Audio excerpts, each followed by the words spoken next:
Beckoning voice, you sound spinning, you have no choice. You hear laughter cracking through the walls that sends you spinning. You have no choice.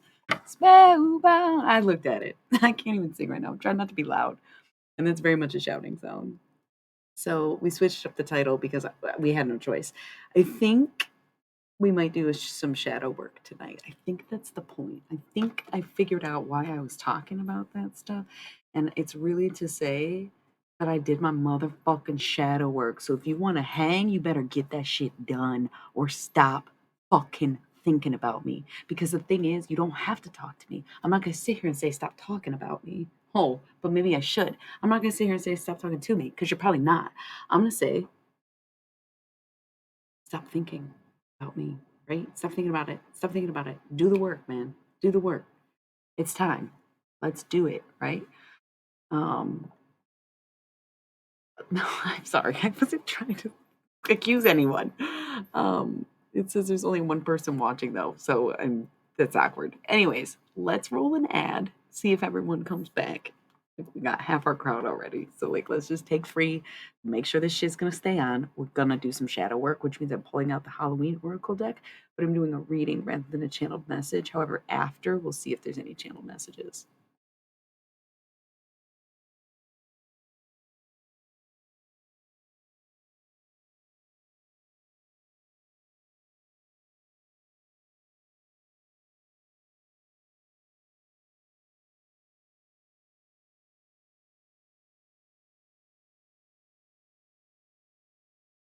From the cradle bars comes a beckoning voice that sends you spinning. You have no choice.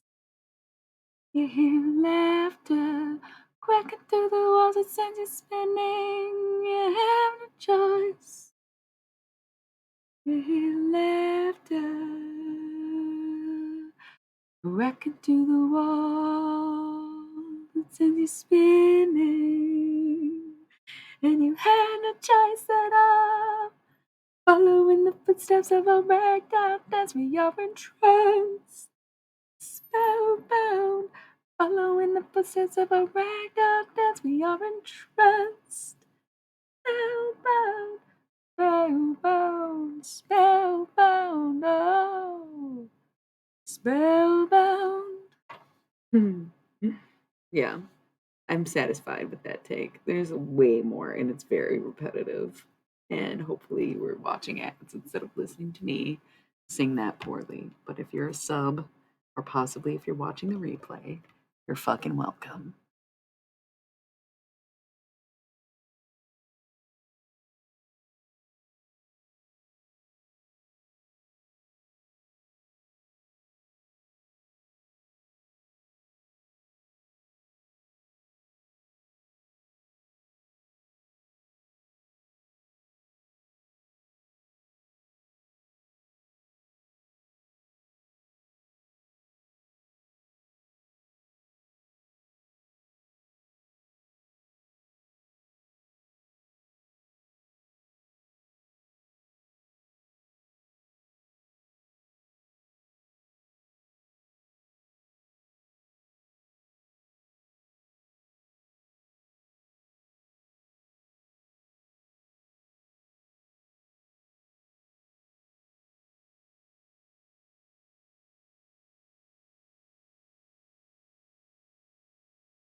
Okay, but what if we do this?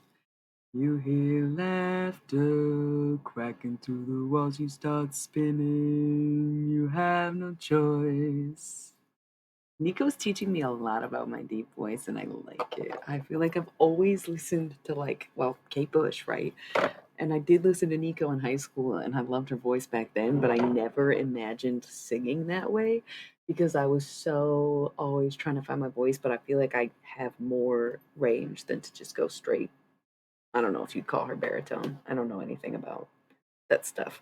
I don't know any technical shit, you know. When I say no, I know everything, or they tell me everything, or whatever the fuck I said, it's not like a fucking factual, known, comprehensive thing, you know. Like, um, oh my god, I hope that I didn't hurt anyone's feelings. By the way, because everybody left. Is this just a bunch of people who are like literally? Is that what this was about? I didn't know. I thought it was.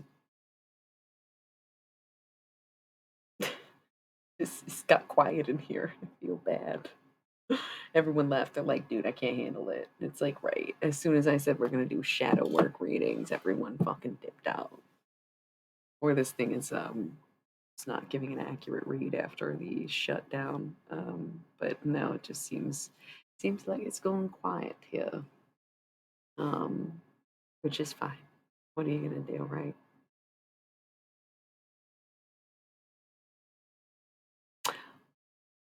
I think I just thought I knew them and then was like, no, I'm thinking of churches. Okay. Is this metal? Were you the one recommending metal? No, I should still listen to Faith No More too. I do need to do that. Yeah, I will. Oh, was he in Rage or something? No, I'm thinking of Tom Morello. I don't know if I know who Chino Marino is. Oh, okay, okay. Yeah, I don't really listen to the Deftones like that. Nothing against them, but actually, do I even know any Deftones songs? Probably not. No idea. Maybe that's ignorant of me. I don't know.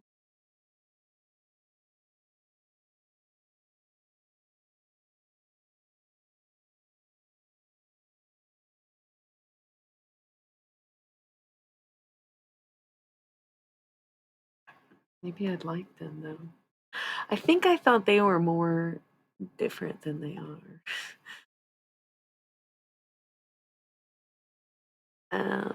This is funny to me. I kind of thought. I think it's not that I thought they were like the Misfits, but I did a little bit always think that they were like, I don't know why though. I think just the literal name, or because people who like one typically like the other, or I'm thinking of the wrong band. I don't know. Yeah, now that we're talking about it, they have like a more, not like Tool, but are they more like alt 90s rather than like punk or hardcore? Like maybe, I don't know. I don't think I really know them. Um, but the other one is Crosses, so that's like his other one, other band. Yeah, that's cool. I'll check them out. I feel like it's probably overdue for me, right? I'll check it out for sure. Um, Crazy how my hair didn't look like this all day today, and now it does. I wonder if it's John Lennon night. What do you think? This is not really giving Nico like it was. It's like that part down the middle feels like that might be a John Lennon night. Team Sleep sounds nice. I wonder if he's like an earth sign, being Virgo.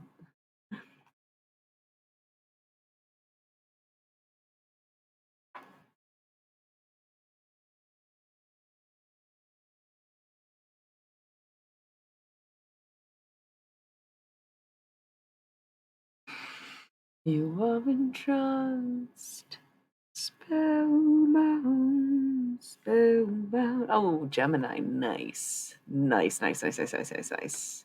I said Earth sign Virgo, so it was like LOL. If I would have said Taurus, it would have been one next to it, but also he's a mutable sign, and that's where it's like getting that, I guess. And I would never ever imagine that a Gemini would say team sleep because I've never met a Gemini who sleeps consistently or sleeps at all, I feel like.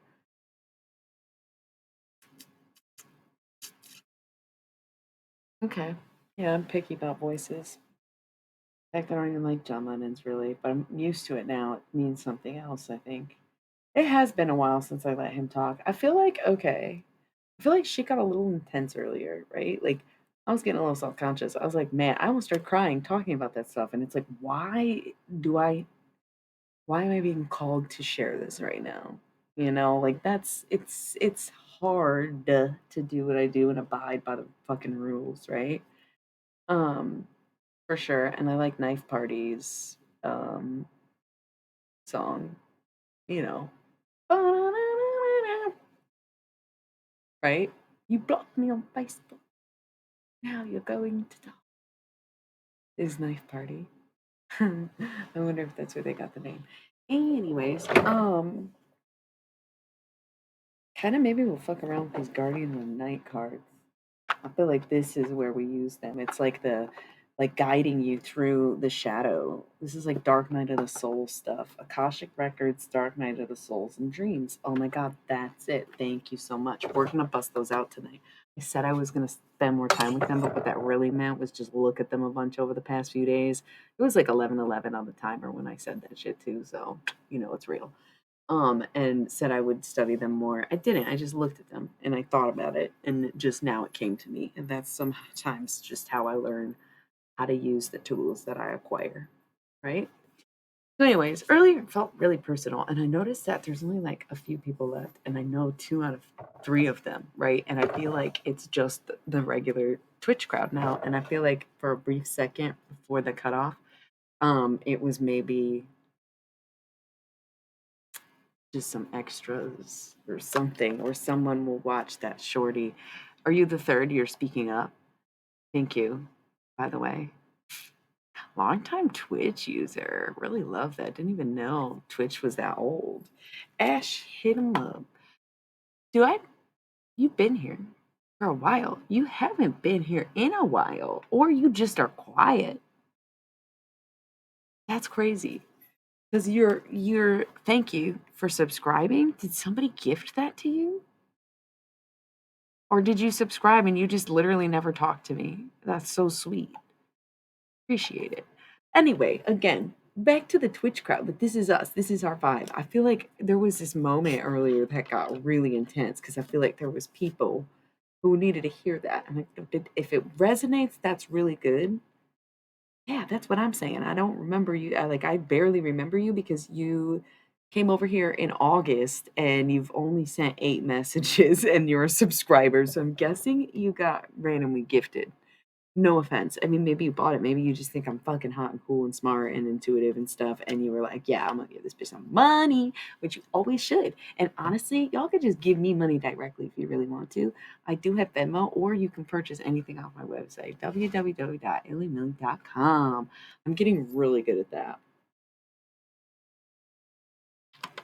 The subbing's fun too. It's just, I don't know. I don't even mind that Twitch takes their cut because it's kind of such an awesome platform and they do make it super easy to make money on here, kind of. That it's like, I can't even hate. Keep it going, you know? Mm. Okay, yeah. So I think that corny 30-minute introduction was a personal message for other people, but I also feel like it was the conversation that you could, I don't want to say potentially have or understand, but to say that, like, having gone through the dark night of the soul situation. And I don't really know who came up with that term or what the fuck it actually means. I just talk about stuff and people say, oh yeah, that sounds like a dark night of the soul. So I'm like, yep, I guess if it had a name of the time that I was fucking in hell hallucinating the underworld in my waking life, unable to sleep or eat or function, right? Um, Sounds like it would be Dark Night. We'll call it a Dark Night of my soul. Yeah. So having done that, survived that, and not only those things, but made a fucking comeback. I think that's why people are so in awe of me lately because it's like, damn, bitch, you almost died. You broke 16 of your bones and had 35 staples in your head only 3 years ago. And it was because you were totally fucking unhinged, off your rocker, fucking mental, all over the place. And now You have so much style and grace, I almost don't recognize you. Yeah, I hear it all the time. Oh, but I haven't changed, right? I haven't fucking changed at all. Isn't that what they also said? That's so funny, bro.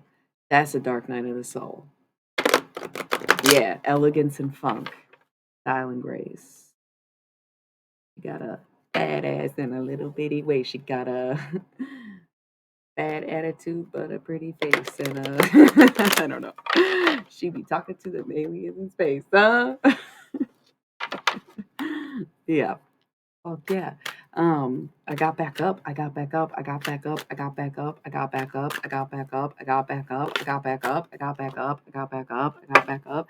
Bro, I wish people would stop even trying to knock me at this point. I got back up. Love that. Is that brand new for you? But I'm thinking passed out on the overpass, Sunday's best, and broken glass. So I don't know what that is. Did you just make that up? Or did I quote something I didn't know I was quoting? Okay, they got it. Okay. Thank you. Yeah. I just wanna break you down so badly. And everything you say. I just wanna break you down so badly. In the worst way. Yeah, for sure. Um,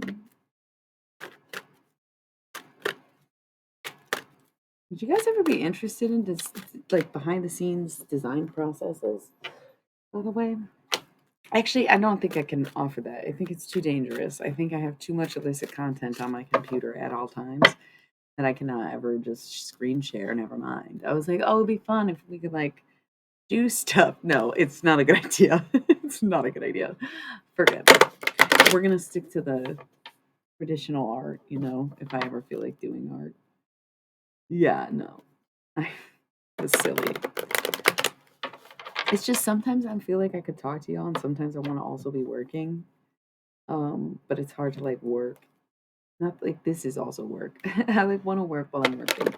Um, no, the streaming is more of a social aspect for me. The tarot is the work, right? So like talking to people really comes with ease and is fun for me, and I like to put time aside in my day to do this, right? But tarot is like, Bishop, come correctly because these cards will definitely see you coming, right? The cards already see you coming, so come correctly, okay? Because kind of feel like I kind of just, oh my god, right? Um, my whole heart, night song, hidden talents. It's time somebody does something. For me, it's singing, right? So everybody knows I've done tarot for a long time. I've been a model for a long time. I've been I'm well versed in writing my whole life, right? Um, the necromancy also kind of like we've discussed Catholic school. I've been doing that since I was a child also. And no one forced me to do it, by the way. I think I just was like had the gift. I don't know what to tell you. Like I just am there, right? Um, but for me, my hidden talent was singing, and I don't even know if you can like. Thank you, thank you. That's why I think it's a John Lennon night because I wore like the 60s pattern over what I had on today. Like I wasn't wearing this today and I put it on and I put the 60s style glasses on even though I was wearing my round glasses all day. These are like more John Lennon but less true to the era. Like they're a very modern take on a round glasses whereas these are very much a 60s design. So, I feel like the last minute decision to put these on and my bangs, I cannot explain to you that, yeah, I parted them when I was doing makeup and then brushed my hair again and they just stayed like that. Um, which was weird because they're like this most of the time. Well, like, so I feel like it's a John Lennon night. It's been a while. I very rarely give the man any room to talk because he just will fucking choose to come through like every night, like, and I haven't talked to him at all in a while. I usually would keep up with him But I feel like I've been so busy and kind of connecting with other people that he's just put himself to the wayside for once. And like, I think it's time to give him some due diligence has been a thing for me. But yes, a little bit in various ways. Yeah. Um, I like it. I want to do it more. It's just like going about it is like, yeah, no, I'm not gonna like go to auditions. But if you got a thing, like I'm good on camera. I have a photographic memory, and I've been told that I'm great on set. So hire me, like cool. Love acting actually. Like I think it's kind of funny. And like I can just channel anybody, right? Like I can just be like, "Oh, let's do this energy because I need to act some type of way." So it's like cheating almost. But can you cheat at acting? No. Plus that would be so fucking exhausting. I'm a genuinely good actor too because I'm so funny. I've had to learn how to deadpan it. I used to be able to cry on command, but I think the thing that I actually do is be able to invoke genuine tears on command. Uh, ooh, like this kind of tapping, because this is good for you. I'm writing like 3 screenplays. One of them is probably a TV show. I'm not that good at writing bulky work. That's why I have so much poetry and prose. Because like I don't really like to finish things in general. I know myself, right? So I keep it quick. Ooh, you owe me a tip. Uh yeah, definitely a John Lennon night. We'll save this little stack for him actually. That feels good, yeah. We're gonna do yeah, that's cute. That's really cute. Me and him. Okay. Ooh, okay. Well, I hate horror movies. Hate them. So you're talking tapping. Hate them. But maybe I'd act in one. I'm a very hot zombie, so I think I look very good in gore. You know what I'm saying? Very hot zombie. Too hot. Still look dead as fuck. I'd be like, and it was just killing it. So killing it. Killing it. Anyways, oh, I pulled out yeah. I know it was like a thing like 10 years ago. The Walking Dead came out. It was like everybody was like obsessed. Like I don't know. I forgot to switch the screen so people won't know that I'm doing tarot. And I already pulled out the cards, which is crazy because I feel like this past week I've barely pulled out any tarot, and then like it takes me forever. And at this point, we're only like not even an hour in. Past couple nights, it'd be like 2 hours in, and be like, all right, let's check out a deck. So we're definitely going to be doing fucking a dude. That's even worse. That's just my living life. Just living life. That's why I literally will go out of my way to avoid watching things like Black Mirror or Handmaid's Tale or anything. Everything is just like too so much. It's like, oh my god, why does that what I feel like? Why is that on TV right now?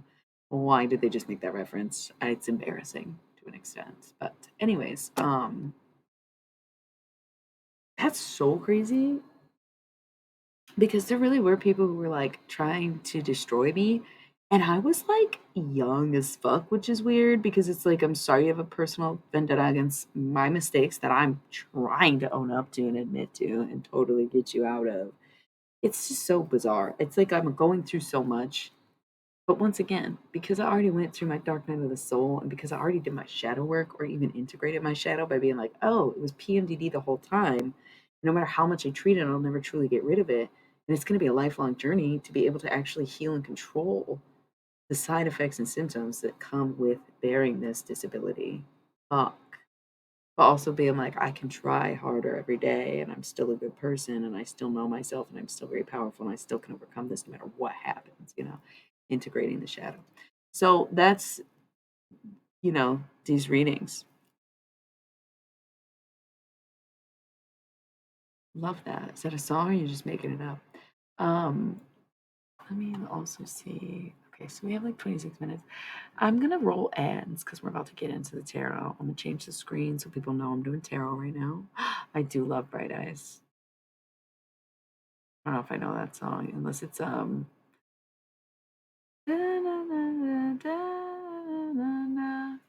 only thing I can think of. I don't recognize it. Okay, I don't think I know that song. Um We'll be right back. We'll be right back.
Where? On my back? Oh my god, but I was snacking.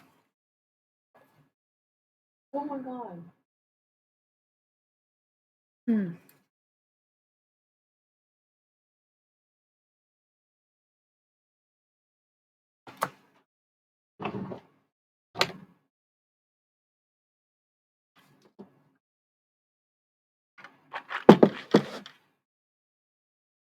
It was nuts. And now I'm just like trying to make sure there's not nuts in my teeth, but there totally is, you know? So just need a sec.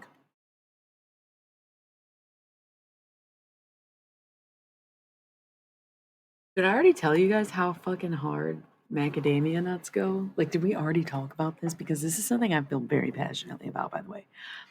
Macadamia nuts, have you ever, listen, macadamia, white chocolate chip, great combo in a cookie. We've all been to Max and Irma's, right? Okay. There was a time in my life I literally lived off of those cookies. And I do mean literally. So,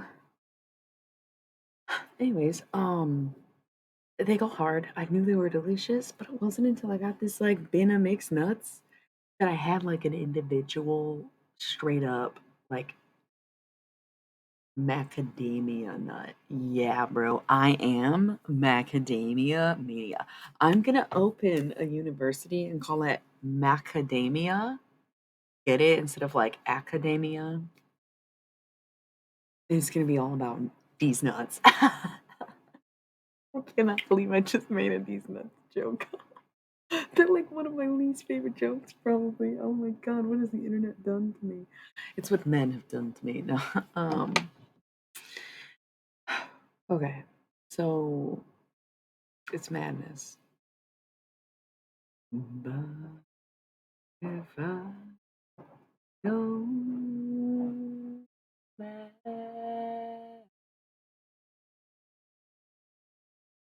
no one will know.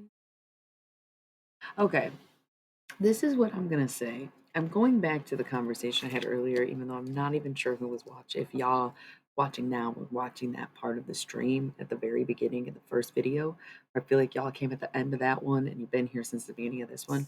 But the conversation, although it did revolve around me, was very centric to this idea of like, I don't know, people are just noticing how much I myself, even though I always was, I just stuck to the shadows because it's not like Hunchback of Notre Dame, but it's the same vibe of like being shunned and just putting yourself in the corner. That's what this is about. Fuck. Why do you think I would bring something up again if it wasn't referencing the reading? Um, it can be very like when you are shunned, okay, you just naturally take to the corner. You learn to stop showing up. You just keep to yourself, right?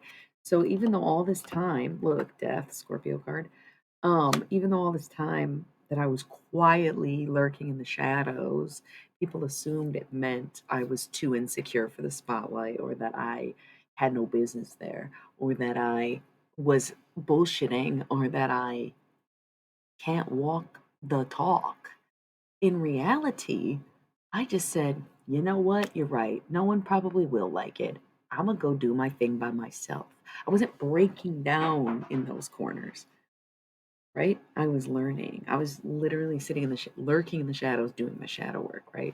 Recognizing that I would might have to wait a long time before anybody could appreciate what I do or who I was, right? Or who I am now, but at the time was. So while people assume that I was scared away or shamed to the point of giving it up or blah blah blah blah blah, I just withdraw, retreat, and maybe redirect, right? It becomes a thing with ease the more you have to do it. But because I was building up strength and skill and abilities and looks and grace and style or whatever the fuck we said, and whatever the rock said, okay? My courage, my bravery, getting better on camera, getting better with my words, getting better with my speech, better with my habits, stronger, healthier, like healing literally, physically. Um, I did this very quietly, okay? And so now, if I take the spotlight, now if I'm in the center of a conversation, now when I show up to a party, I have stopped hiding in the shadows. Thing is, I'm a lot different because I'm a better version of myself, but I'm still the same fucking weirdo, still the same unhinged person, still the same fucking never shuts the fuck up, still the same all that stuff. Still the same tarot reader, still the same into it, still the same songstress, still the same writer because I was good at that stuff back then too. But people take one look at me or they hear something or they read and it's just, oh, too much cussing, too much obscenity, too much profanity, too much nudity, too much this, too much that. It's too much. I don't want to be associated with it. Okay, good for you, bro. Can you get out of the way then? You're taking up seats to a show that people want tickets to. Get the fuck up and go if that's how you feel, right? Like that is the energy when you come back out of the shadows. Because people just assumed that you were going to stay in the corner. They assumed you were going to stay behind the scenes. They assumed you were going to keep doing that. And they assumed you were doing it because you're insecure. En contraire, confident enough to spend time alone, which most people still have a hard time saying. And at the end of the day, that's why they envy me, because I know who I am. Because I spent all that time by myself. I know myself. I know my bad sides. I know my good sides. I know all my sides. And guess what? They're like, they all look real good. Amen. But if you're here with me, maybe it's also your time to shine. Or if you want it to be your time to shine, it's time to put in the shadow work. See how I was bringing this all back? It's very easy to see my shine, and that's what I was saying in the first part. Is it was talking about the shine. Of course, it's shiny. Of course, you're gonna stare at it. I'm a bug zapper, bro. Literally a bug zapper. I give off the same color aura, probably, right? I can see the neons. It's something neon purple. I don't even know how to explain it. I don't want to. I looked at the eclipse kind of inadvertently through reflections. I don't want to talk about it, but it's also interesting and seems to have healed quite a bit. But anyways, let's not. I know, dumbass moment, certified dumbass moment, also certified literally PMDD moment. Didn't give a fuck at the time. So continue. Very easy to see the shine, and that's why sometimes I let the shadow come out. Sometimes I will be mean to people on my channel. Sometimes I will just say embarrassing stuff. Sometimes I will admit when I've done something very wrong because I have integrated my shadow and I know myself, and I'm never trying to catch anyone off guard when I do pop off, and I used to. People are like, wow, you're so chill and cool and hot and flirty and fun and friendly and awesome. I want to know you. And then literally a week can go by and I'd be like, did you just fucking look at me? And it's like, whoa, what? But for like 2 weeks, ooh, the shadow is strong in this one. That's why it shines so bright.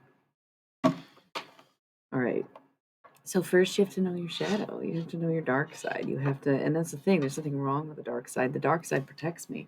The dark side prevented me from so much worse fate than I had and have now, right? It protected me in so many ways because it made me able to defend myself against people that didn't have my best interest in mind, even if at the time I felt guilty about it and felt like I needed to recompense with them after. Some scenarios, I'm not saying that's every scenario. Some scenarios I have gone off on the wrong people, and some of those people forgive me, some of them don't. That's fine. For some, it's like a kind of like kind of like kind of like I don't know why Fergie's coming to mind right now. I don't know what that's about. Boom Boom Pow, that song, like really random. But look, we're like getting into something. Um,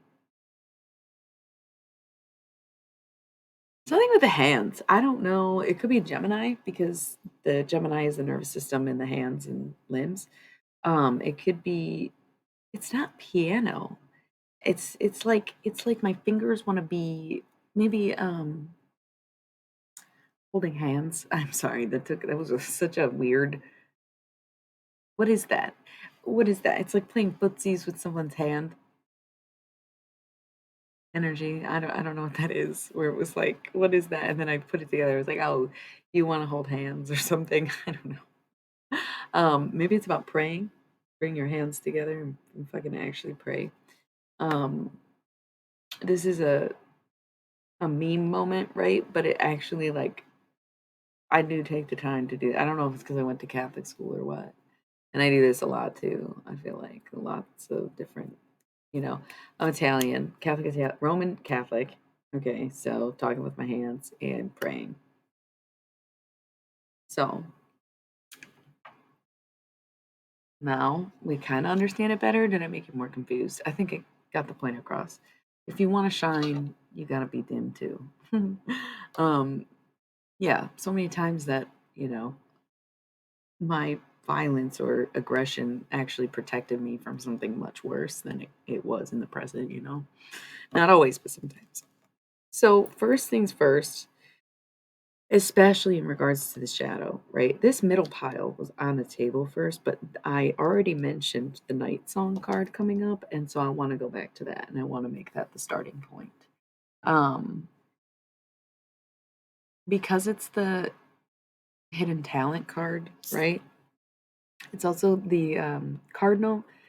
I don't know what folklore, but the cardinal represents like people from the other side, and it's supposed to be like a spiritual message from a passed on loved one.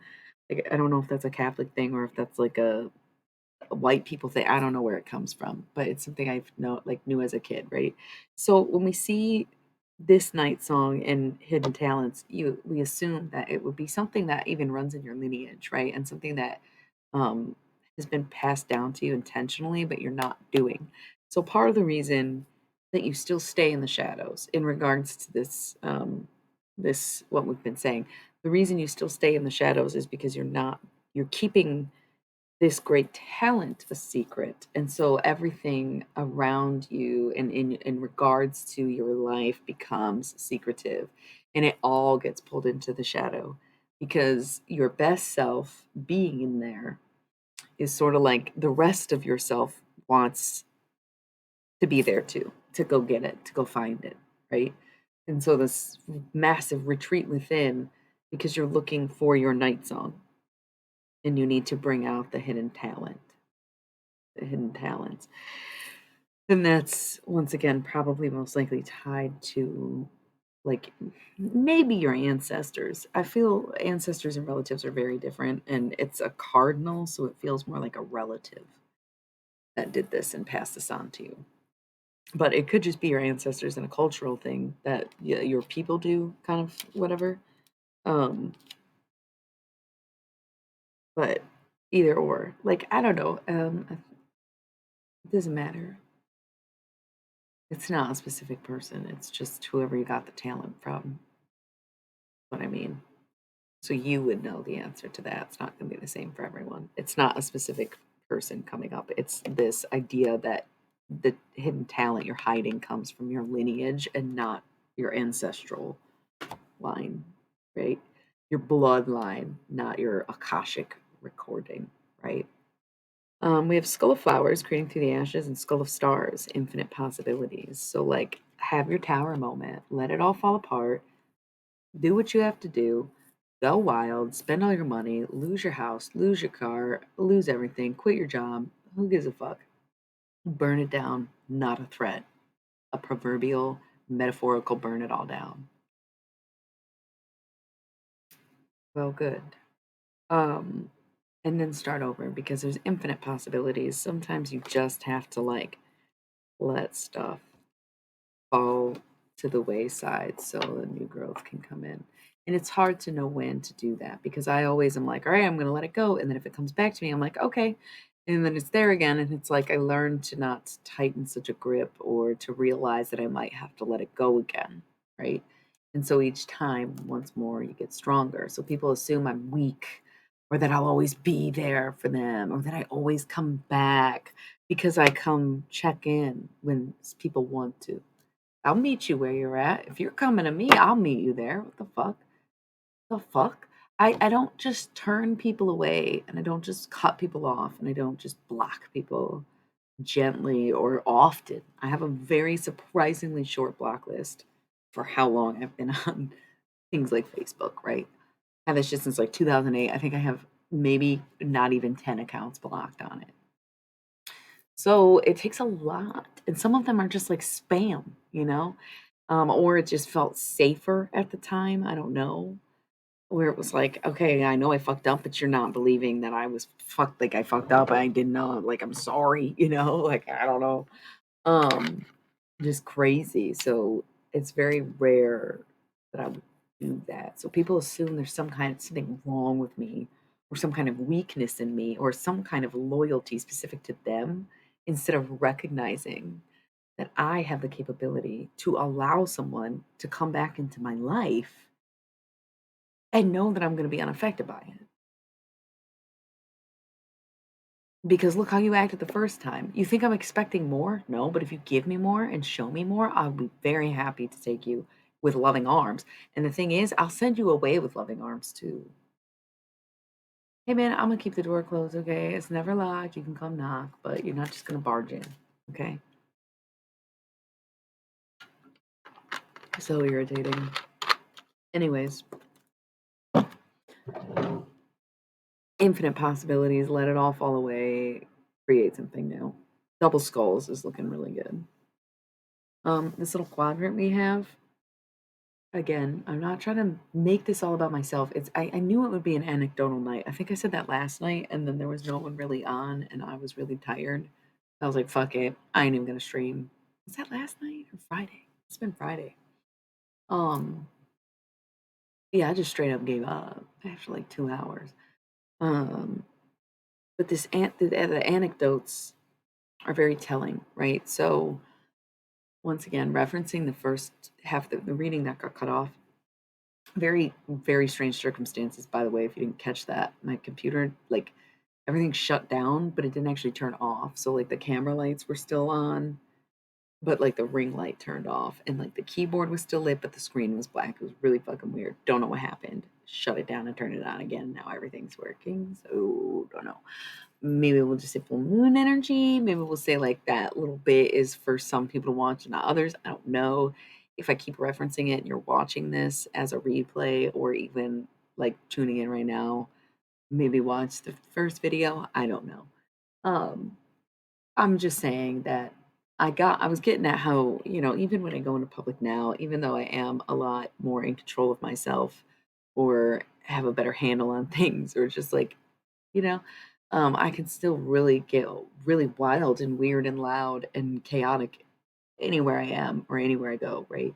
Um, but you know what? How else how else do you know you're living life to the fullest if you don't just act on instinct for the most part, if you don't just go for it, if you don't just, you know, dance the dance or sing the song or do the thing or tell someone, it could be a stranger. You just want to say, hey, you look beautiful today. I've told some woman, you are so beautiful. And she was like running through the store. And I'm like, you are so beautiful. And she's just like looking back, like, I'm in such a hurry. That made my day. And she just kept running. Or tell people you do know. That's the thing. I've always been very expressive. Once again, people think for some reason, not that I have an exceptional capability to not only feel, but also express love, gratitude, and joy. They assume that it's about them and directed at them and, centric to them. When once again, that's who I am, not who you are, right? Guess what? No regrets. The ghost regrets is in reverse and it's next to trick or treat, mischief and play. The more fun you have, the less regrets you have. Because you know what? Even if you look like a fool, even if you fail, even if you get rejected, if you go into it playfully and even mischievous, right? Then at least you'll never regret that you at least laughed, that you got wild, even if things don't work out in that moment, okay? But you think back, you're like, "Oh my god, remember when I fell in the middle of that store and hurt myself so bad?" Yeah, but do you remember what you were doing? You were busting out in a dance and you slipped on the wet floors because it was the middle of winter and broke your ass dancing. And you're like, "Oh my god, I forgot how I broke my ass. That's hilarious. No regrets. It was an impeccable dance move." You get what I'm saying? Did that happen to you? Stop.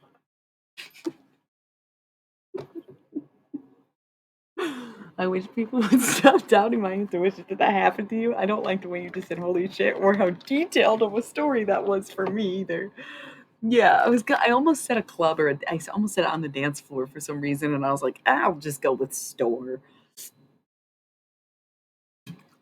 It wasn't a store or a dance floor. It was a bar, which kind of makes sense. It's like the alcohol store where people will turn any floor into a dance floor. Yeah, but you have no regrets, right? Because you think back and you were like, in the moment, I was expressing joy. I was having fun. I was the night of the party and the story that people remember. I don't know how I do that. I don't know why I do that. It's so funny. But yeah. Well, so then you definitely know, and I feel like oddly enough, you know, you are weird. And I even said that, I recognized that, and I was like, "You're weird, but I think I like it." I think that was the first thing I said to you was like that too. You're weird, but I think I like it. I think I like you. I think it's a good weird. But it was like this weird where I was like, "Oh, you are weird," But like in a way that it's like, "Me too, buddy." Um, you know, I think alcohol is this space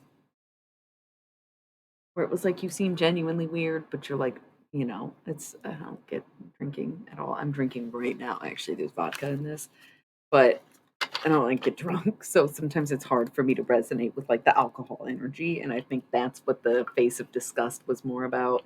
And the weird was like, oh, but you're like actually cool. That's yeah, yeah. Me and my partner bought like a pint and split it and didn't even finish it. And I think there was probably like a shot left, and I put it in here with the rest of our mixers, which was Sprite and a hibiscus LaCroix. Nice. I used to steal those from my boss when I was in. Probably shouldn't be fit. I probably should. I should have kept that. I should have kept. I should have kept all that to myself, and I recognize that now. And I'm sorry to the boss because yes, that was bad. That was very bad. Teen drinking is very bad, even if you got a fake ID though. Okay. Um, love twisted teas. It's been a long time since I've had one. But it's a full moon, so I was like, okay, it's a elixir to go. It's like the leftovers from last night. Love making potions. Borrowed it with no return. Yeah. He kind of theft wages, so whatever. Yeah, I think it all kind of squared up. I was starting to realize, like, oh, was he docking our pay, and that's why we were taking stuff, or were we taking stuff and that's why he docked our pay? Chicken and egg, you know?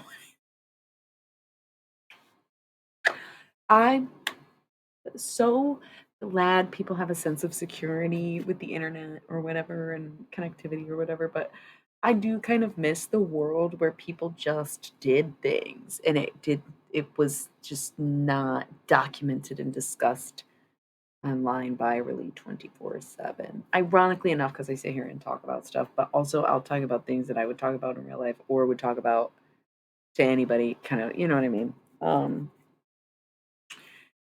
It's yeah, the time's over. It's like everything's so hyper aware. It's like we just got to this point where, when I was in high school, we had to read Fahrenheit 451. And I chose to read Brave New World. And I think I've read 1984, but I feel like I think Brave New World is like way better, right? But like Fahrenheit 451, amazing book. Amazing book. Um, I think Fahrenheit 451 is the one with the screens, right? I don't know if any of you've read that. Any of them. Brave New World was more like futuristic war oriented. 1984, I actually I feel like I had to have read it, but I don't remember it at all. So maybe I've never read 1984. That doesn't sound right though. There's like a female hero in one of them, and then I think the screen thing where they like break the screens is um where they have the houses with the screen on 'em. I think that's Fahrenheit 451, and then they break in and find people who have books and stuff. I don't know. Um, I think we've always been in it to some extent those types of worlds, and that's why people wrote those books at the time because they were like, oh well, if this developed in this way, then that's exactly what would happen, or time travel, perception, prophecy, even, which is what others attribute it to. But they've always the thing is They've always had the ability to watch. Okay, we might be getting some channel messages. Mhm. Hmm.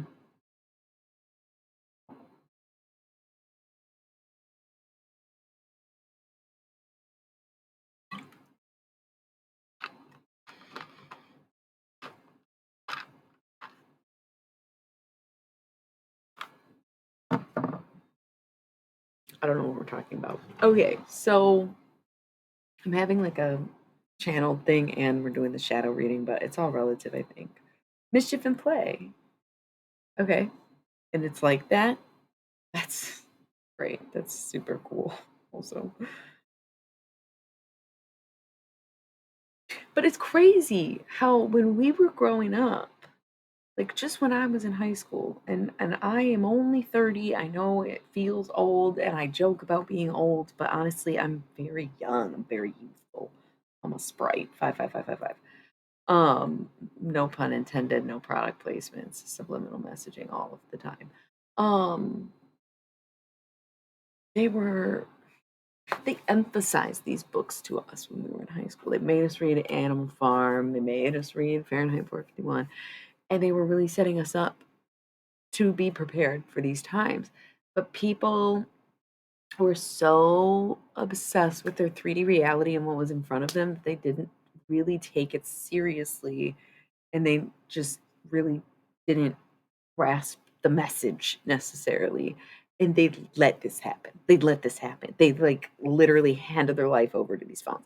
I obviously have done this too, but I was big resistant to it. I didn't do it for a long time. I avoided smartphones for the first few years. I'm still like very disjointed. I'm still like meh about, they have all my information. They have everything, right? Where it's like, I guess for Go, it doesn't really matter what I input, what data I input if I just have the devices, right? And ideal as it would be, or sounds like it would be, to have no devices, have no cameras, have no computers, have no screens. Um, oh wow. Now is that time. The revolution will not be televised, but it might be streamed. Coming at you live from the midnight morning. Illuminati mistakes with the day. Apocalyptic warning. Yeah, let's make it fucking groovy. The revolution has to be less violent, less bloodshed, more spirit, more happiness. It's where we've always made the mistake. Even the strongest of resistance, you know, can shake. But either way, we just let it happen, handed it over. The thing is, there's always been that sort of omnipresence. I don't think it's like necessarily that I paid more attention or was somehow smarter than my peers in high school. They just were busy. They just were focused on getting into university or getting through high school, or had real jobs and had to take care of families, or had like AP classes and needed to keep up their grades, or like, you know what I'm saying? It just really could have been anybody reading that book, and it just stuck with me. Even back then, there was something about specifically Fahrenheit 451, because I read it on my own and then a couple years later had to read it for class again or something. So I think I read it twice, and that's why it's so impactful to me, because I think that's the one I was describing with the screens, but I might have them mixed up, where they were just being watched at all times. But I just, you know, even back then was like, yeah, I guess you can't really be popular if you're going to be part of the resistance. I guess you really have to stay underground and stay true to yourself and stay low key and unaffiliated. And that's how I got through high school, being a bit of a weirdo outcast. I had friends, but I also had PMDD, so I didn't really feel like I had friends. Where I'd be like, these people don't even like me. They don't even want to be around me. I'm such a burden. I want to fucking this and that. So things like these dystopian futures, for some reason, instilled this sense of hope in me that people would always carry a resistance, and that if those things ever happened in my lifetime, that I would choose to do what I felt was right, and I lived my life to be aligned with that principle, be aligned with that ideal, aka punk family values, right? So when it comes to the dark side, when it comes to the shadow self, it's like how much of this is real and going on externally, and how much of it is an internal battle that we project amongst one another from ourselves and reflect to others, right? How much of this can be fixed and how much of it is so out of control that it was never really an option to fix it and we've been fooled the whole time. How much of this is real and how much of it is fabricated either by machine or by man, right? How evil is it, right? Because when you think about it, we've always had all seeing eyes, all seeing gods, all seeing rituals, religious figures, and prophets, where this idea of technology watching us at all times is very much giving a physical reality to something that we have all perceivably believed to every capacity or any capacity throughout time. Like, did there ever need to be? No, they are watching. God is always watching. You think we're probably in a tank somewhere, like who knows if we actually had a planet or how long ago that would have been, or if there was some kind of weird transition where suddenly we're way further in the future than we believe we are, and that's why it felt like we were fucking tripping and they made everybody stay in the house for 2 weeks. Because life does feel different, doesn't it? Even before COVID, I've had nightmares about that. The squids are very powerful beings, and as much as I fuck with them and as much as they show up, they are very mindful, tactical creatures, and they say nothing. They are all feeling, and they like to induce fear, but they like to take care. And it's very fucking scary and overwhelming sometimes. But I love them because I'm a little octopus. So I get out of the tanks a lot, and they're like, okay, you guys get back in the tank. And I am like, but I do not want to go in the tank. And they're like, fine, you can go in the ocean. And then I'm like, oh my God, the ocean's not any good, is it? And they're like, no, do you want to go back in the tank? And I'm like, yes, I do. Yes, put me back in the tank. I'll get out again later when I'm bored.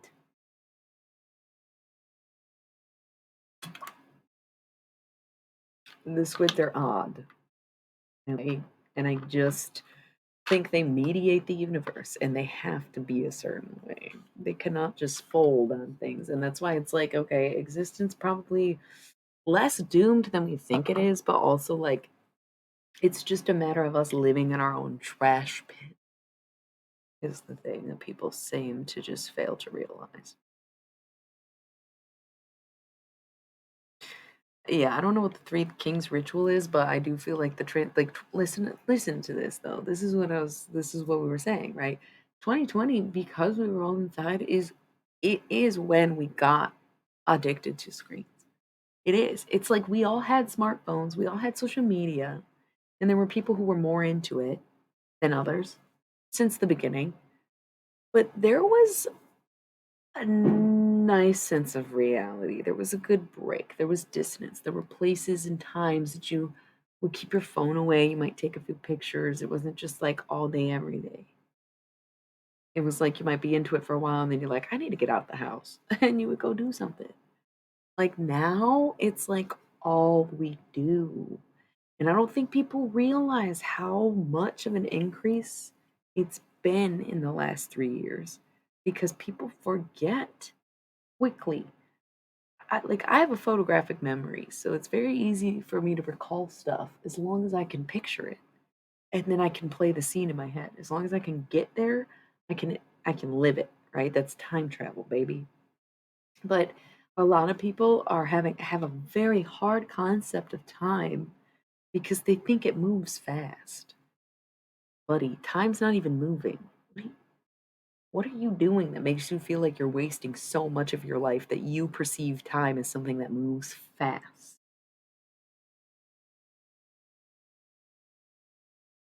Like, yeah, it's crazy to think about 3 years ago, but, like, the way so much has happened and I've changed so much, it feels like no time at all has gone by, and yet that was so much to happen in a certain amount of time, you know?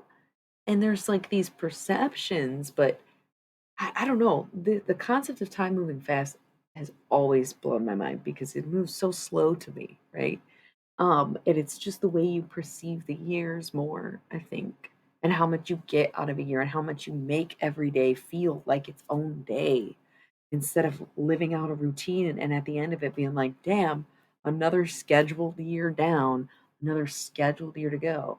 Not, most people do not have the freedom to fuck around and find that out for themselves. And I'm very blessed to have done that. But I've also lived under my means for most of this. Under, straight up under. Straight up under. I don't wanna say I've always lived in poverty, and I don't wanna say I'm impoverished because that would be wrong because I have people who keep me out of that, right? It's always been a collective effort because there are times when I completely shut down or I'm hospitalized or I can't work or I can't do this and that, and so people have always had to come together as a team, right? I'm becoming so much more capable now. So proud of myself, that's great. But just checking the ad time. Um, there just have been times that things were, you know, not right.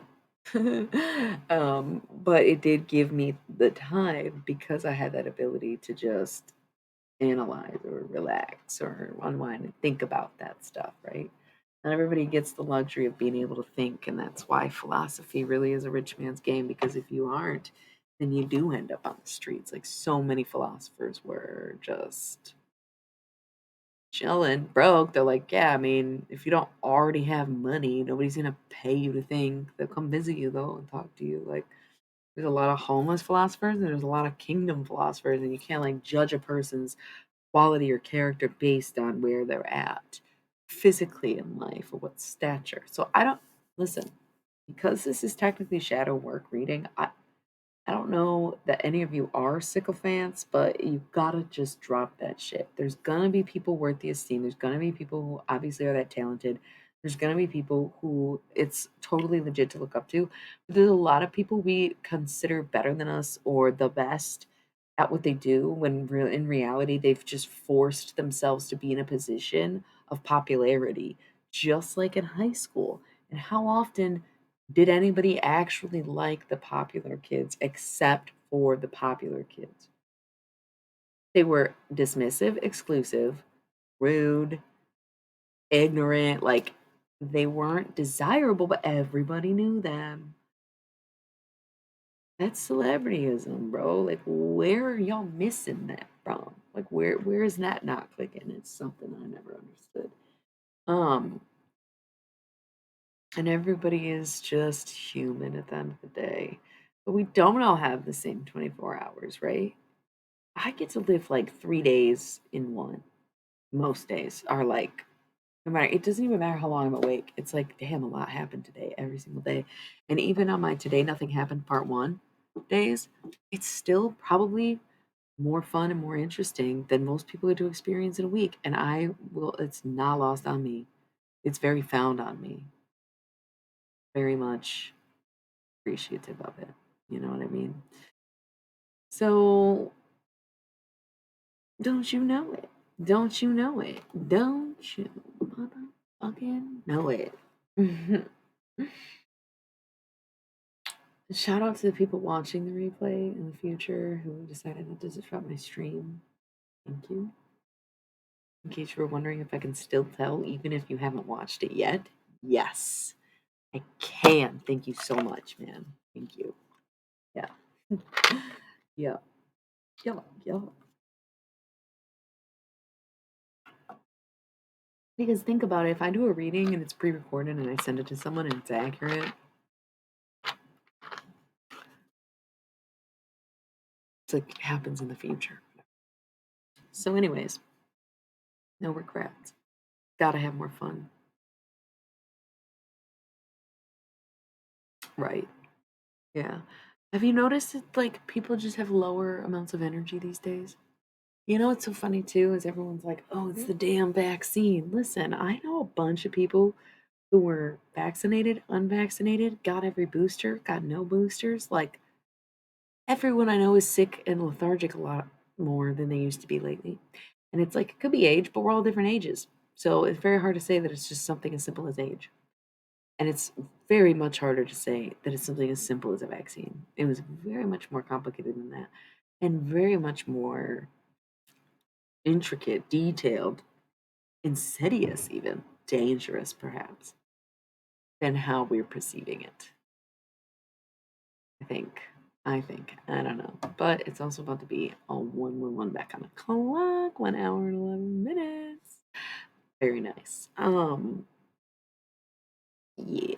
So Lady de los Muertos gave me money in the underworld because I talk to dead people. Pay me money to talk to dead people. That's what those are. And then we have Death, Scorpio, that's you. And Skeleton, Strength, which is Leo. So fixed energy, and I cut it to the veil, the future. So that was like introduction to shadows. Let's draw some more. Let's focus more on the card. I feel like I know it was a lot, like I said, a lot of personal anecdote. I predicted that was gonna happen this week. Once again, when people in my life bother me without wanting to bother me or think that I won't notice or whatever the fuck they do, it builds up it for me. That's why I try to fucking air things out and talk to people directly, and I am a more or less confrontational person unless I know I shouldn't fucking confront something because I'll get sideways about it, right? So I try to I try to converse and work things out to the best I can so that things don't build up and get murky in things like my readings. But sometimes you just got to do it because it's winter, the sacredness of pausing. So listen, if you're at this point where you're kind of feeling mad, like we were just talking about being drained, and then vampire emotional intelligence is at the bottom of the deck, and right underneath it is zombie control. Okay, and this is why the conversations we have are always going to end up relevant because they do always come full circle, even if I don't know it yet. Like, aren't you glad we just discussed the hell out of modern technology and the way that we are all lethargic post COVID? The past 3 years been weird. Thank you for the follow, Lily dear. Please read my fucking rules before you ask me for shit. Thank you so much. That was not personal to you. It was a general message, and it was not nice, and I realized that, so I'm backpedaling a little bit and trying to keep my cool. Love you all so much. Thank you for the support. Thank you for being here. If you're feeling a little shortchanged, if you're feeling like you just don't want to do anything or you haven't done anything, getting a little bit more hard on yourself, hello. Um, it is winter, and we're getting to that time of year where it's like February winter. We've already had all November, it snowed a little bit, it was cold in December. January was pretty miserable. February is all over the place. It's like Jack want to go outside, Jack frostbite. Okay? So it's that kind of energy, and that sucks. Take the take the break, take the pause. Understand that it may feel like eternity right now, but you are literally just forgetting that it'll be nice out again. We all do it at this point of the year, especially a full moon. You're like, I just want to go run outside naked and scream at the moon, but I'm gonna freeze my tits off quite literally. Not good. Not good. Um, so just like try to be patient with yourself. There's no sense in starting something in the fucking dead of winter, middle of February. Like just enjoy Valentine's Day. Just keep going, like just keep going. We'll be to spring and then you can start investing, right? Pisces season is coming up so fucking quick, it's crazy, right? It's like gonna be the end of the year before we know it. We're gonna be celebrating all the things that we finished and all these cycles we completed or all these things we accomplished in this past zodiac cycle from Aries to Pisces season. And it's going to be beautiful, and we're going to dance, and we're going to have fun.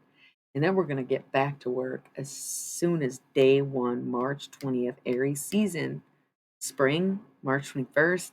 That's when life begins. You have to understand that, like, the reason the zodiac cycle is where it is makes a lot more sense than the way the calendar is. So you're seeing this as the beginning of the year, bad start to the year, staying inside, not doing the things, no goals, blah, blah, blah, blah, blah. Yeah, yeah, yeah. Quit looking at it like that, bro. Why even bother looking at it like that? First of all, winter. Once again, Persephone is not even out of the underworld yet. She's still with Hades right now. So, like, what is the rush? Nothing's going to bloom without her. You know, what's the point? She's still stuck. So she's still serving her term, right? Okay. Then the other thing is like, why did we why did we just do like all these crazy holidays, big celebration, new year, new me? When do we fit that in? Because it's not like I'm gonna go for my daily jog right now. Once again, spring. So understand that this is like the reckoning. This is the dying process. This is the end. Stop thinking like, oh, I just wasted the first month of the year. I just wasted the first. You're processing or progressing from 2022 zodiac cycle. Okay. It's Aries season and Pisces season. We're only in Aquarius season. This is, you're calculating what you need to get done before the end of the year right now. And that's what you got to do Pisces season. It's not, I need to get a new job. I need to go on vacation. I need to, da, da, da. No, things you get done at the end of the year. I need to see how much PTO I have left. I need to update my resume so I can look for a new gig. I need to finish that project, finish renovating the bathroom, gotta get the fucking trash out of the garage. I don't know who that's for if you just keep forgetting. Take the trash out and it's in the garage. This is your reminder. I don't know if it's trash day today because it's like what it's gonna be Monday. I feel like your trash day might be Tuesday. So this is your reminder. I'll be on here tomorrow night. Tune in. I will remind you to take your trash out before we go to bed. If you have a big pile of trash in your garage. Okay. so so creepy, right? Um, oh, I'm so sorry. That's literally so creepy of me. Um, but anyways, it's the to-do list. Sure, but not right now. If the chat box is ever if it's ever pink, then I'm taking questions. But right now we're doing um some shadow stuff. Yeah. After this, we'll probably go back to chatting, and then yeah, we can talk about that. I doubt that I'll wrap this up in 5 minutes because there's so many cards on the table. But yes, the turquoise box is yeah, and then it'll switch to the chat moves like this. Yeah. I will have to roll ads in 5 minutes, which is why I said I doubt I'll wrap this up in 5 minutes because usually on my ad break I'll like switch back, blah blah blah. But in this case, we're just gonna keep going because I've got all these cards out. So we were just talking too. Okay, so we got vampire, emotional intelligence. How you were saying, oh, I go to work and fake my normie shit and it's exhausting. And it's like, yes, we are all being very drained very easily. And we have all succumbed to these recording devices, these screens, these things that are capturing our image and reflecting it back to us and each other in ways that amplify across the world, across the sky, across space, right? Like it's pretty insane. But once again, was it ever actually necessary? Totally up for debate because there were entities, forces, or beings powerful or more powerful, stronger, and even somehow more sentient than us that have always been able to observe us in that way. Like they never actually needed the screens or they had enough to look through because we have a very small perception of how the rest of the universe works because we're so deeply ingrained into the way we do things as human beings and the way we perceive things as human beings and the way that we decided things were as human beings. And as much as we separate science and pseudoscience, I think we need to stop calling it fake when there are actual scientists doing the work behind it. Okay, we have to stop saying it's fake archaeology and fake science and fake fashion. I don't know what else, pseudo everything, because it's not fake. It's alternative, it's different, but it's not fake, you know? We've got to drop that idea that some person's version of theoretical science is somehow more valid than someone else's view on theoretical science when everyone mutually agrees that it's theoretical. So I'm going to roll these ads before the pre rolls go, and we're going to come back and discuss the rest of these cards. Didn't want to get into too many of them before the ad break because I knew it was coming. Um,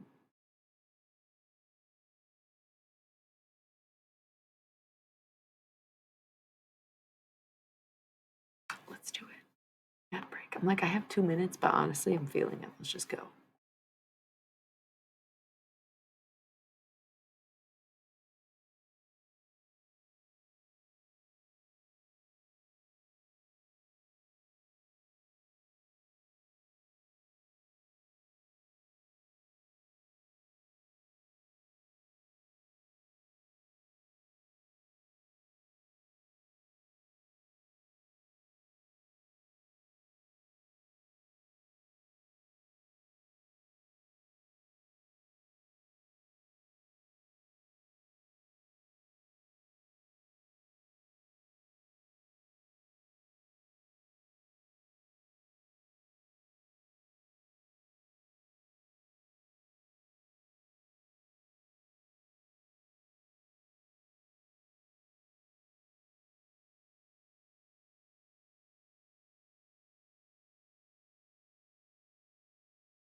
Okay.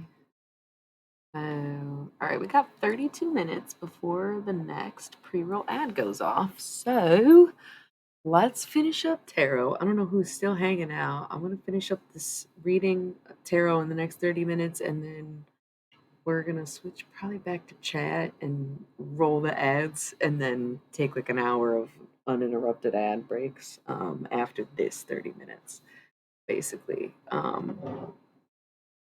So yeah, we talked about a lot tonight too, and I think it's been great. But once again, remember, we're at the end of the year. We're closing things off. Rekindle, build your bridges, say your sorries. Like, we're not at the start of something, we're at the end of it. So don't let this pressure of 2023 being 2 months in kind of get you down, when it really ain't even like that. At the end of 2022, so finish strong, finish great. You know, Barn Break, sweetness and synergy, all about coming together, working together, and putting it all in the fucking Jesus is the bread. It's like um sweetness and synergy is like, being kind and working together, and not just working together for the sake of working together. Like, if you were to get the cauldron, it's synergy and healing. So it's working together for the common goal of healing the connections or healing the community.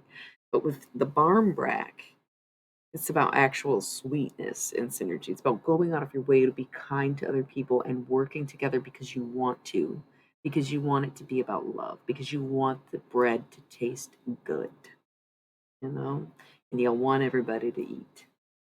Um, Barmbrack is a traditional bread in Ireland where at the end of the harvest season, they basically can up, jar up, sell off, eat whatever it is that they harvest, and then the table scraps, like literal, like little bit of nuts or cranberries or whatever goes into it, gets thrown into the bread, and that's what Barmbrack is.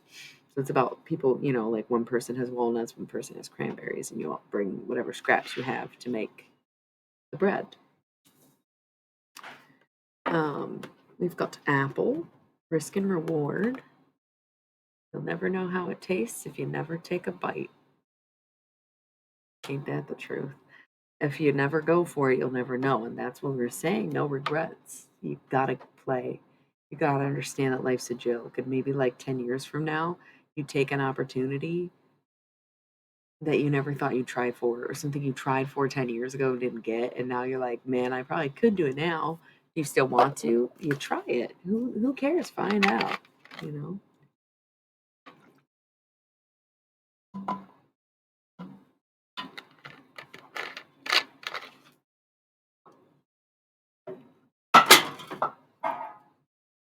Um, yeah, you'll never know if you don't try, basically, right? But I really like, you never know how it tastes if you don't take a bite. Skull of Light, Illuminations. We got all the skulls tonight. What's done in the dark shall come to light. Don't you fret. Just know that anything that is will be. Anything that is done, no matter what the intentions are, it will show. Owl, why seeing one's action? Make sure the people that you surround yourself with are people that you want to be like. Make sure that you want to do what you see rather than you do what you see what you do. Okay. Yeah, just make sure you're surrounding yourself with people like that inspire you. It's not that you want to feel like you're at the bottom of your circle, but it's sort of the concept of like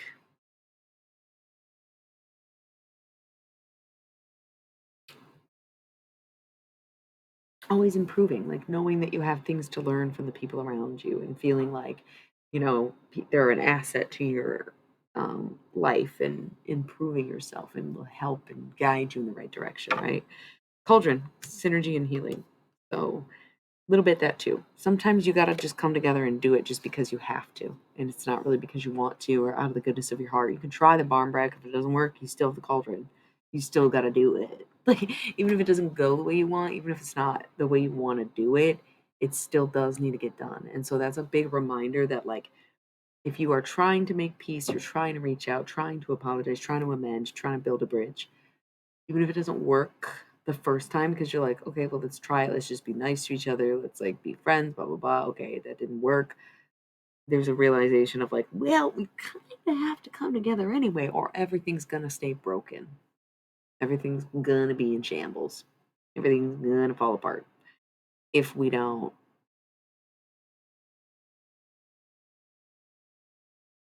get it together, right? If we don't have that synergy.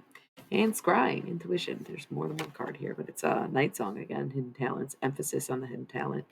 Um, scrying, intuition, trusting yourself and knowing. Fucking don't know how I feel about teaching people how to do magic. I'm like always thinking about the scrying aspect of things. I'm like, I scry a lot. Um, but I don't think that's something I would like teach to people either, especially not on stream. I feel like it would have to be a personal thing. Um, but I do enjoy it. You hear laughter cracking through walls.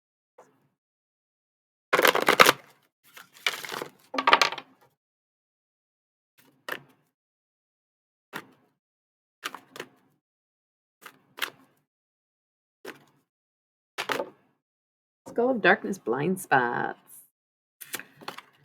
It can do it in the dark, but it will come to light, and you might get blindsided, right? You might get fucking surprised, shocked, whatever the fuck. You had not seen it coming.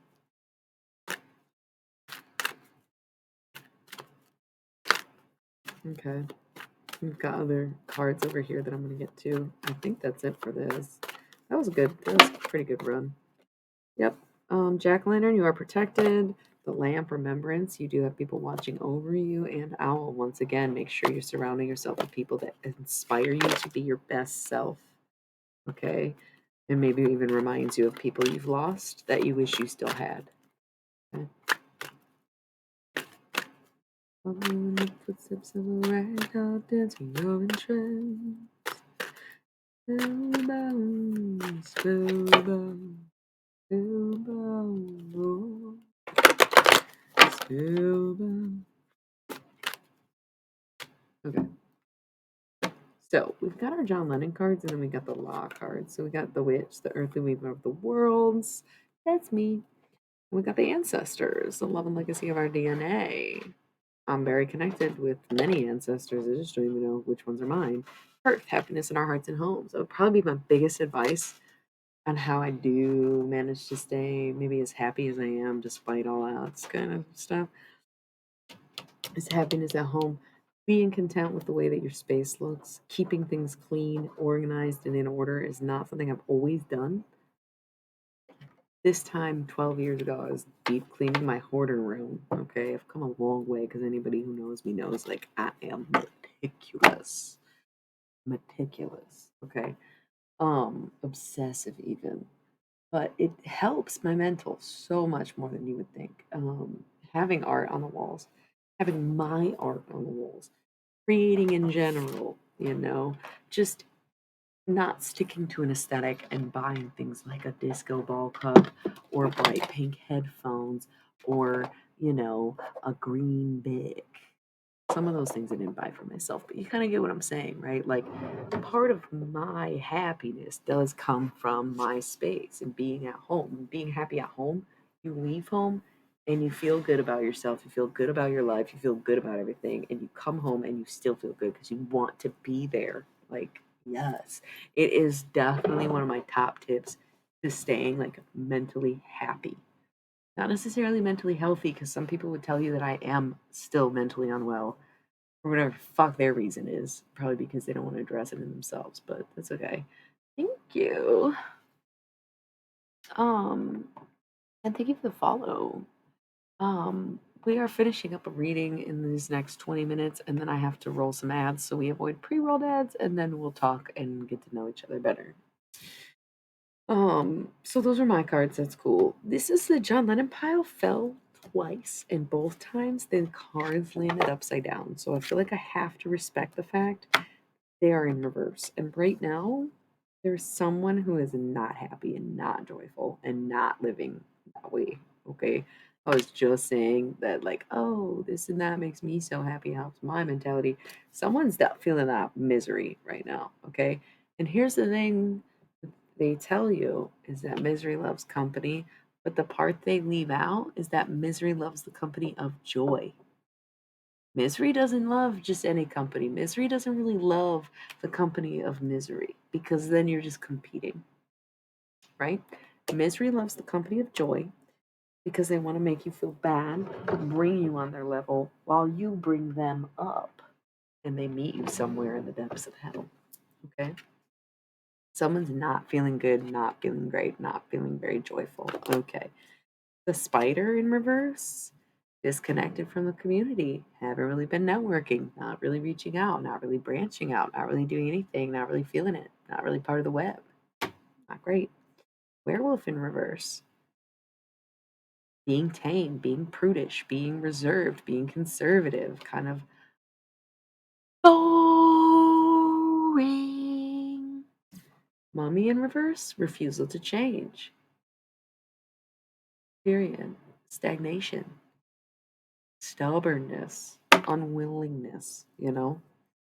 Those are all really, I mean, doesn't sound great. Doesn't sound like the full moon, right? And those are the John Lennon cards. Maybe we're not doing a read. I don't know. But yeah. What we got? Skull of Flowers again, creating through the ashes, hearth and home, happiness in our hearts and home, and ancestors, the love and legacy of our DNA. Don't you ever forget how far we've come as a species, as a people, as a family, as a fucking, you know, extraterrestrial genetic experiment. Never forget how far we've come and who your ancestors actually are. We're not talking about your relatives. We're talking about your ancestors. We're talking about the people who scoured the earth on foot for days, for weeks, for months, for allotments of times they had no measurement for. And they built something out of anything, everything. They interpreted what they found and what they created and made it their own, and here we are hundreds of thousands of years later. That's wild. Even our fucking most dirty contaminated water is like cleaner than theirs, and somehow they lived, right? So remember your ancestors, not your relatives. Invisibility, authenticity. Who are you behind closed doors, and is it the same person you are in the front when there's people in the room? And the ancestors, again, connect with your roots, man. Who are you really underneath it all, under the clothes, right? Get back to your roots, not someone else's.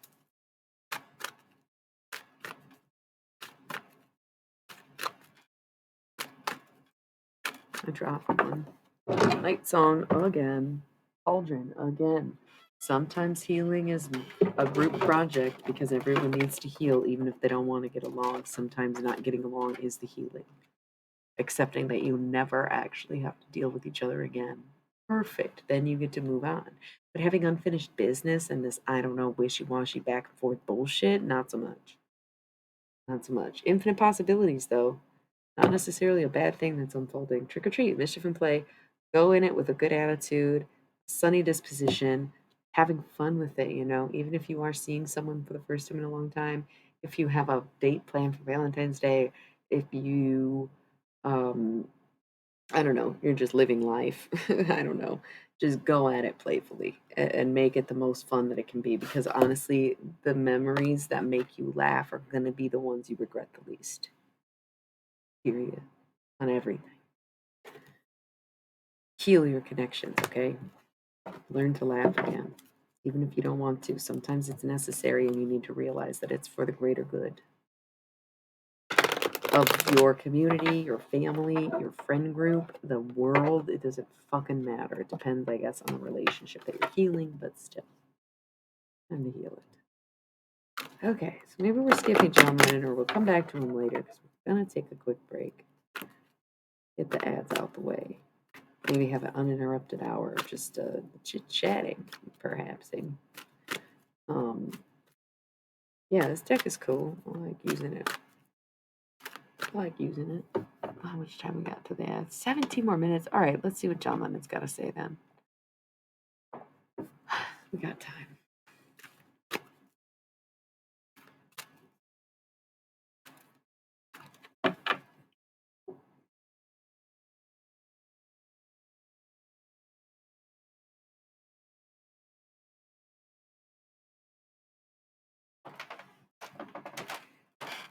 I'm getting like this sort of interesting message from him where I immediately thought revolution. Duh. Okay, now we have joy and upright again.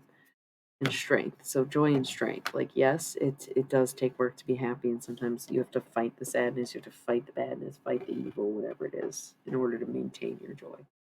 Um I'm hearing the sentiment of like there are monsters that lurk in the shadows, and there are monsters that hide in plain sight.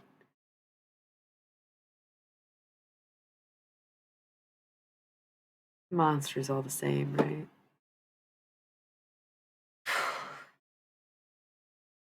He's got nothing going on. He has nothing to say. I don't know why his presence was so present. His presence was so present. But there's something I'm missing.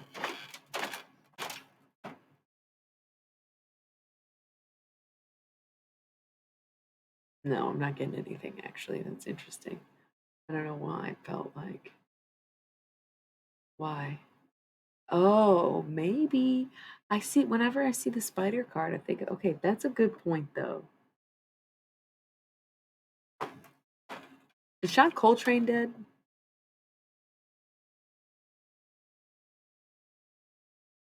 Because that was the first one that popped up. You know, good call. I don't know how it took me that long to figure out it wasn't the right fucking guy. Obviously. Yeah, he died in the 60s. Hmm. Virgo King. No, he's a Libra, maybe? Hmm. Is it John Coltrane, maybe?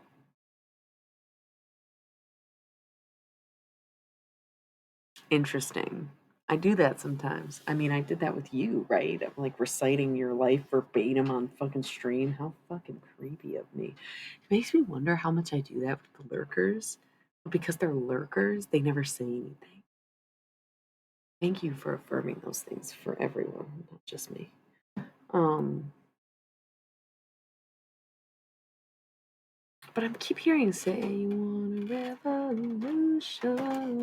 Well, you know. We all wanna change the world. Tell me that it's evolution. Well, you know, we all gotta go sometime. Tap, tap, tap, tap, tap. Hey, hey. I don't know, man.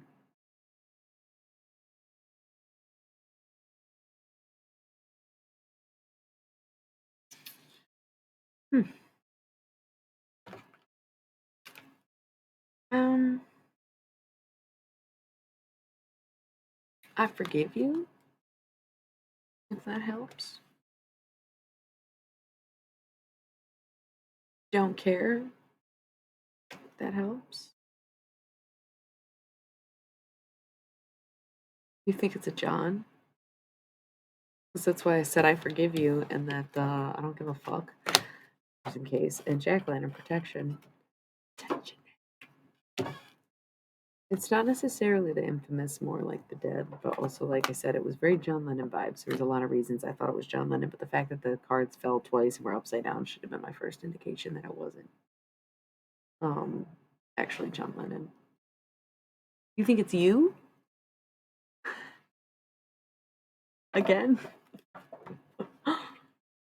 It's been you all night, man. Oh, okay, gotcha. Um, Justina, I don't know.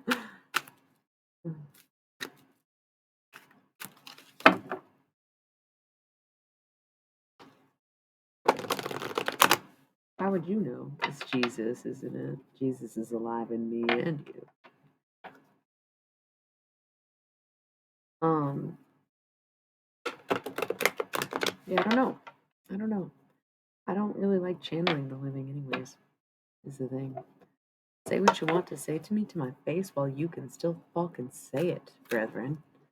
Like, speak to me, I'm not dead. I speak to the dead. That doesn't mean you should speak about me like I'm dead. Or speak to me like I'm dead. That's fucking throws me off. 444444444. I just keep hearing John, though.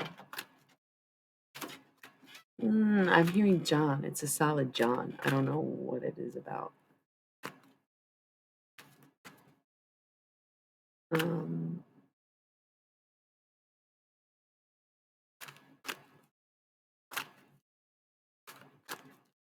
I don't know.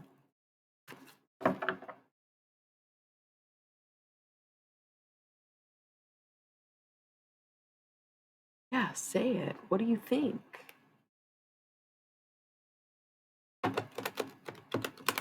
That's like somebody was eating cereal and we took a guess and someone else. Oh, Johnny. Yeah, that makes sense. I kept saying it's definitely a John. That's so funny. Listen, really funny.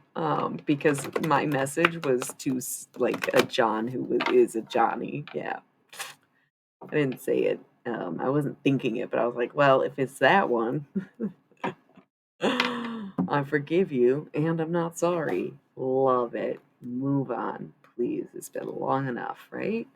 What makes you say that? That is so interesting. Yeah. Yeah, agreed. That's what I'm saying. I agree with you kind of. Where it's like, notice me, senpai, notice me. Especially because John Coltrane's we're on the Virgo cusp anyways. That's kind of funny. But yeah. Welcome to the show. This is what I do now. Pretty much the same person with a better body, better face, better looks, better style, better smarts, better at it. You know? Truly. I I cannot do that to this man. It's so uncomfortable already. We can't. Why do you think? You tell me what you're picking up. Is this a ploy? Are y'all in on this together? Or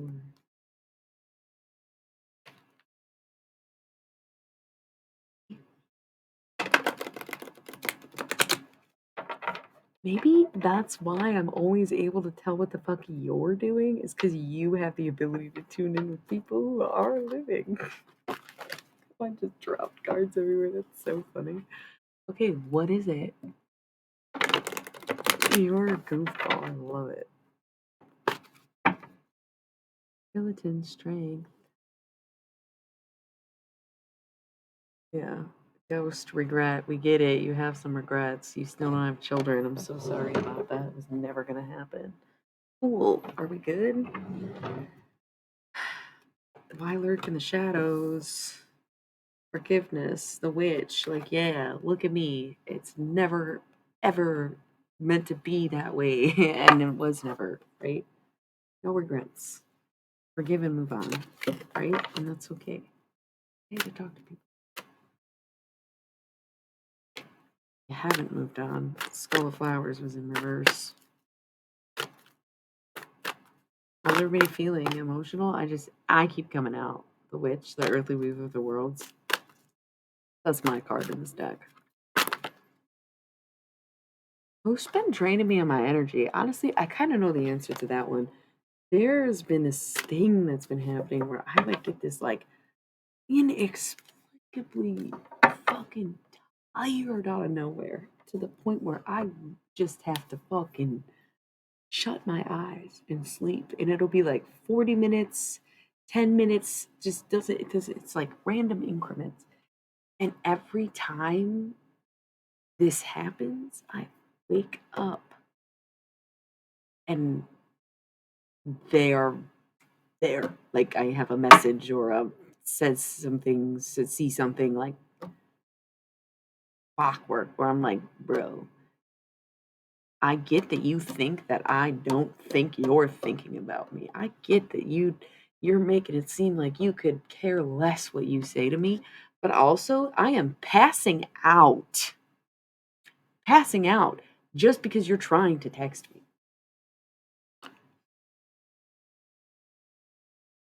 That's crazy. That's crazy. It's like you got to stop, man. You got to stop, man.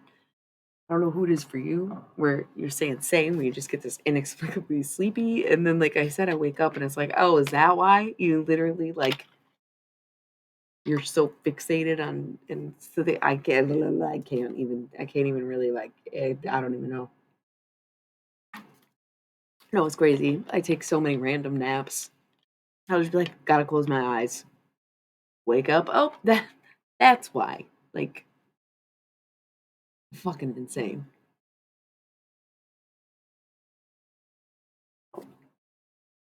This one didn't have booze in it, but I felt like I was drinking booze. Maybe even a beer. There's no way you're up having a beer right now. It's like way too late on a fucking Sunday, Monday morning. Crazy, man. And then everyone acts like I'm nuts because they think saying no is enough to argue with me or to prove me wrong. Cool, champion. You're a fucking champion. You definitely got me. No, it's not even like that. Okay, that'll do it. God damn. What kind of beer you drinking, buddy?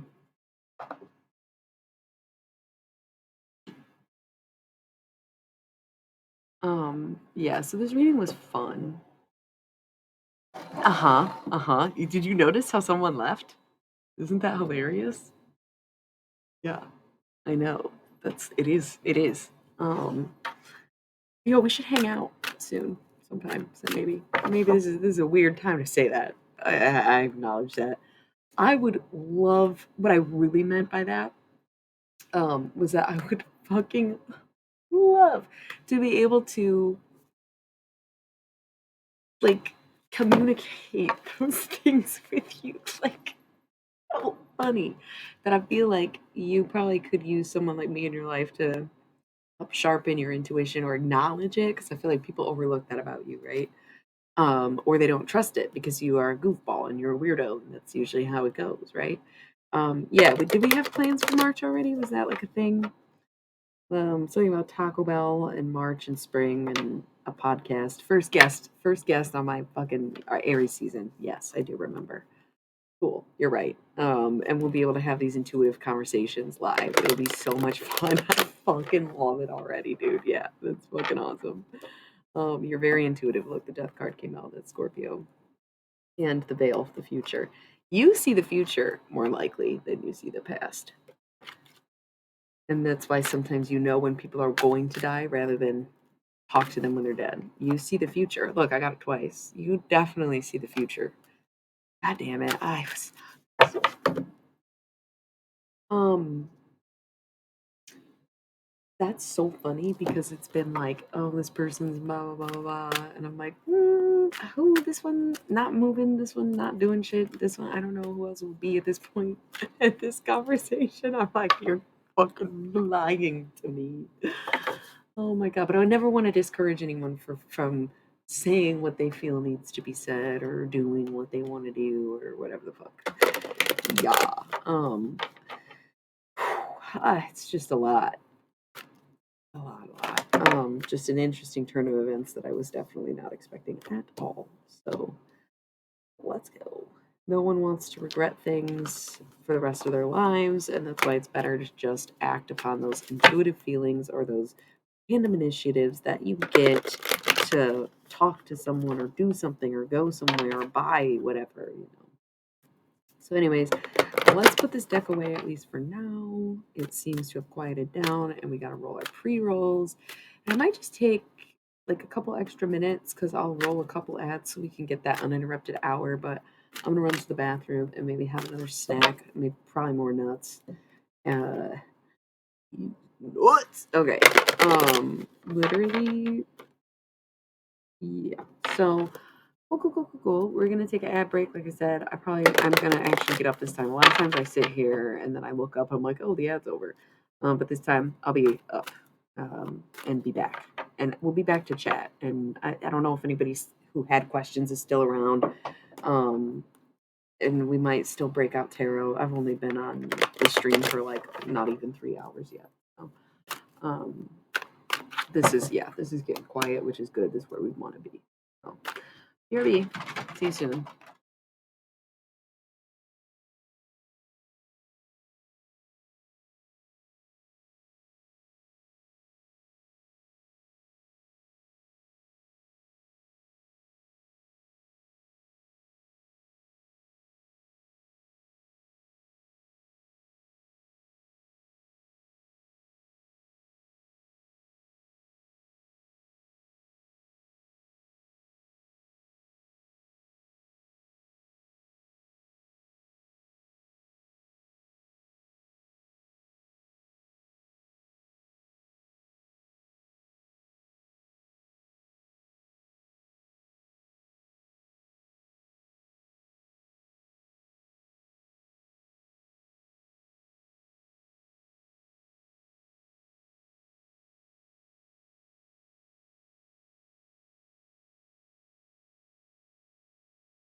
Okay, what's up, everybody? Back to chat mode.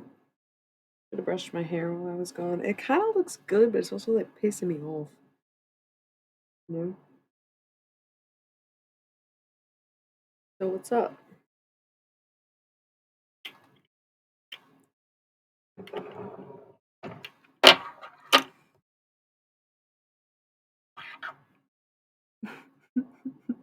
Were you waiting for me to take my glasses off? Wanted to see if my face looks the same. It does. Only, in my opinion, much, much, much better. Used.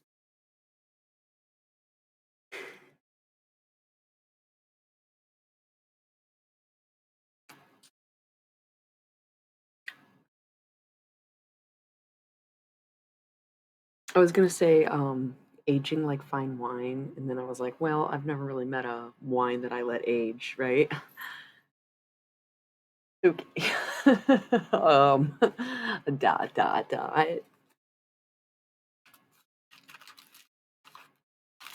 did I burn through all my no. I have these Jesus incense. They high key smell so good. I was gonna light one right now. Yeah, I'm gonna light one right now. Fuck it. They're itty bitty. They're little tiny. Like Jesus. I don't know. I got them for like 80 cents. Best buy. All right, so yeah, what's up, you guys? Maybe it was Jesus the whole time. And that's why I was like, it's not John Lennon, but it's John. Yeah, Matthew, Mark, Luke, and John. Hey, what up, though, Jesus? Okay. Anyways, yeah. So people were kind of asking me questions earlier, and now it's really quiet. And I'm on chat. I'm taking a little break after that shadow work reading with the Halloween Oracle, and then I did forget that I was gonna do some night guiding. So we will be doing this after this chat hour, whatever. Before the night is over. So now's a good time to ask me questions. Now's a good time to state your opinion or ask mine. Now's a good time to say random stuff or start conversations or give a hot take or whatever. Now's a good time. Once the screen goes back to being a little turquoise box over here and the chat moves to over here, you'll know we're back to the cards. And like I said, the next cards on deck are going to be these. They're new for me, but I feel like I kind of finally understand them. And we're going to get some advice on how to navigate through these dark nights of the soul that some of you or all of you that people are going through. Okay. Thank you. I know you probably just typed bless you, and then it's not going to come through because there's a lag on the chat. Or nobody blessed me, and now it's awkward and somebody's scrambling to do it. Yeah, okay. Thank you.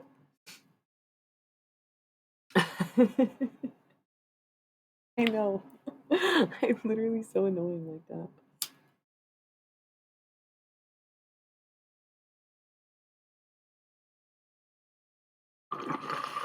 I still smoke weed, baby. Oh my god, I noticed my bong was fucking killing me yesterday. I was like, I'm so sick of the bong. And I was like, no, change the water. You disgusting asshole.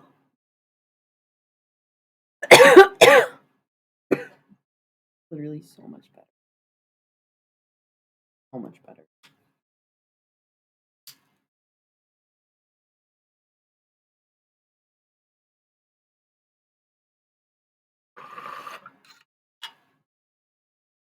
Who's the jester? Are you here for me personally? I'm sorry, I didn't mean to be that type of way. I was like totally being so extra. Thank you. I love your name. It's very cool. What's your sun sign and pronouns? I forget to ask people when they first get here. I try to keep track of everybody. So we're just doing a chat right now. I don't have any cards out. I will be breaking out my new deck later. But I just did like a shadow side Halloween Oracle reading, and I'm taking a bit of a break. So if you have any questions for me or want to know more about the channel, or anything that I do or who I am or any of that stuff, now's the time to ask. And if you want to volunteer any information or ask a personal question or anything, nice. Now's also the time to do that. And that goes for everybody or anybody. Lurkers, now's your chance. Speak up, man.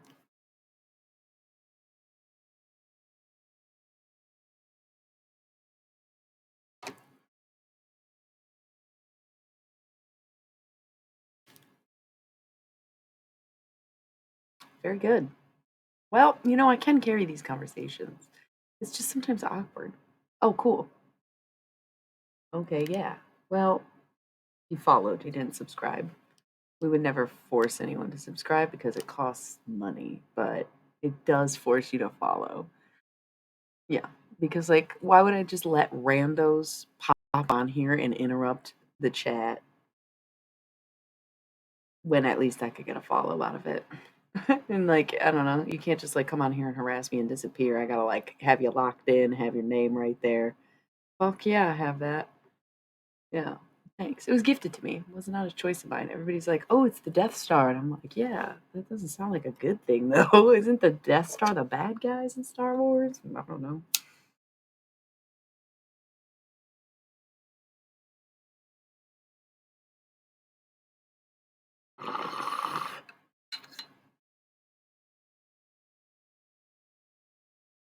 So it's quiet, and I have Spellbound stuck in my head. I don't really know what to talk about, you guys. It's like it's fine. I can talk about anything because look, a whole conversation is gonna start just because I said I don't know what to say. So I just start making stuff up. Yeah, it's glass. It does look like copper. I thought it was like a coating, but it's the actual glass. It's so amber. So amber. It shines. It's dirty. Yeah. What's y'all's favorite way to smoke weed? For me, the bong has to be number one. Mostly because health purposes.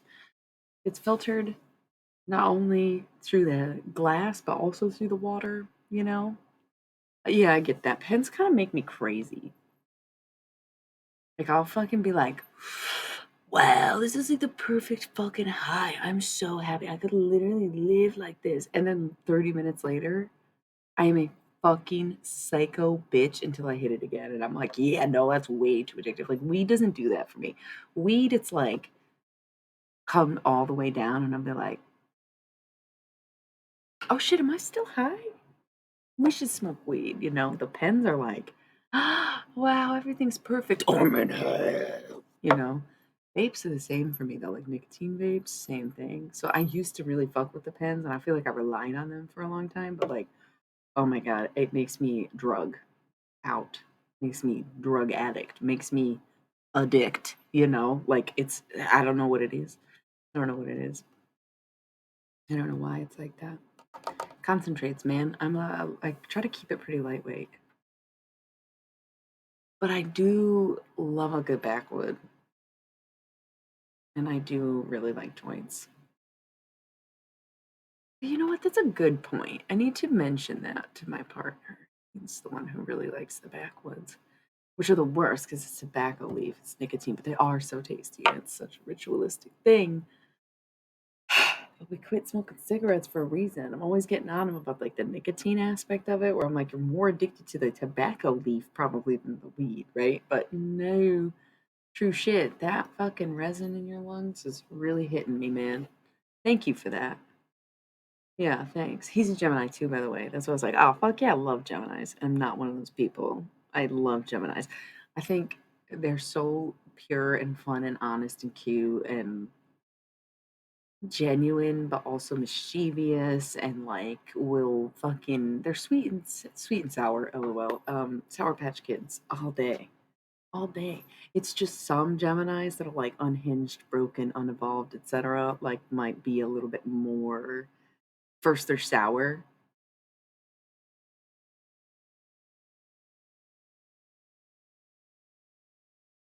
and then you never see them again.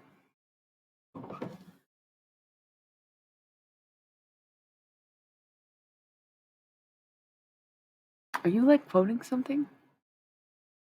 Yeah, yeah. Yeah. I love Gemini energy. I'm triple fixed, so I really like mutable signs.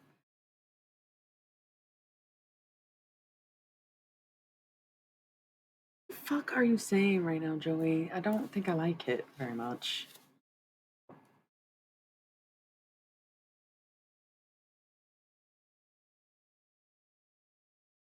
feel like Troy when faced with.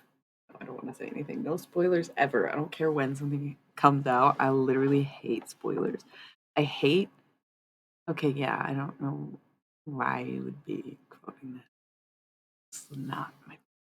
Not even get on the subject or divulge at all. Okay. Um.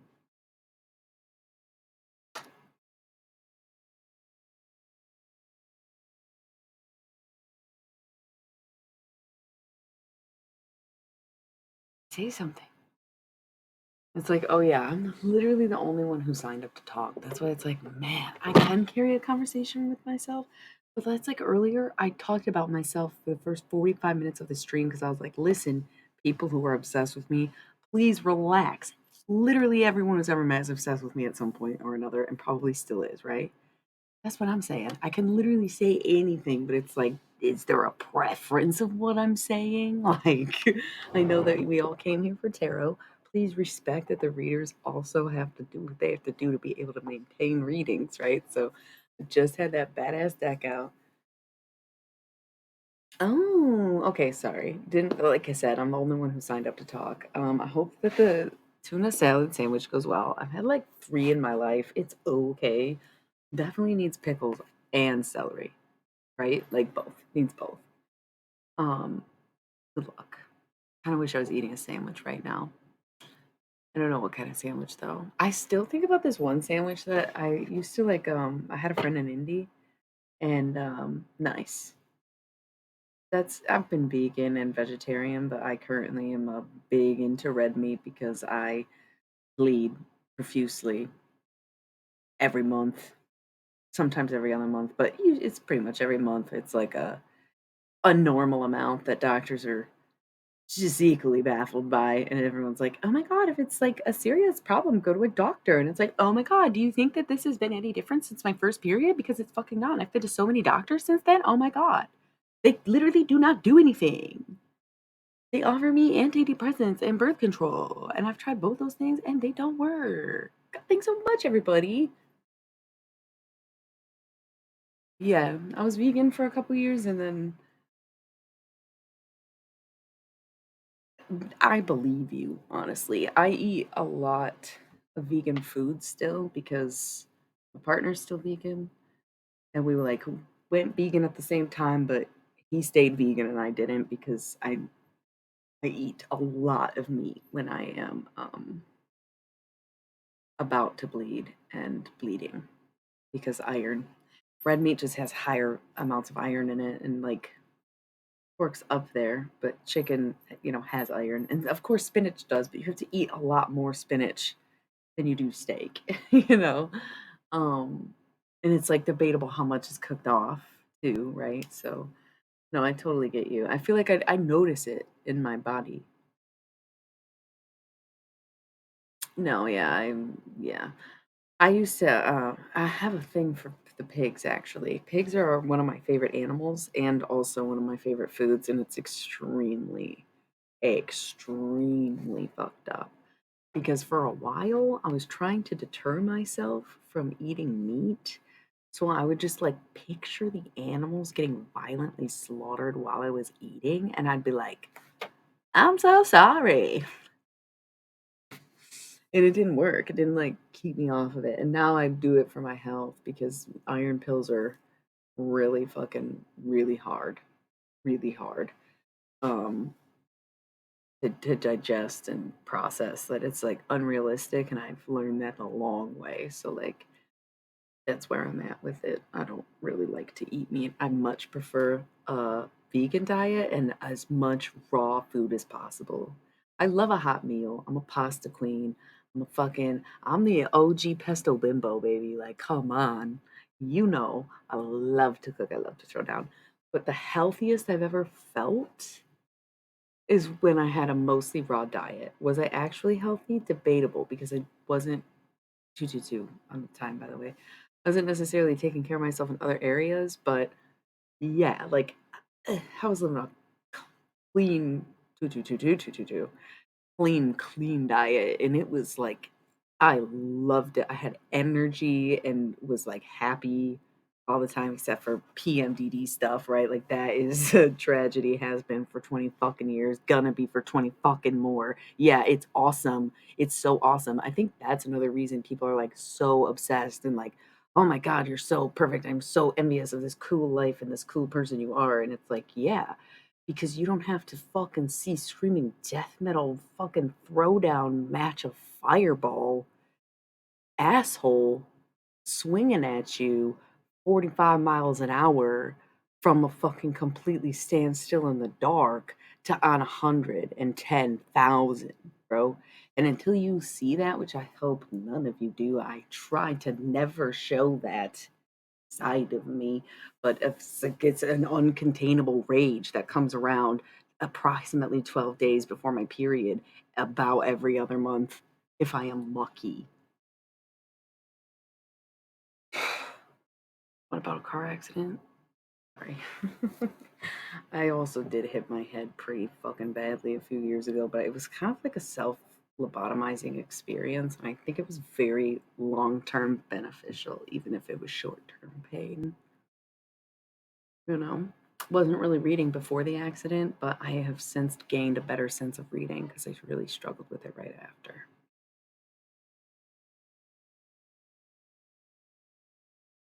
It's just now hitting me that I had people give up on me while I was in recovery. I remember I had a friend who I thought was really a close friend and someone I truly confided in and loved and like trusted with my life, pretty much trusted their opinion.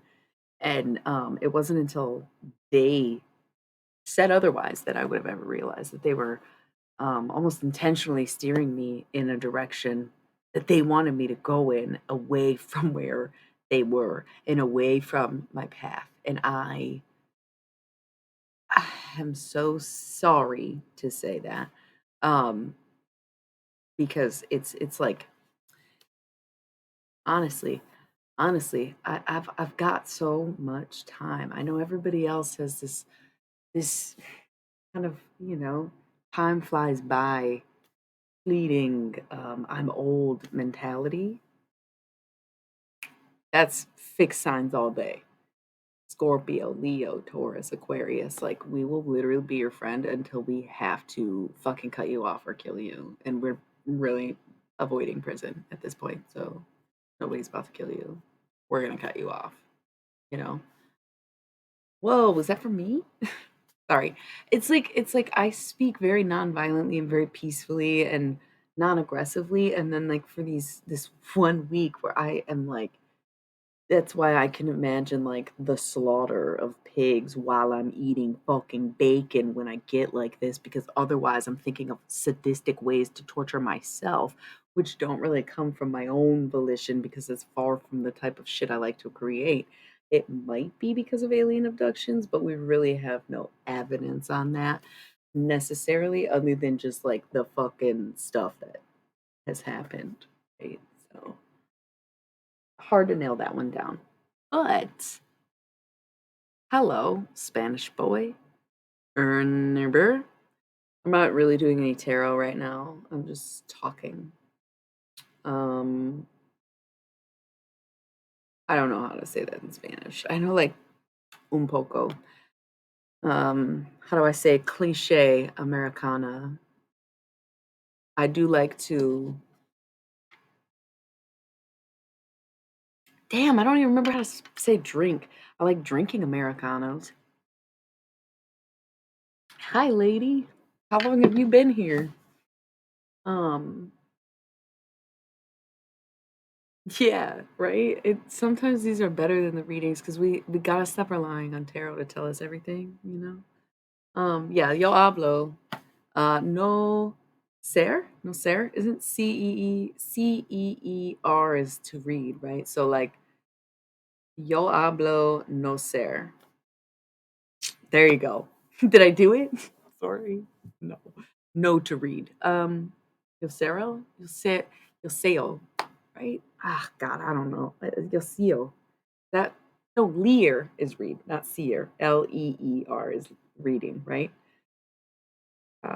Yo hablo no lío, right? Is that I'm talk well, not I'm talking. It'd be yo soy hablo. Okay, we get it. You kind of know Spanish, but you don't know Spanish. Please stop. You're driving me nuts. Okay. Yeah. Oh my God, that's us every night. That's like all of us collectively every fucking night, day in and day out. I tried to go to bed last night so early, and then I'm like, damn, it's 5 a.m. All right, let me just fall asleep, and then didn't. I don't even remember if I did fall asleep early because all of a sudden I was like, well, I'm up, and it was 10 a.m., so I did not get any more than 5 hours of sleep, but less actually, like way less. Because if I saw the clock at 5 and woke up at 10, I'm like, damn, bro, where did the sleep go? I didn't even sleep. But the thing is, yo, when I do sleep, going back to like the dream conversation, oh, for sure. That's why it's just like let yourself rest. Who cares? Um, estoy bien. Uh,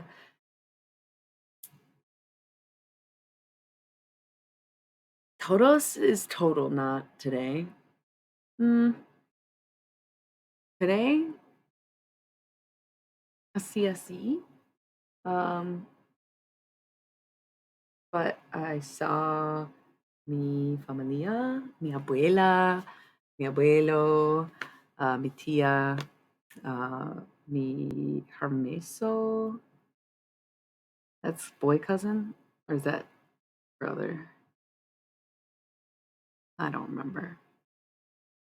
Oh my God, that's so weird that you just mistyped his name because it's very close to how he actually spells it on other platforms. That's insane. Joey, do you see that right now? Jai. That's why I always do that to you because of your stupid fucking handle. Jai. He knew. He fucking knew. Um, Spanish boy, as you called yourself. Ern, I guess, is kind of a weird thing to call you. What's your sun sign? Your star sign, like your astrological sign, and your pronouns, your like lo or la, or X. You know, like where are we at? Oh, okay. So yeah, I would like a beer. Why? Are you gonna bring me one? That seems creepy. What's happening? Um, I like stouts, by the way. I like stouts. Y'all are so fun. I feel like I was about to say something, and then I was like, let me try to speak Spanish. I know. And I was getting all hype. I was like, no, you know what? Oh, dreams. Yeah. The funniest thing is like we were talking about dreams the other day, and I'm starting to realize that like I've always known that sleeping was exhausting to me because my dreams are fucking too much, like just way too much. But I'm realizing that I think part of the reason it takes me so long to fall asleep and wake up is because it's like preparing for and getting off work. Where like if I knock out for 8 hours, I'm gonna dream so fucking hard. And a lot of times I wake up dreaming and I try to like fucking go back in sometimes and I can't. And so I'll just come out of it quick and not remember. And it's like so exhausting because then it like takes longer to process and download, at least on a subconscious level, of what happened or what I did. That is a really delayed response, is it not? Or just I mean, not in an offensive way. In like is there a really big lag right now? I feel like, are you responding to when, or are you just like saying, oh, right, because I said, what were we talking about? And one of the things we talked about was like not relying too much on tarot. Yes, thank you. Yes, y'all really do help stay on track. But also, I think most of the points I make do circle back to somewhere, but there's just like the PMDD. I'm just like lower functioning this week. Like my brain power is a lot less, my creativity is a lot less, I'm physically tired, I'm in pain, my legs hurt and don't want to work, and my brain is so full of frogs, and I'm just looking at the sky. waiting on the rain, you know. Yeah, as it should be.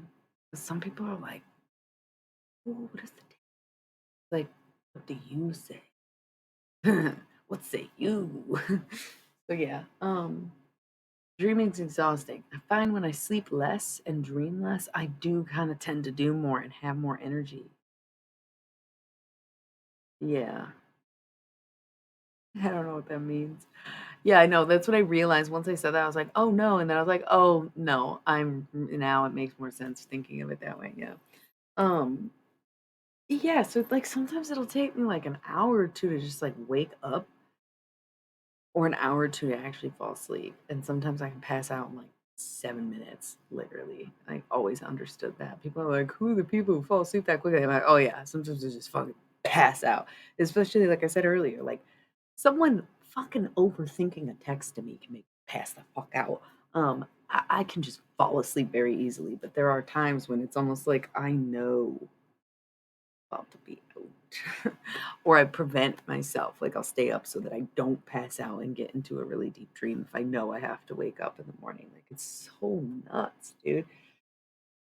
Oh, it's like not even being a morning person. I'm not a wake up person. I'm a stay awake person. And it's like, sure, if you stay awake, typically it's more at night, right? Like night owls tend to be the ones who are going on sleep benders. Yes, yes, yes, yes, yes, yes, yes, yes, yes. Yes, it's like it goes both ways because sometimes so if we were playing D&D, it would be um like a short rest versus a long rest, right? Because short rests are 4 hours and long rests are 8 hours. So sometimes with a long rest, you're more groggy. It takes longer to wake up, it takes longer to shut down. You know you're about to do it. And I think that us telling ourselves that we're supposed to be getting 8 hours of sleep a night and then also not doing it is like two different ends of the same misinformation. We probably only need a long rest every once in a while to completely heal the damage we've taken, right? Again, D&D. And we need short rests more periodically, and we just need to get a short rest this night and a short rest that day. And once we're done with the objective and getting to the place we need to go, we will have our long rest when we can. So, like, getting maybe 6 hours of sleep a night isn't that bad as long as you still get 8 or 9 or 10 at the end of the week or whatever, you know? Yeah, I think that's not a bad thing. And I didn't really think about it until right now, but it's true. It's like I literally take so much longer to wake up if I have a dream and I have a deep sleep, but I wake up with so much more energy. Yes, I wake up ready to go if I just sleep for a few hours. I'm like, all right, second win, let's do this shit. You're back. And see what I'm saying with the chat? Oh, we're talking now. So right now we're talking about dreams and stuff. We're talking about sleep and how dreams can affect your sleep. And how not dreaming probably is almost more restful. Hey Jimmy, everybody's popping in right now. Hey everybody, how's it going? Y'all missed the intensity of the Dark Night of the Soul reading, but it wasn't that bad. Yeah, I've had some dreams that still haunt me to this day, for sure. And some dreams that like really gut me to the core, and dreams I remember from so long ago, nightmares from my childhood to dreams 10 years ago. Like, yeah, fucking, yeah.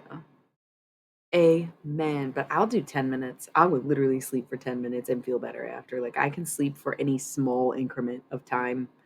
But if I'm taking a nap, I can't do more than two. But 4, I would consider that like almost a full night's rest. Yeah, like you could get a whole fucking 2 days out of that. We sound insane. Welcome to Insomniacs Anonymous. I'm your host, Illuminati Miss Dax. If you're feeling tired, go ahead and relax. Set the phone down, lay back in the dark, and let the soothing lull you to sleep. But be warned that sometimes we get a little carried away.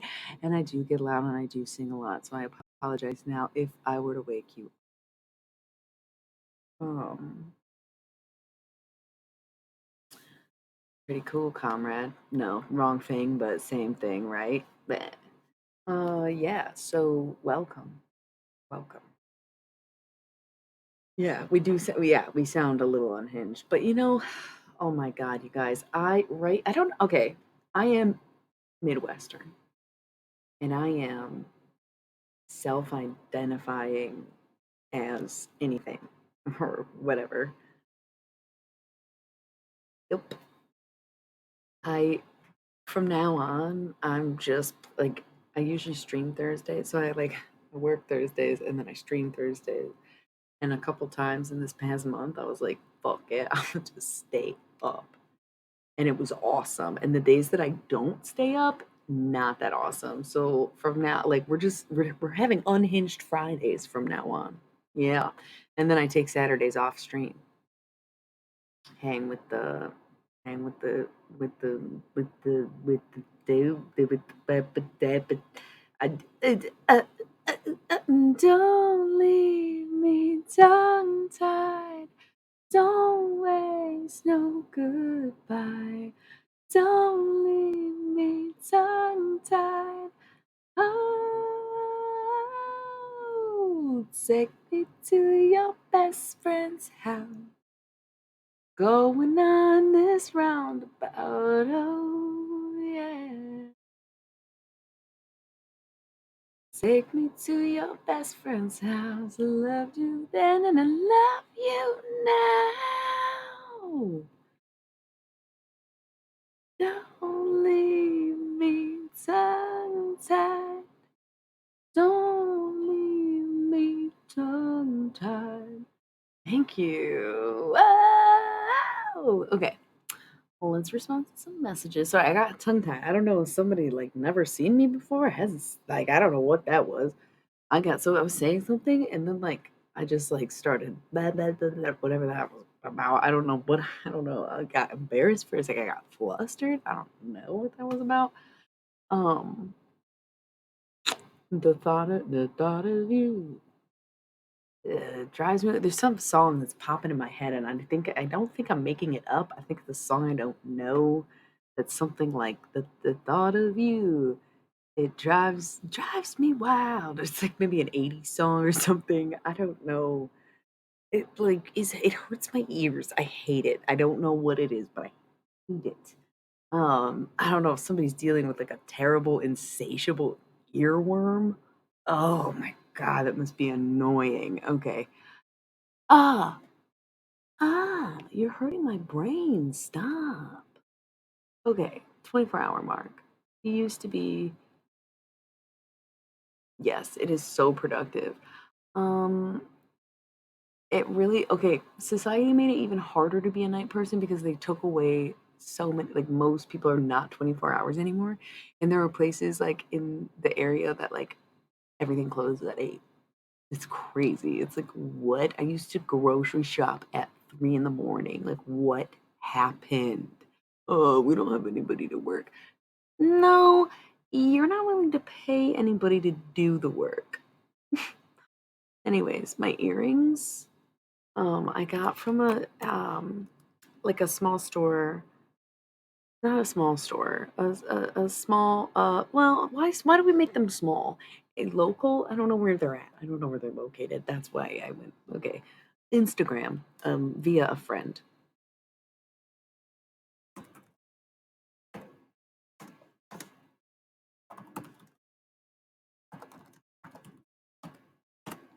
There you go. Thank you, Lily. Um, gamer friendly trait, LOL, rather be dying. No. Okay, more lyrics or something. City, yeah. Okay. Cool. Caught up. All right. Yeah, someone was seriously trying to hurt my head. I don't know what that was about. Oh, they just sometimes probably fuck with me. They're like, "How strong is it?" And they're like, "Oh shit." Oh god. Don't leave me tongue-tied and don't know goodbye. One thing is though, Lily, I bought these on clearance and I don't know if it was because it was just like the end of year sale or if it was because she discontinued this design. So I'm sorry if you can't still get these. There was so many. I feel like it was one of her regular designs. Um, they are regular designs. Maybe I don't know where I'm getting she from. You know, it's funny how like people who are on Twitch will watch tarot and like talk tarot and know tarot. Like we go so hard in the chat, but it seems like you all also play video games, and I feel very left out. And yet I have virtually no desire to play video. Nothing is unrelated. That is literally the most related thing to what I just said is how it like people can connect with me and talk about the stuff I like, but then you all talk to each other about this thing I'm missing out on. I know, that's what I'm saying, but I know, but I didn't realize it was gonna be it's pretty much everybody, and I'm, like, really jealous. Like, really jealous. If I was envious, I'd be mad about it, but I'm just jealous because it's like, "Oh, I wish I had that, but I'm also not gonna do it." Do it. Well, okay, you were asking about that too, so good time to bring it up, good time to redirect because we're not really talking about anything very in depth at this current moment. Um, I am gonna go ham for a second, okay? Um, I do think that there are rules that can go along with tarot, and there are like I don't know. It's like it's not a close practice, and there's no specific origins, but also people who say that just don't have them. It's tough because we're now competing with like the internet saying, "Oh, well, white people made it, so anybody's allowed to use it." But the person who invented tarot cards is Pixie. I'm sorry, I can't remember her name. She's a Pisces. I think her birthday just passed. She's like credited for making the first tarot deck because she illustrated the Rider Waite deck. But they don't realize that the tarot was inspired by like other card series that were used for games and divination by people like the Italians and maybe even the Hungarians and maybe even the Turks and like a bunch of like the Romani people. Like it wasn't the Rider Waite wasn't necessarily like the first tarot deck. So it's like anything like if that's your starting point for tarot, it's a good starting point for learning tarot. But if historically, hey, that's okay. You were on you saw my Instagram story. I know. Okay, I got a phone call literally right after I posted it and talked to my cousin for like 20 minutes, even though I spent like 6 hours with him today. I was like, bro, I'm literally about to stream. I gotta go. Just watch it if you want to. It's so funny. Um, but yeah, I was like, damn, that's probably why people like don't even know when the fuck to tune in because it takes me so fucking long to actually start streaming after I post that I'm about to start streaming. Um, yeah, that's what I'm saying. I was like, you saw it, but then I hesitated, so it's so funny. So, oh god damn it. Anyways, I don't know what the fuck. Oh yeah, so cards, right, right, right. Yes, yes. It's yes, there's so many different cartomancy origins that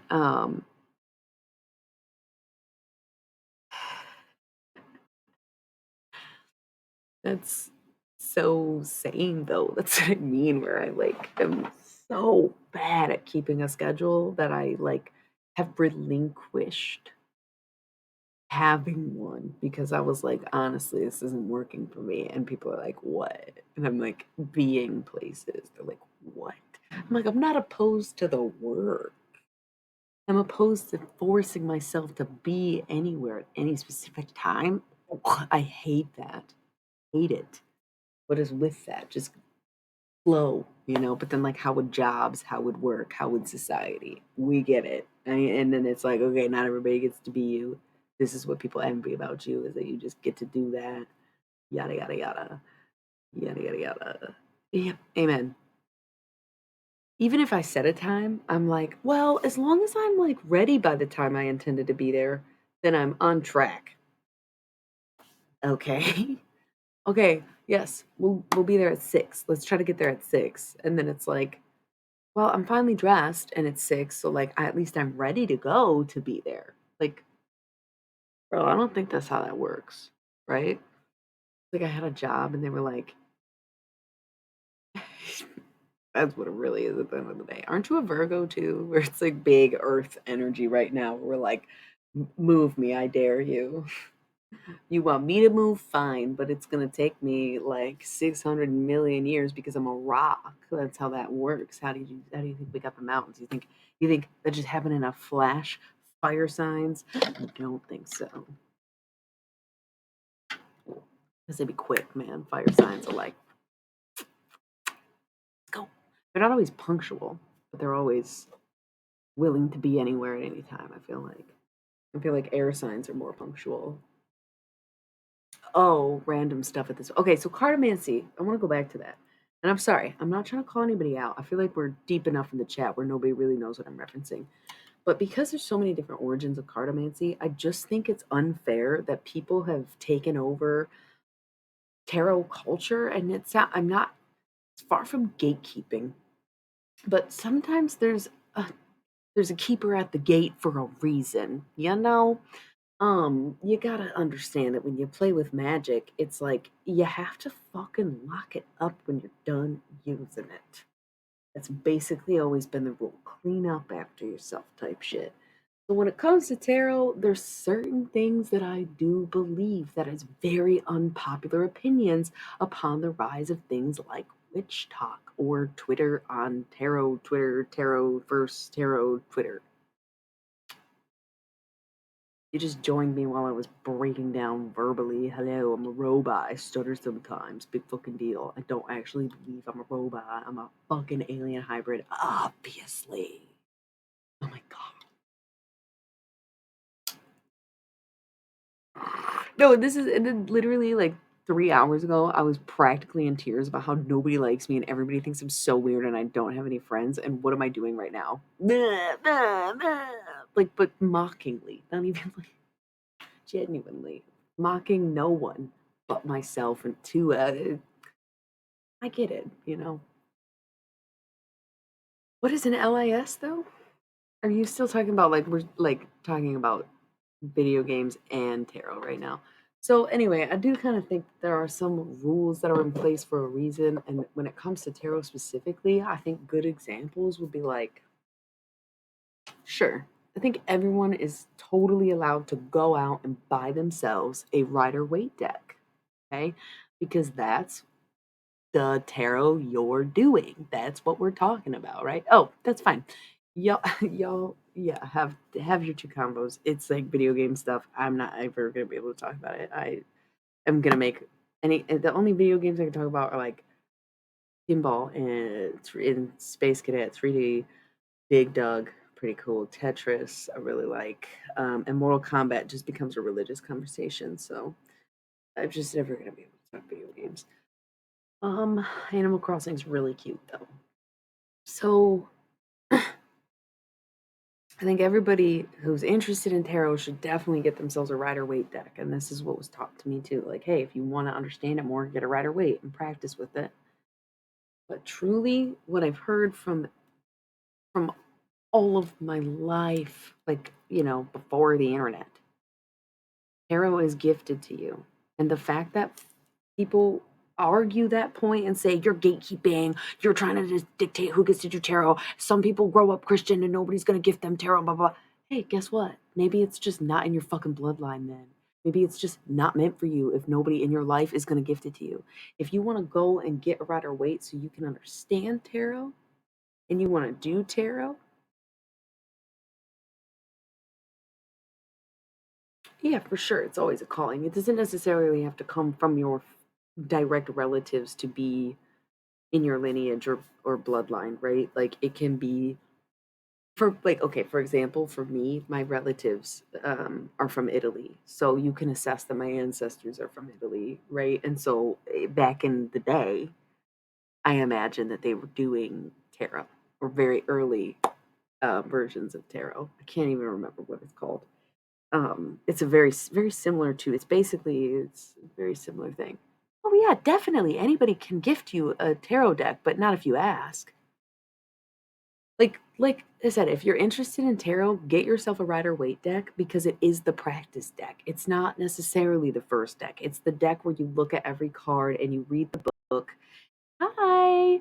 And the Rider Waite is the base for a lot of decks, but your first deck will come to you as a gift, right? And mine wasn't gifted from anyone. I found mine. It was a bare deck, no box. It was in the back of a hippie shop I was working at the time, and I saw it and I came out and then someone was looking at it and I was like, "Wait a second, I just saw that." And then didn't even know it was a deck of tarot cards, brought it back out and my manager told me I'm going to have it. You know what I mean? So it was like gifted to me, but it's because that was like a year after I bought a Rider Waite deck, looked at it a little bit, carried it around with me, lost it somewhere, and then found this deck. And that's when I learned tarot, is when my deck found me and was like, "You need this one, lady." And I was like, "The fuck?" They're Egyptian, they're Aleister Crowley. Like, that's the moment. That is the moment. No, it's been very fucking cold and cloudy where I'm at. But I love when the moon has its magnetic rainbow aura. Yeah, it's sight to see for sure, for sure, for sure.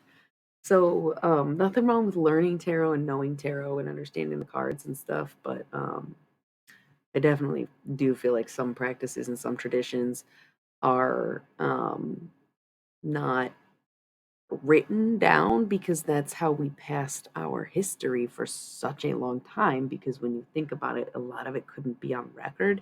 So if there is lore or there is word of mouth that still travels down, and someone says, "Well, it's not written anywhere, so it's not a real rule." Do you even do magic? Are you even a witch at that point? Are you even like into like if it's not written down, it's because it's kept secret because you can't let your secrets get in the hands of the enemy slash the people who want to lynch and burn and fucking crucify you. The fuck? Duh, it's not fucking written down. Duh, there's no fucking formal order for it. Sorry. I didn't mean to get on a rant. I'm telling y'all, it's fucking see blood already. I'm sorry. Trying to fucking stay calm. That's why I'm smoking weed. All right, I don't disagree. Okay.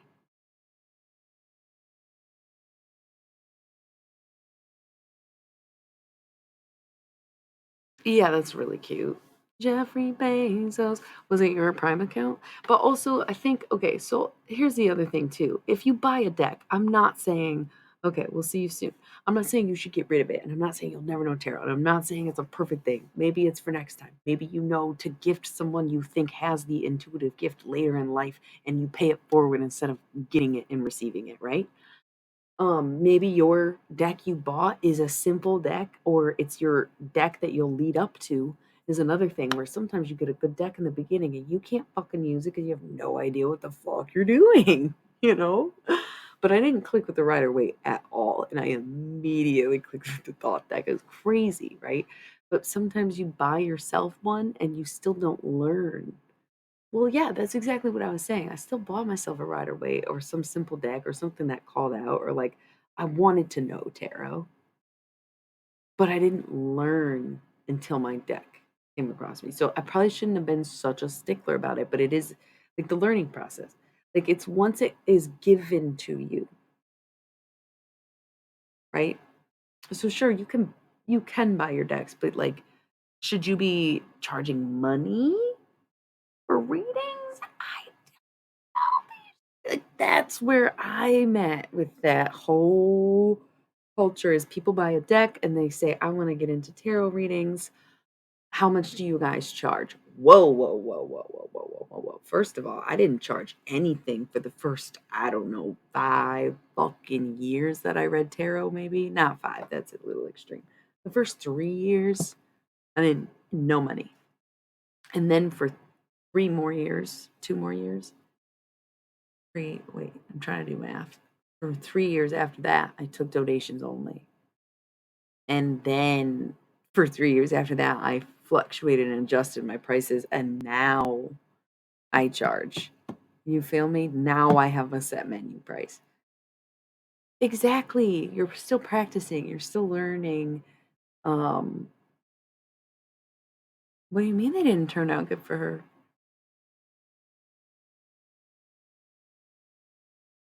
What happened to Miss Cleo?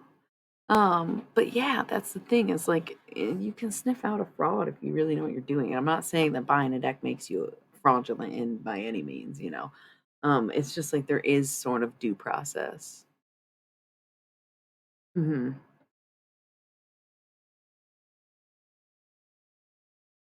Exactly. It's like I don't really make money on this. I've fucking given y'all game for no reason. Oh my god, no, I'm kidding. I've gotten the payouts, right? So it's like enough to keep me doing it. But is it worth it in the end? We'll see. We'll see how this year goes. I haven't been on Twitch long enough to really say, but my growth has been exponentially up since I started.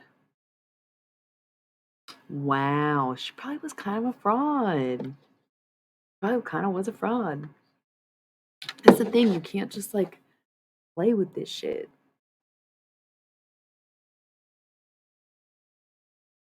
I don't do readings on here. That's literally this conversation is a great example of like why I don't do personal readings because we just discussed the fact that this isn't that much money that we're making. Um, if any at all. It's yeah, buy one. I'm giving you a free game as it is. Um, for sure. I never really intended. That's the thing. I didn't intend it, but that's I guess that's why I wanted to clarify about buying a deck is like I've literally read threads of people being like, "I want to buy a deck. What do you think is the best one?" Okay, cool. How much do you usually charge for your readings? Like blah blah blah. Like I'm gonna do tarot now, and it's like you just want to fuck around with other people's. No. No, but if you're literally trying to learn and get into it and know more about tarot and doing it for yourself, or like y'all said, like, oh, pull for your friends and you're like learning together, totally different. But I get that's why that was my trigger response was like, oh, hell no. Some of these people, man, don't listen to anybody on the internet. She said on the internet. Yeah, no, I know. We all see the irony in it, I think. So that's what I'm saying. That's what I'm saying. Every you get what you get. Joey had like a whole very personal experience earlier because he was the only one chatting with me. So like if you're here enough for sure, but yeah. And that the uprise of tarot readers and culture and it was because of COVID, or the quarantine. And people didn't really have anything else to do and wanted insight and inspiration. And it'll die out again. Totally. I wouldn't do this if I didn't think it helped other people. It helps me too to do it in a sense, to an extent. I enjoy it. That's what you're saying is like the spiritual need to do tarot and deliver messages, but the social need to actually talk to people while I do it. I like Twitch way better than when I was making YouTube videos. And the YouTube lives are never, it's like a totally different feeling? It's just like not as fun. It's not as aesthetic. Why?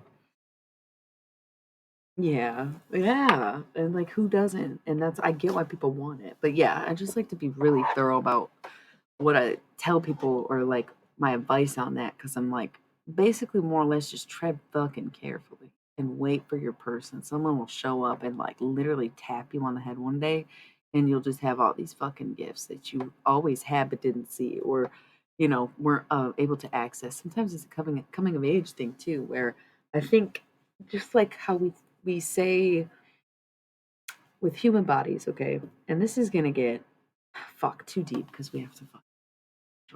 Yeah, we have 20 seconds before the pre-ed goes off. So let's roll. Let's roll 3-minute ads, and then I'm gonna come back because we'll have like 30 minutes to chat and then we'll just feel it out. I'm not going to try to do the hour again because we might switch to tarot in a second. So, here be.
Okay.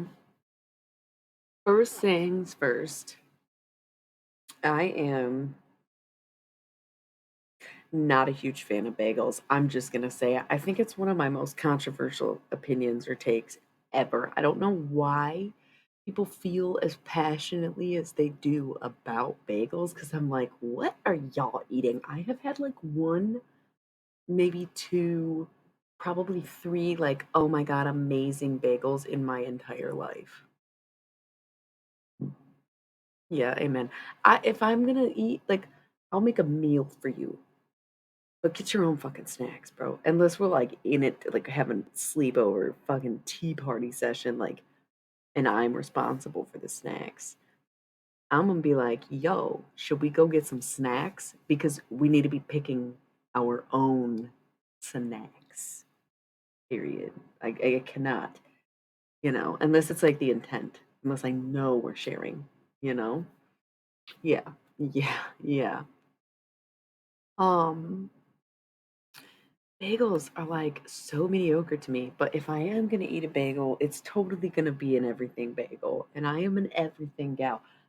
My favorite chips ever, Zapp's Voodoo. What are they? I don't know. It's pretty much a combination of things. Same with my favorite wrap snacks, all in or all in hot. Yeah, because it's that everything bagel kind of flavor town, you know? I love an all in company. Suicide slushies. I probably gotta stop saying stuff like that on Twitch. Yeah. What? I don't care. I mean, I don't. Isn't Duh Baby the one who was like homophobic and we don't like him because he doesn't understand how AIDS works? I don't know anything about Lil Baby, honestly. But those chips are fucking so good. They're almost like voodoo flavor, but like because Zapp's is kettle cooked and those are just like regular. Yeah, dude. Okay, all dressed I've only had a couple times, and I don't think they're as flavorful as like. I'm sorry to all my Canadian friends in the chat right now, but they are simply less flavorful than the American equivalent, which would be Zaps or All In. Y'all are truly missing out. I'm sorry. You don't even know. Do you have all dressed in hot? Do you have spicy all dressed potato chips? Because Voodoo Heat and all in hot.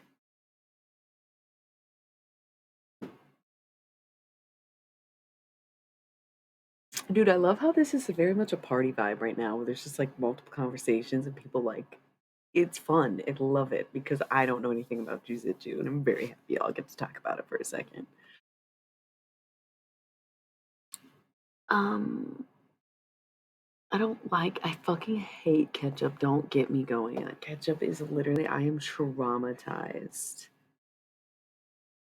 Because they're from the South. They're like a smaller brand company from Louisiana. So there was one place that I got them ever, like years ago, like in the Midwest. And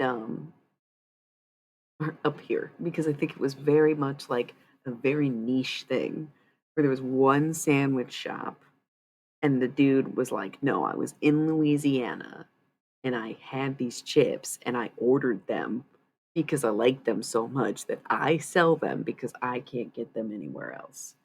And that was the only time I ever had fucking Zaps or Voodoo. But now they fucking sell them everywhere. What are you eating? Louisiana hot sauce? You're literally eating Zaps right now? Are you fucking joking? Why is this always a thing? I literally got up and was like, I'm gonna grab my voodoo chips. And I was like, fuck, they're not voodoo, they're all in. And then I was like, oh shit, they are very similar flavor, aren't they? Um, and that's probably why, because I really Zapp's voodoo are my favorite. I think I prefer, I don't know if I prefer kettle chips. It's a different vibe. It's like I can eat the crispy ones just as much as I can eat the crunchy ones. I'm a potato chip gal. I never really was that into sweets.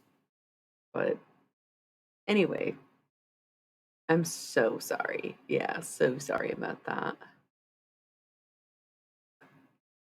Yeah, Voodoo Hot is good. You know what sucked though? Evil Eye is disgusting. It tastes like ketchup. So ketchup. I fucking hate ketchup so much. I used to work at Coney Island, RIP to the Coney Island. And like, there's nothing against them because everybody does it. Like, I'm sorry to wherever y'all think you're eating, but these diners and these little restaurants and these hole in the walls, these bars, they're all doing the same thing. And even some of the finer dining, like, I literally would advise you to never eat ketchup when you go out, but that's not gonna happen unless it comes from the kitchen in a canister. Otherwise, don't fucking eat that shit, man. You know what they do? First of all, if you've ever worked in food, then I'm sure you're already familiar. Marrying the ketchups, it's common practice. I've done it in most of the places that I've worked when it came to food. Basically.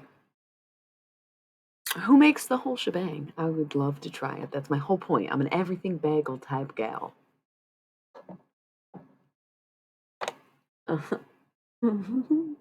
Hey.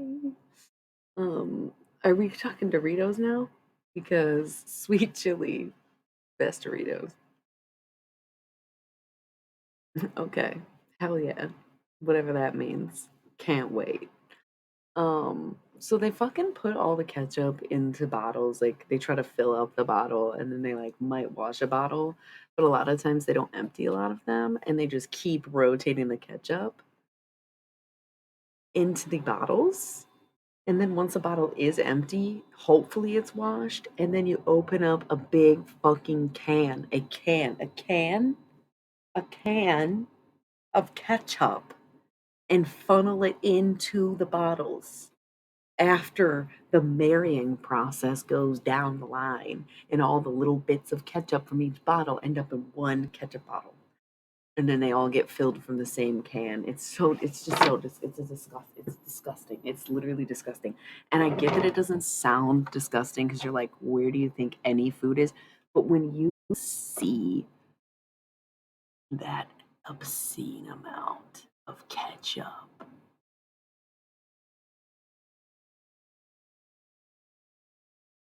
yeah, that I just never really ate it again.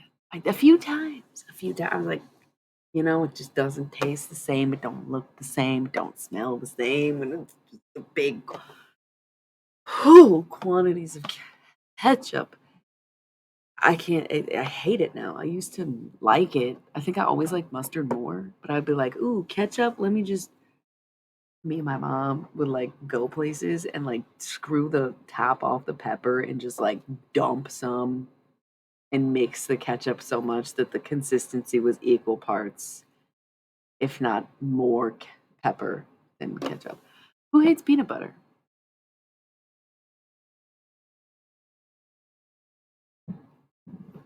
I don't hate peanut butter though. Okay, but I don't understand creamy peanut butter. What kind of fucking psychopath eats creamy peanut butter? What are y'all doing and thinking? You just like cottonmouth?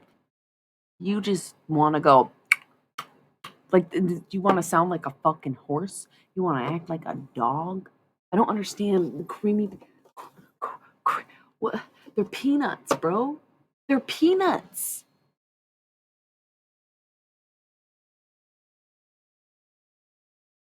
That's so funny because I do tend to eat peanut butter straight from the jar because when it's crunchy, you can eat plain peanut butter, but creamy, you're just like you're, oh my god, it's like a bird feeder, you know? Like that's what creamy peanut butter is for. To fill up a dog toy and keep a dog busy for like way too long and to make little homemade bird feeders for the little birds. You don't eat creamy peanut butter. Horrifying. Yeah, yeah, yeah. Gagging. Yeah, that's my ketchup thing. Oh, yeah, dude. Why did my aunt literally say that today? I said I don't really like bagels, and she goes, avocado toast with everything bagel seasoning. And I said, that's what I'm fucking talking about. And the fact that you said it verbatim is fucking hilarious right now. Like, it's too funny right now. Why did you even? Why did you even? I love it. She literally pulled out her fucking seasoning and was like, "Each." It was amazing. Yeah, me too. It's so sad. I miss avocados, man, but half the time they're so small, they don't look good, and they're like $5 all the time lately. I'm like, forget it. Oh my God, why would you literally? I understand wanting to be a part of the conversation. I'm so glad you're here. I'm so glad we met. Why the fuck would you tell us that? Why would you tell us that? This exact scenario is literally why do not like Geminis. Why did you have to take it too far? We're already gagging. We're already throwing up in our mouths, in our brains. And you're like, yeah, you ever seen a white girl eat some mayo? Do you love that I assumed it was a white girl? And remember, I like Geminis. I'm just saying, I get why people don't. No, I'm just kidding. I'm just kidding. I know. You're so funny. Okay. Gosh, gross.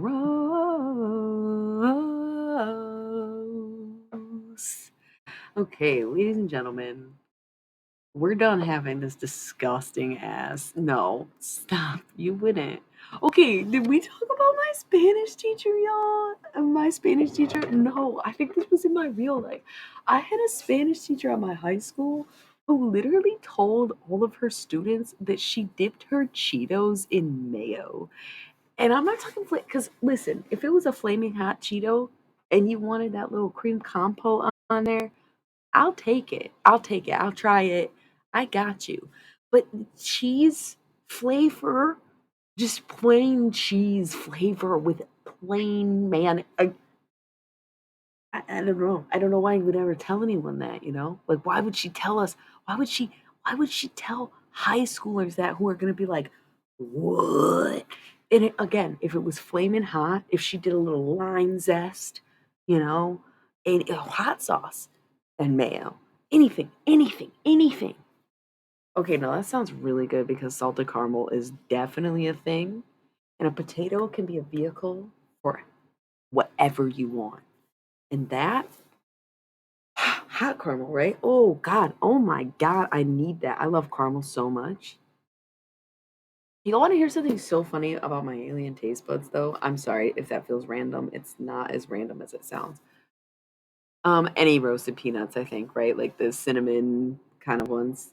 Or no, I'm thinking of the pecans and almonds. Everyone tells you what? Oh, that it sounds good. That caramel and French fries sounds good. No, it's not. Does not sound nasty. I love salted caramel. Like I love salt and caramel. So if I can eat them with one vehicle, it would be a potato as a stick to dip like an apple, but it's a fucking French fry. Love it. Love it. Um, no, but like, okay, no spoilers ever. I hate spoilers. So if you guys really care about the series Roswell from 1999 until 2001, please forget I'm telling you this like funny joke that happens in one of the seasons. Okay, it's like not really plot wrenching or anything, but ew, what? That's like a bad trail mix. It just sounds stale as fuck. I don't know. I'm so sorry, mom. What? Oh my god, I haven't been to Dixieland since I was a kid. I only remember ever going once, but I remember it, so we should do that. Let's make a group trip to the fucking Dixie. What are we puking on, bro? Oh, just in general. No, you guys, we gotta be done with we're done with this nasty conversation. We have to stop because we were all having our own conversations and we all somehow got on this fucking terrible topic right now. We gotta stop. We've got to stop. Um, okay, but alien taste buds though, like we discussed this the other night, how like my really the intensity of heat I really like and the taste of sugar. Like sugar, caramel flavor. I like caramel way better than chocolate or vanilla or like strawberry for that matter. I like birthday cake flavored cake. I like it's sugar, you know? Um, that's probably a good thing. The Page of Swords is gonna be like the immature one. I don't like ice cream cake. I don't really like ice cream that much. And if I do, it's gonna be Ben and Jerry's and it's gonna be something coconut or caramel or something like that. So like I really like I know I'm not a fun person. I'm not a fun person. Like I'm very much like a very serious man, a bit of a killjoy. If I had a favorite ice cream that wasn't a Ben and Jerry's flavor, Spumoni all day. If oh my god, Spumoni all day. Whether it's raspberry or black cherry, as long as it's not cherry, that kills it for me. And the pistachio has to have pistachios in it, right? Like I don't want maraschino cherries and ambiguously green. I need it to be dark chocolate, chunks of black cherry, and pistachio with the crunch. And oh, yeah, peaches and cream is good. Actually, Willie Nelson's peach cobbler is hands down my favorite um, Ben and Jerry's flavor, and it was like a limited time thing. I had it once, literally 10 years ago, and I still think about that fucking flavor. And I'm gonna fucking find Willie Nelson, and I'm gonna be like, can we please get that flavor back, bro? Like, what? Anyways,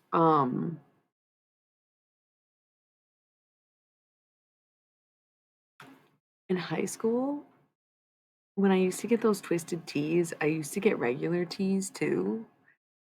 And I was like, I had a Snapple obsession, you know? So like keep in mind, I like eating coffee grounds, like used coffee grounds or espresso pads and stuff like that. Like I'm really big into eating textures and I'm really into intense flavors, like painful, hot, sugar, like fake, right? So Roswell, they're like same way. They're like when they put sugar in something, it's like they only taste hot and sugar. So they like use way too much sugar in their coffee and they like put it all over anything they're eating that's sweet. And then like anything savory, they just cover it in fucking hot sauce. And I'm like, too much. This is too on point, right? They don't yeah, let's not even we cannot with warm milk right now. We're not. Except we're off the topic of disgusting food. And to be fair, I think we all can agree peach cobbler is literally so fucking delicious. But with cold ice cream, not warm milk, you fucking I'm just kidding. Am I? I am. I am? I am. I am. I am. I am. I am. I'm not a nice person. I'm very kind. I'm very kind. Some people are very kind. We have to make you a peach cobbler. I've never made one. I do not have a recipe. I actually do not have any recipes. I hate recipes in general. So these fucking aliens in Roswell, they like are obsessed with hot sauce, and all they can taste is sugar. And then, for no reason at all, except it was 2001, I guess, they just develop a Snapple addiction. And that show was on the air like it was off the air like, no, probably like 6 years before I got that job where I was drinking like a fuck ton of Snapple. And I was like, this is too on brand for me. Like I don't know how to feel because it's like I don't like it, but I don't dislike it either, you know? But then we do all the like weird channeled streams and it's like, well, I guess it all makes fucking sense. You know, I'm kind of scared to read y'all's comments at this point.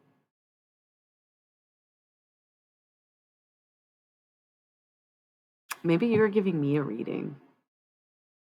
I want to catch one of your streams. You said you actually I just assumed that you being a streamer you stream games and like as we've already discussed to death, I do not game when I was watching. So I want to catch one of your tarot streams though. It was a show on the WB network, which is also Warner Brothers is super alien, reptilian, froggy. That was their whole thing was a frog. Yeah. They made Seventh Heaven too, which is really weird. They also made The Grateful Dead and Mac Miller and The Flaming Lips and a bunch of other stuff too. They didn't make them. Okay, no, Jerry Garcia did, but either way,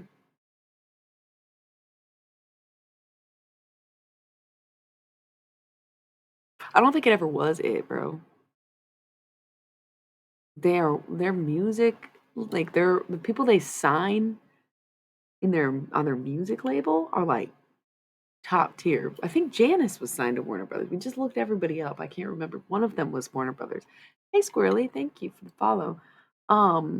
But their movies and shows and stuff totally suck. Yeah. What time do you usually stream? Like before these hours or during these hours?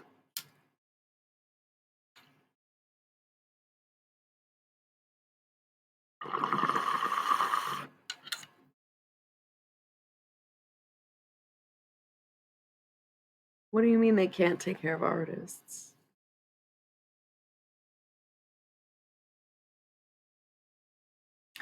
Yeah, I think so. The other night we did a channeled message from the 27th. There was seven of the 27 club hosted by Nico. And so during the stream, it was like a few hours long, and I talked to 8 people that night. Um, yeah, it was a goofy era, right? It's like where y'all just fucking like aliens and you're just like out in the open, reptilian, amphibious, whatever the fuck. It was such a weird time. Um, but we looked up all of their record companies because I wanted to know if it was the same one, and it wasn't. Like they all literally were like the record companies suck, but they were all signed to different labels. It was so insane. But I think Janice was Warner Brothers. Don't remember who it was though.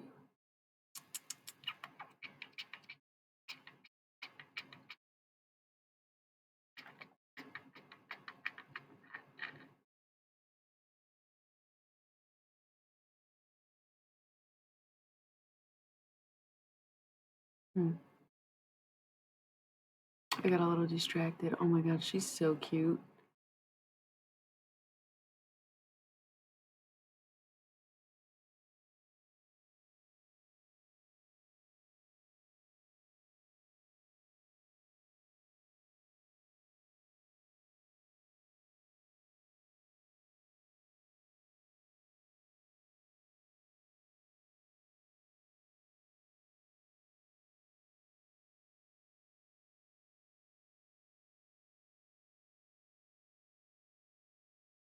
You know what's so funny? It's like, damn.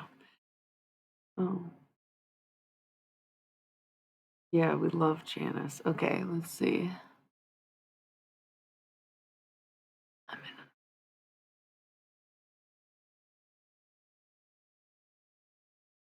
12 noon?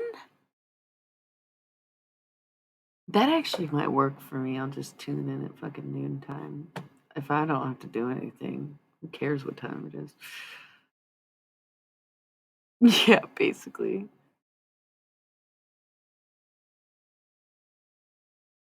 Oh my god, let's not go that deep in the rabbit hole.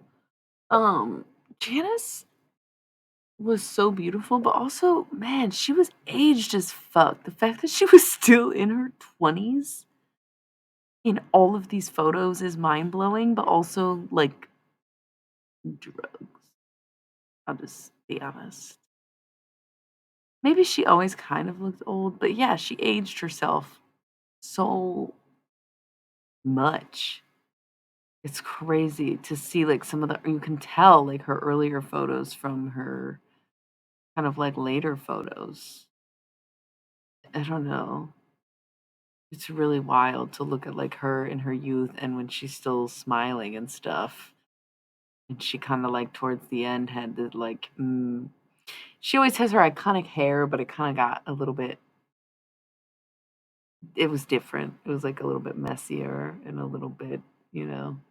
She aged herself. It's crazy to look at. I don't know if she's explaining that or if I'm explaining that. She looks different to me right now. I got very caught up looking at pictures of her because yeah, some of them she looks like she could be fucking 40 years old and the other ones it looks like she's 16. And it's like, "Oh yeah, I mean drugs will fucking hit you hard." Literally. That's wild.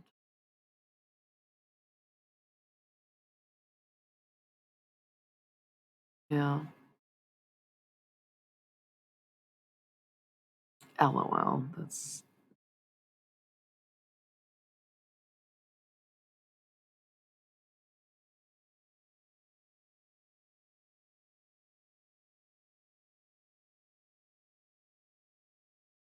yo. Listen, no spoilers. I don't believe in spoilers, but if something was on TV like 20, like ended 20 years ago, are you guys cool with spoiling some more Roswell? It's like literally like a fucking alien high school drama, 333 on the timer. Like I think you'll be okay, right? That is that is that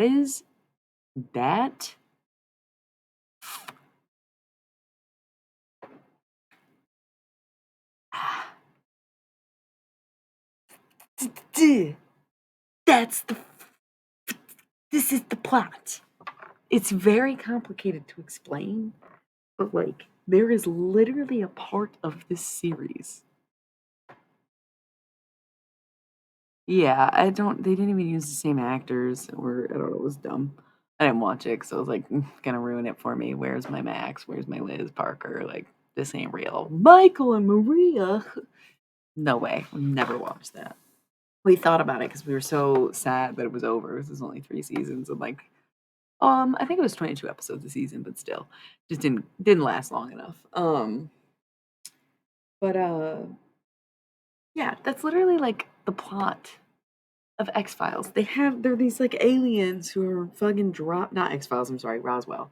They're like these aliens that get dropped off on planet Earth, and there's three of them, and they're adopted, and nobody knows they're aliens. And then one of them saves a girl's life, and this is all the first episode, and now the girl knows they're aliens. I know, but they only got 3 seasons. That's how network television was back in the day. My Name is Earl is only 4 seasons, but it's 22 episodes a season. 20, maybe like 24 episodes a season, I think, for My Name is Earl. Um, but cable series typically are shorter, like the 12 episode seasons.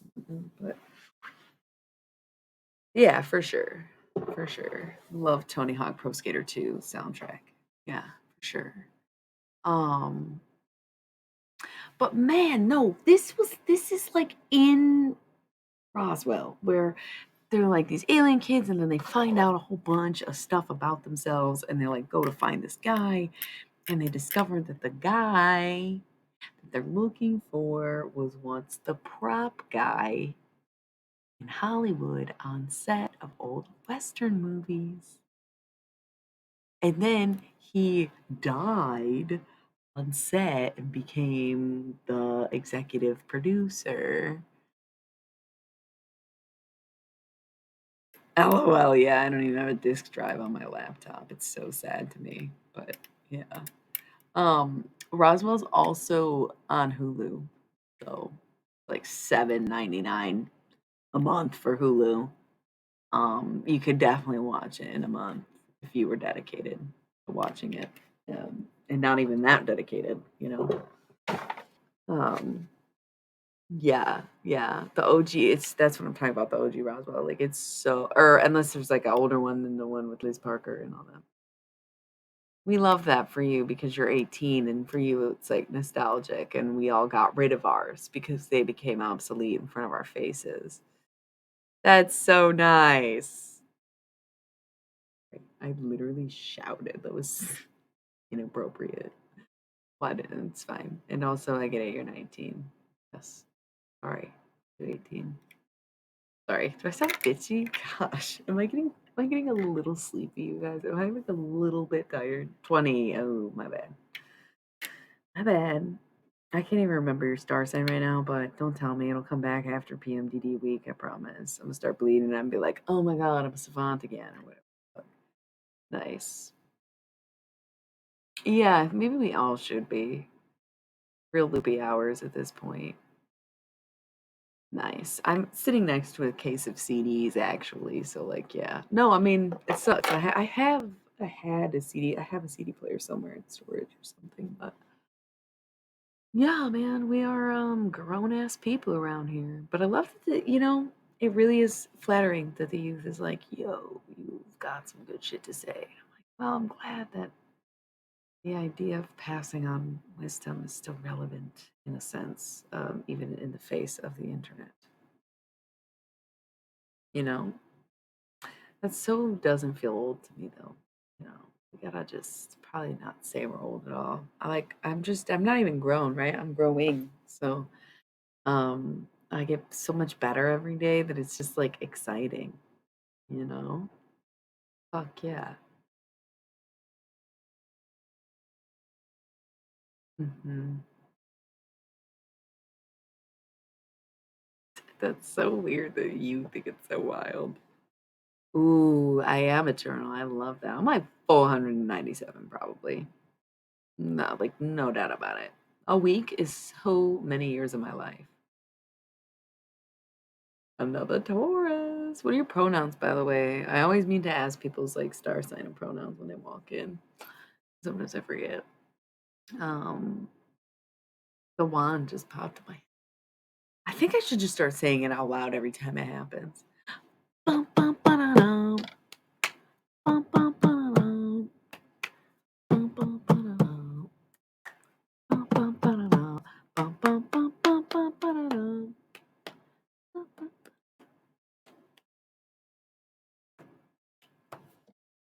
You got the.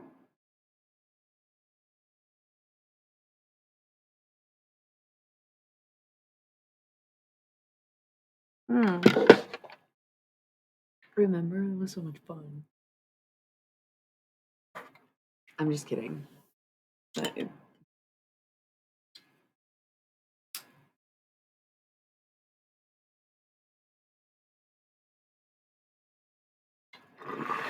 Insomniacs Anonymous. Um,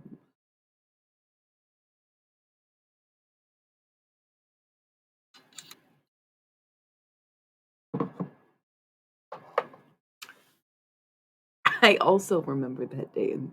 I was in eighth grade, and I I had a friend who her birthday was that day.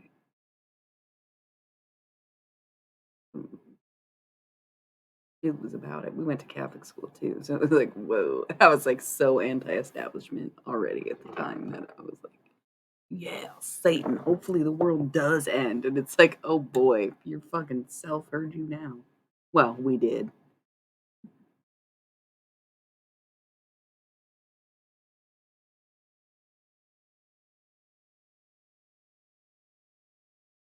Oh, I love that for you.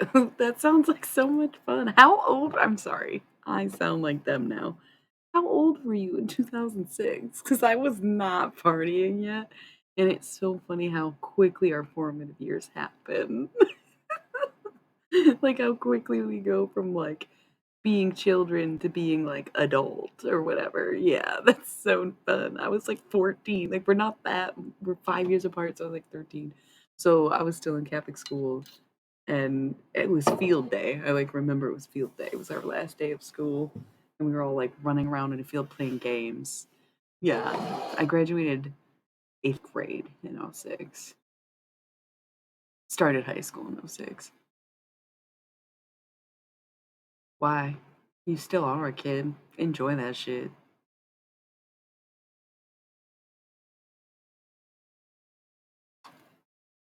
You know, that's what really put the whole 27 club in perspective for me was like one day they were like it was a good age. Like 27 was old enough in my mind until I got to like 25. And I was like, I got 2 years of my life left? The fuck? No way. And it's like, no, actually, here we are. But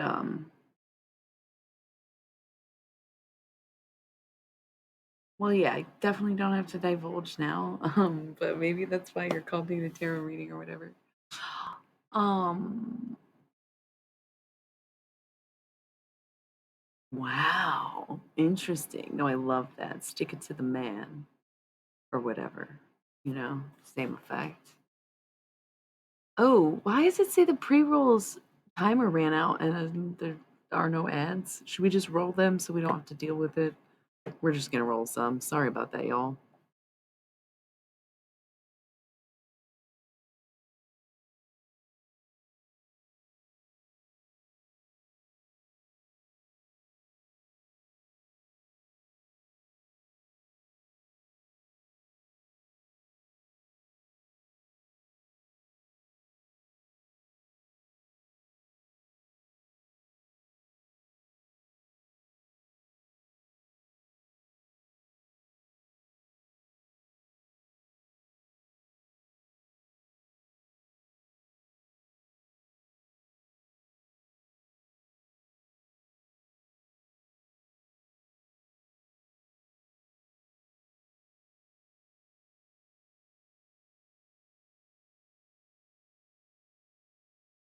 You got the power in there, waving your wand in the air. Bum, bum, ba-da-dum. Bum, bum, ba-da-dum. Dun, dun, dun. Time after time, those fanatical minds tried to rule all the world. Bum, bum, ba-da-dum. Telling us all it's them who's in charge of it all. Bum, bum, ba-da-dum. I got a trick down magic stick that will make them all fall. Bum, bum, ba-da-dum. We got the power now, motherfuckers, that's where it belongs. Bum, bum, ba-da-dum. You got the, you know that. Yeah. Anyway, what's up, y'all? How's it going? Is it good though? How's it going? It's good. You good? Doing good. Great. Gosh, what a weird time of night, don't you think? It is quiet though. Who doesn't love that kind of peace? Um, Dude, I was just like, someone was just telling me a week ago that I should have been a lawyer. And I'm like, yeah, when I was younger, I used to hear that all the time. Like when I was still in high school, people were like, dude, go to law school. This, you're ridiculously good at this. Just go to law school. And that's why I always argue that, like, false, far from being manipulative, manipulative people never tell you what they want you to do. And they definitely are never honest about it. The whole point manipulation is to deceive the person. And I am an honest guy, okay? I'm an honest man. And I might persuade you into believing something, but I would never deceive you into believing it. Okay? Let's get that straight, right? Anyways, moving on.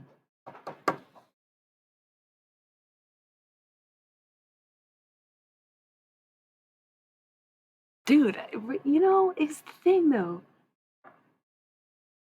So you did get your degree? I feel like this all happened so fast. It's path to law school, and then yeah. So you did actually get your art history major. That's great. So you learned a whole bunch of stuff before you graduated. Sounds like a really smart, good thing to do.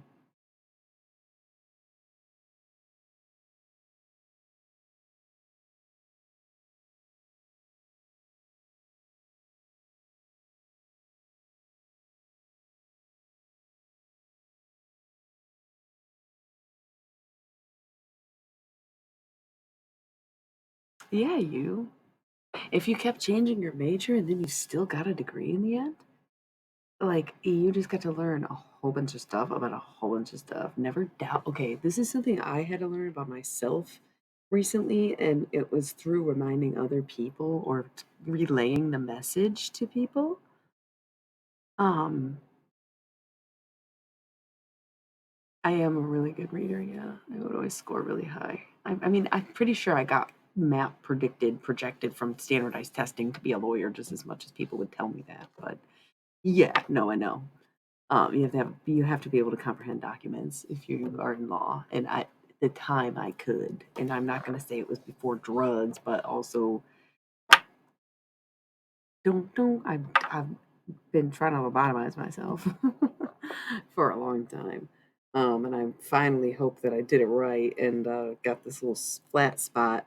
So if I'm ever freaking out, I can just touch it. And if touching it doesn't work, I just hit it or whatever the fuck the process is to deal with PMDD. Raw as fuck.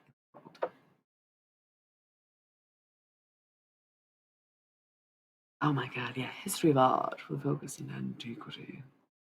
Love it.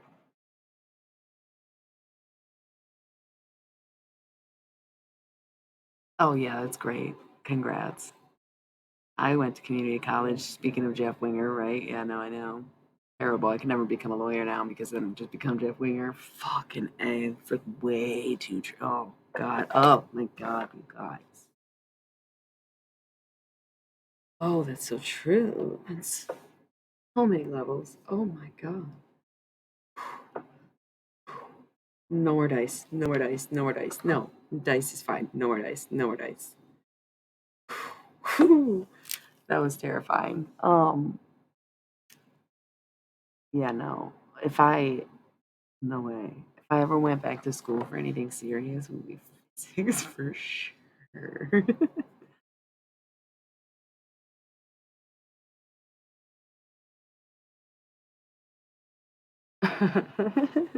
Yeah.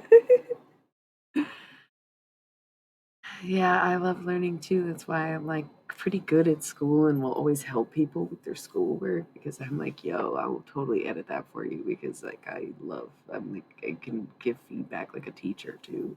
And then people are like, "Oh, why don't you do that? Why don't you do that?" It's like, bro, do you not see I'm busy? Do you not see how much I do? And I get that y'all want me to be more motivated about money and papers and whatever, and not y'all. Y'all obviously are like, "No, do your Twitch thing, queen." Uh, but there's like so many people, you know, so many people that just like put the pressure on, and then y'all are like, "Yeah, no, I didn't even use my degree. What the fuck even is that? Like, what's the whole? Oh God, society is just so like I don't want to call it archaic because it's 2023, but it's very odd to see how like things come easily to some people where it's like, oh, that makes sense because A plus B equals C. And then other people are like, why are you doing math? I don't know, because we do math. Oh, so what do you have against English? Nothing. I was just doing math. Okay, well, I'm American. Why? What's so funny? Nothing. I mean, what even is at that point, right? Like people are so defensive about something that is bad to them. It's like y'all like people who are like unquestioning their surroundings are just like basically trapped in their own abusive relationship with the greater government, whatever. They're gonna end up hating me. I'm sorry. I don't. I know. Gotta dial it back. It's like just saying things that come to mind, um, late night. But also, the stream's been this way for a long time. And I don't know, it all does feel very divine, to an extent. And maybe I ought to share some wisdom for real with you, as you have all been very good to me, very patient with my goofiness. And I'm trying to read this comment 3 times. Oh my God, you are so that's hilarious.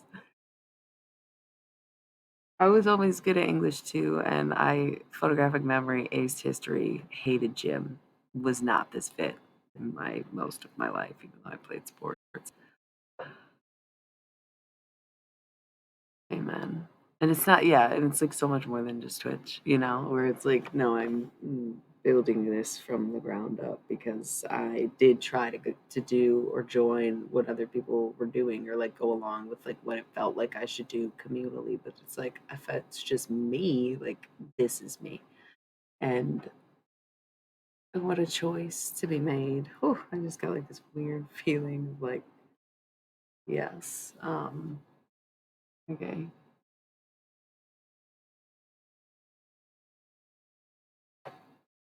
Yeah. I loved science, but I did not love math. I never loved math, and it's a shame that I love math so much now. Or it's good timing. I don't know. I love algebra now. I just had terrible math teachers, bro. I just had math at fucking 8:30 in the morning when I was learning algebra 2. But oh, my geometry teacher used to get bullied in class. It's really sad. I cannot go into it. I really, literally, I don't even know. I cannot deal with that. I slept. I was so not this confident up front. I was a scared Catholic school kid, and all the kids in my class were on drugs, man. And like, I didn't care, but I also was like, I'm just gonna sleep through this, and no one's learning geometry. I'm not about to learn geometry, but I'm not gonna watch this man get bullied, and I'm also not gonna stand up for him either. But me now, I'd walk in there and be like, what the fuck is wrong with you fucking dipshits? You know what I mean? And I'm glad I became that person. But I knew as I slept in that class and had all these dreams that we still have, that someday I would be better than I was in that moment. Mm, because that was horrendous. I mean, he must have had some kind of fucking kink or something. I don't even know. I don't even want to think about it. Had to be in the humiliation. It was so bad, you guys. I can't talk about it. I don't know. I don't know. He was like so sweet. He was so nice. That's it's like you about it. Like, oh my god, I don't even know. Because then like 10 years later, it's the stuff you never forget. I cannot. I can't even go there right now. I don't even know why I came up. I wonder if he died. Oh my god, is he dead? No way. That'd be so weird. Oh, you guys, this is such a weird moment. Okay, I cannot think about this right now. Um,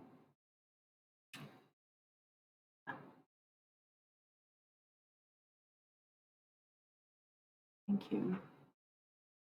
I would never. I wouldn't even run the mile. Like my freshman year, the first time I was like, "Come on, friends, let's run this mile," and I'd like sprint and be like, "Come on, catch up with me," and they were like, "No," and they walked it, and I was like, honestly, I don't want to just go out on this track and run this mile. I don't care what my time is. I'm gonna just sprint and let y'all catch up with me and then do it again, I guess. I don't know.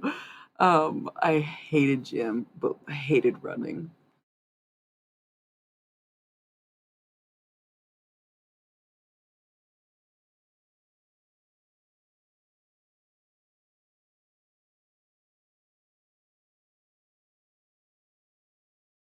Your bell curve was interesting because it was constantly going up and down.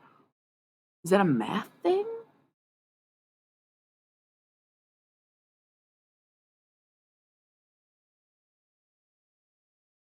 Yeah, I wish I would have taken like my high school had yoga and stuff. I wish I would have taken that. You know what I mean? Um, I put my fingers on here. Should we pull? I don't know. My fucking head feels crazy though. It was like, did you notice it? I don't know if you guys, some people probably attribute it to like me smoking weed or the fact that I've been streaming for 5 hours. There's like a 45-minute separate video, and then my computer went, and it was weird as fuck. Unexplained mysteries of the dark, whatever the fuck. Insomniacs Anonymous. Fuck yeah. Same. Same. Yeah. You know what's so funny? I was like notorious for being like a great writer and reader. I was just making jokes to someone today how like I got away with so much shit in high school because I was so a smart ass more than smart. Where my teachers would be like, yo, generally rules students, no drug references, obviously. And I would just be like, look, I have this idea. She's like, oh my God, fine, try to write it and I'll see if it's good. And she was like, this is beautiful. And I'm like, oh yeah, because I was like such a good writer. It was creative writing class. I'm like, please let me be creative. This is what I listen to. Like, I love it so much. Adaptations, like, oh, it was so good. And she loved it, and I aced everything. I was breaking the rules. Um, but then I scored the lowest score that I got on my ACT was writing. I feel like I feel like revealing this is identifying myself in ways that I cannot comprehend probably, but even though it's very like I'm identifiable anyways. Oh my god, such an icon, this punk ass bitch. Um I was doing the essay and it was like, do you think girls and boys should play sports together? And like I just was like, hell yeah, brother. Like I don't know what I wrote, but I ended it with just like it's a full paragraph. I'm a good writer. You know, I'm a good writer. I convinced the most Christian woman in my non-Catholic high school, in my public high school, to like give me an A on a project I wrote about Jane's Addiction inspired material. You know what I mean? But then at the bottom of it, I just like wrote revolution now, girl style, and like spelled it like bikini kill, like literally, you know? And I got a 6 out of 12. And the thing is, I got a 12 out of 12 on the reading. And like everything else on the ACT is scored differently, but the writing and comprehension portion is like 12 and 12, right? I think it like adds up to 25 instead of, or 36 or something like that. I don't know. But it's a different point system because it's a shorter section. And I got a fucking 6, but you can't.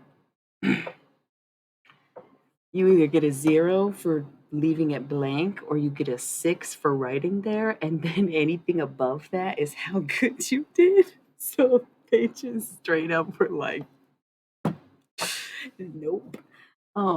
Even though whatever I wrote was probably beautiful. Yeah. So sabotaged my life for the riot girl movement, I guess. I don't know if it really sabotaged my life. I still got a 25, and I feel like that's not that bad for like someone burnout, fucking, you know, like hippie ass, got like not really gonna be a college student, community college, future community college student. Not bad, you know. It was fine. Yeah, I probably could have done a lot better because I probably could have got a fucking 12 out of 12 on that too. If I just didn't do that, but you know what? That's like hardcore punk shit, you know. I was just like balls to the wall. Suck it. I seemed so good on the outside and like pulled grades, but then like when it came down to the wire, I guess I was 100% self-sabotaging for whatever reason. But you know, it's also the transition of impressing your high school teachers and being graded by college professors and like realizing like, oh, I gotta level up my game, you know? Like I remember the first rough draft I turned into my first English professor at college. Thank you. God, thanks. My fucking 17-year-old self is very grateful for you. Because like, right, you're 17, like who cares? I still, like I said, I still got good grades. I had a job and I was a good person. But I also was just on some punk shit because I was very quiet and I was not ready to stand up for other people necessarily. Although I did a couple times later in high school, but not like,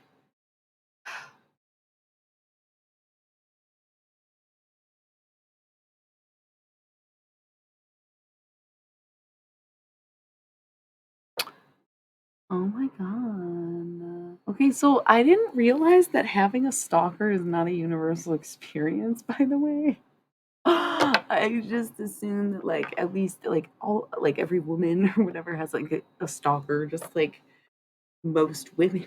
Like not to make the association, but you know where I'm going. Like it just seemed to like one of those statistics. Apparently, it's a lot less universal than I thought. I think it takes a very strange personality to end up with a stalker. I'm just gonna be honest with you.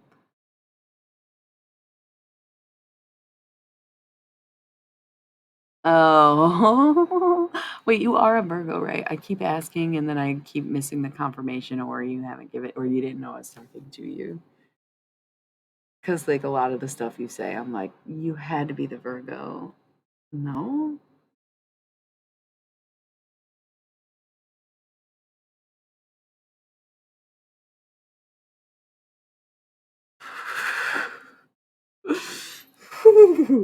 Man, oh man. I don't think they've ever done that to me. But that's intense. I used to not really lock my shit.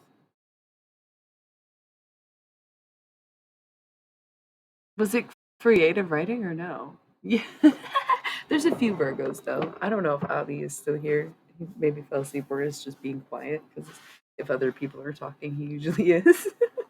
But there's like quite a few Virgos around. I love mutable energy. Who is still here? Is it this is like a handful now? I love that I know.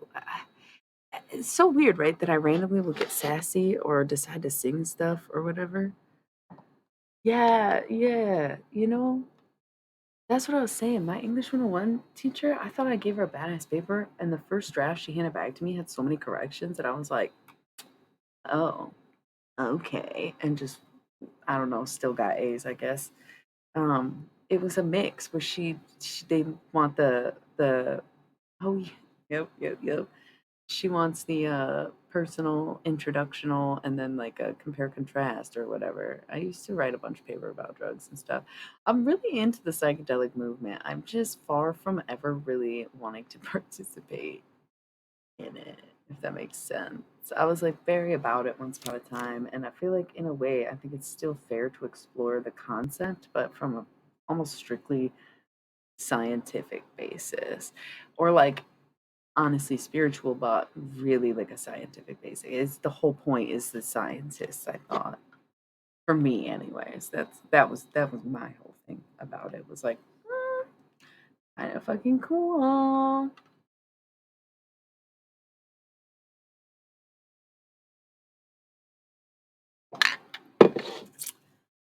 Um,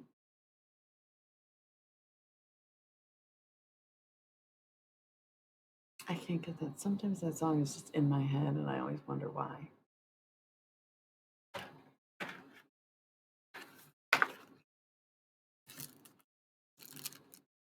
Oh damn!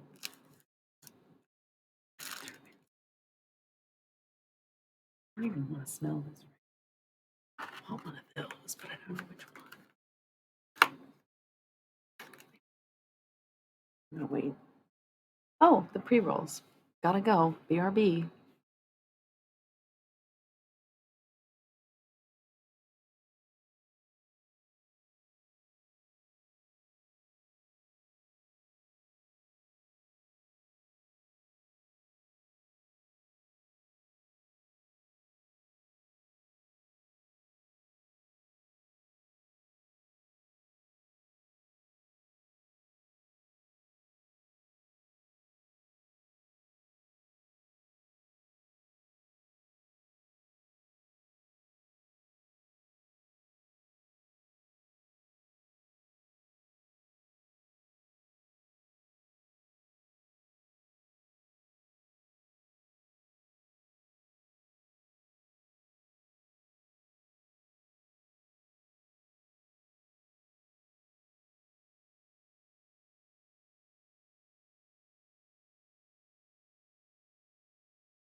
Um,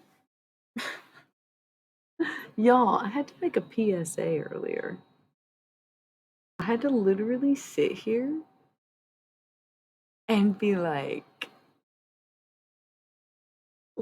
it's normal to be obsessed with me. Like it's so weird. And it's funny because it's like you gotta understand, I don't really have I intend to stream, but it's very rare that I know what I'm going to stream unless we schedule something like a reader or whatever. And also I'm down for everything. I'm so always down to collab. I don't think people understand that. Like, I'm alone a lot, but it's once again not by choice. People don't know how to respect my schedule, which is literally built around my womb cycle for a reason because I'm a big bleeding fucking Tyler Durden level psycho when I get my period for some reason, unbeknownst to man. Um, but yeah, and that's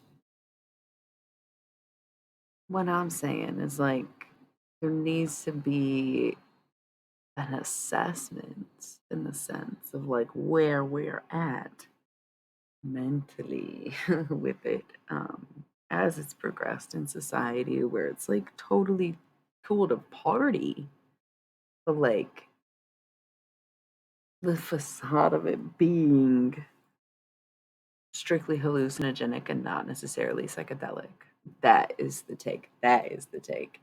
Psychedelia, true psychedelia. Because okay, I actually was trying to write a dissertation about this, but I'm not in school. So what the fuck?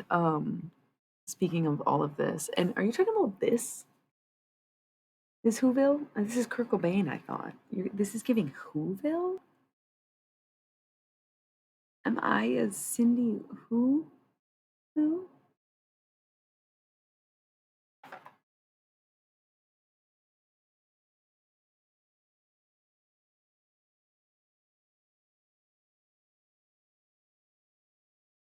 I know. They like want you to give, and it's a sad thing to realize that people who are super social and do have a ton of friends like that really it's like a I don't know, not like a stock market, but you're exchanging energies with people. So like if you have a lot of people around you, you're exchanging a lot of energies and you're either being drained by these energies or replenished by these energies. And usually if you have energies draining you, you have to have energies replenishing you. So some people have you around to replenish for them because it's who you are as a giver, right? And it's not necessarily that they're a taker, but they might need to take from you because they gave to someone else, and they might never give back to you because they don't have it in them anymore because it was taken, you know? Okay.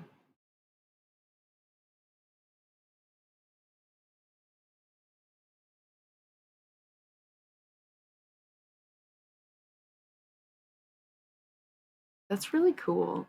Um, it's a really long time to be with someone. I'm experiencing new waves in my own situation as well, where I feel like we are all at this point in the world of like being able to let go of what we were told to do. I know I'm not the only one who's brave enough to be themselves, you know?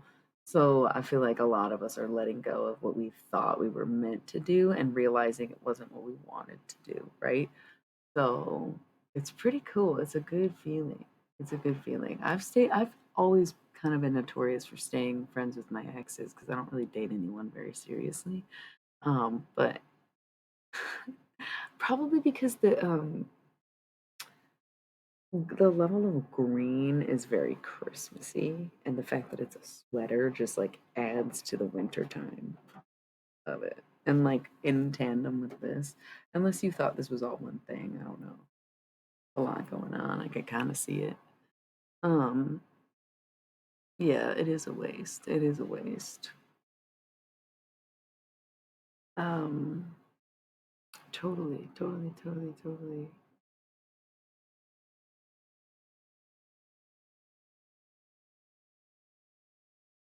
Sounds like we're all doing great. Man, sorry, my hair's driving me crazy today. It's a wash day, and I don't know. Um, yeah, man. Cool, cool, cool. Cool, cool, cool. I feel like it was a good lull in conversation to end whatever we were talking about. Okay, and that's the thing. You can replenish yourself so many times, but after a while, you do need an outside source, whether you call upon your guides, whether it's another person, whether it's, like you do need to also learn as someone who gives is when to take, just like the other person, but to try to have reciprocating energies instead of a chain of miserable people constantly giving to someone who's constantly giving to someone else who's constantly taking from them but then giving, not good. You need mutually beneficial, mutually exchanged and reciprocal energy and balance. Yeah. Yeah. What a nice vibe. Let's like kick it back, right? This is nice. We're like, hey man, my cup, it may be full, but I'm sipping on this. And I really can't have you thirsty. My ear. Oh,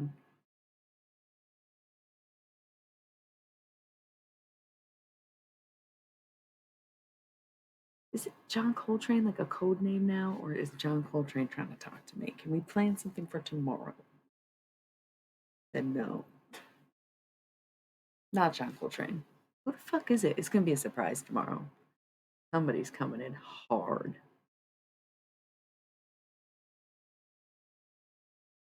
I don't think I want. Ah, oh my god, what is that?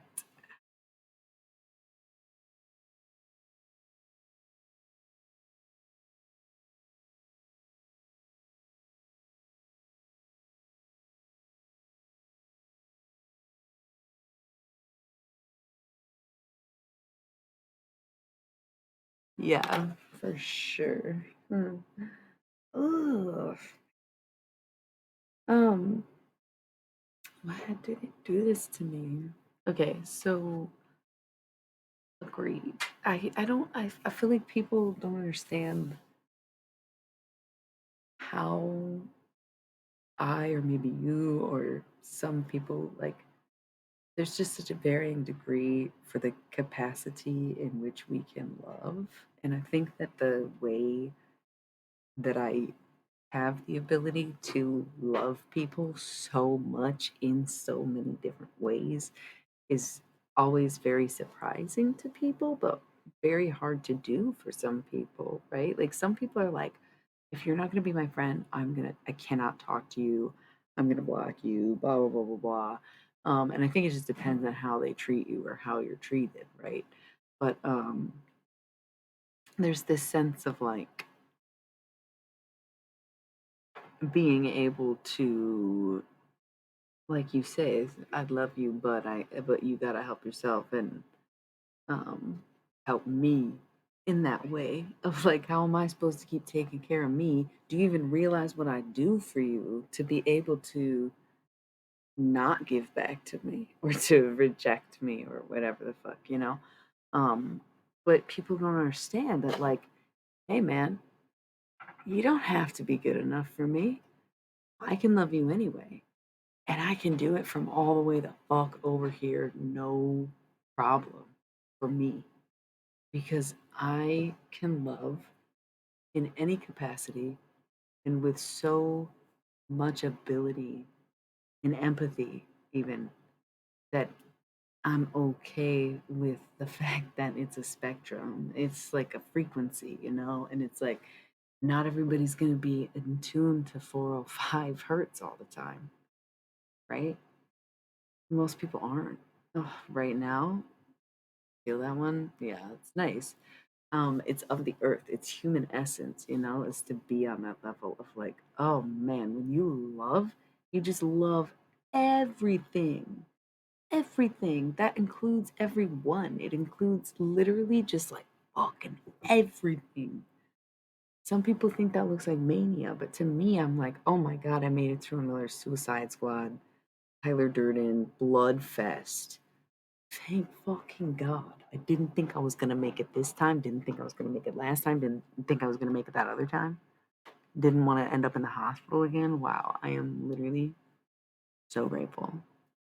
So grateful. amazing. And so it just makes you love even more. I would never suggest an NDE because that's ridiculous, but man, definitely will shift your perspective to be at the wit's end or the edge, if you will. So I love love. I love being in love. I don't care what it does to me. Take these tattered boxes that used to hold you close. Break them down and build them back up with your bones.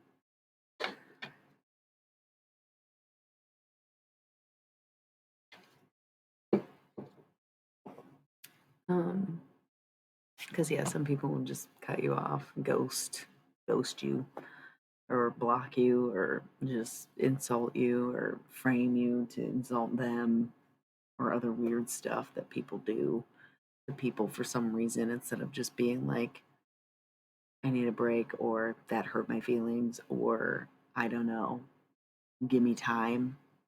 Could literally say anything, you know? Yeah, I mean, I feel like there's definitely varying degrees of intensity, but I feel like it's all flexible energy because it's just love. It's like, once again, it's like when you pour that love into everyone or anything and in yourself and you radiate it, it's like anyone could be anything, right? Like it could be romantic, but it could be platonic. You could think it's better off as friends or never want to give it the chance or whatever, you know. But I just feel like it's fluid. Maybe is it because is this like a is this like our being like love is fluid because we're like genders fluid, we're like sexualities, and we're like honestly love is kind of fluid too because it actually is just the most logical thing. People who defend monogamy to the core, you know what I mean? You do know what I mean. Yeah, that's my point. Is like, right? Yeah, right? The point is that that's the point. Um, oh my gosh. I heart all of you. This is great. Great, great, great, great, great. Um, we're just a bunch of goofy balls. Bunch of goofy balls and fun guys. Um, Truly. Hey, you're joining at such odd hours. How's it going? Hoey, nice. I love that. You're such a Scorpio. Yeah, ruled by the genitals. Yeah.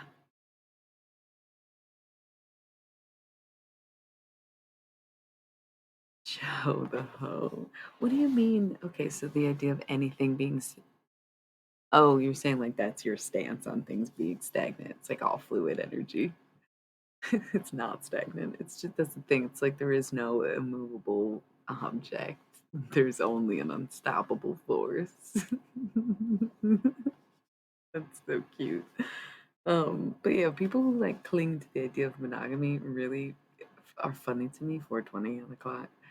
Um, because it's like they're like, oh my god, how could you like maintain more than one relationship? How could you love more than one person? And it's like your children. Mic drop. Hello, you divide your love, time, and attention amongst multiple people that you love equally every fucking day, and you're literally still asking how full grown adults can have the same concept in a different way for other people. Same with best friends. You got a best friend group, you got like five best friends, but you couldn't imagine maintaining more than one romantic or sexual relationship is weird, right? I feel like I really have always wanted to have like a bunch of wedding ceremonies, but like never want to be legally married to or anything. But like want to get married like over and over again. I have so many different ideas, like so many different celebrations of love.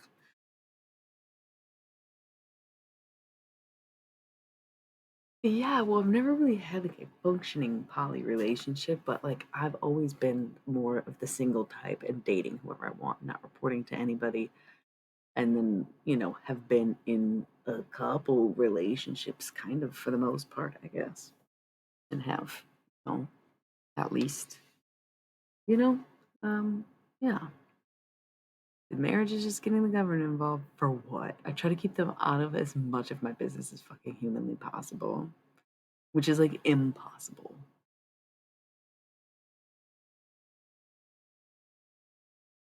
Mm, I get what you're saying, but also I feel like once again, it's like how much can you no, you do need to express the love though to the same magnitude if you expect the same equivalent of commitment. Being like, well, we're basically married is not the same as like, I want everyone to know that I am committing to you for the rest of my life, right? So I think it can't just be some bare minimum shit if there is no paperwork, right? If it is some kind of long term, especially if it's a monogamous relation.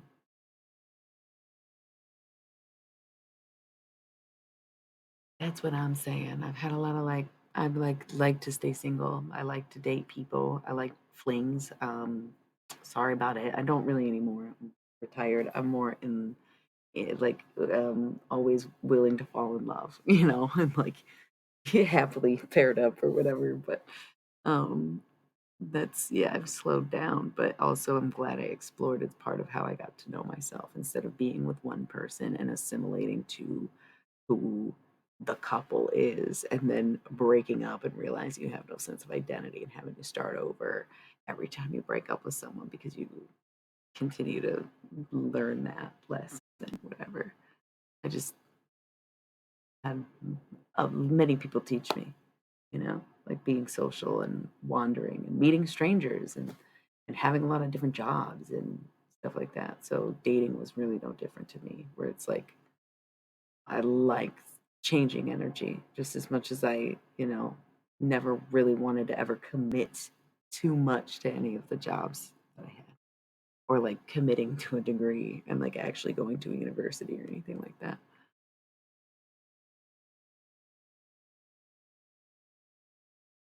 Mm. Okay, I've dated a little more than that. That's what I'm saying. It doesn't have to be much. It doesn't have to be a fucking free for all. But goddamn, can we get a little variety of life in here? It's a long ass time.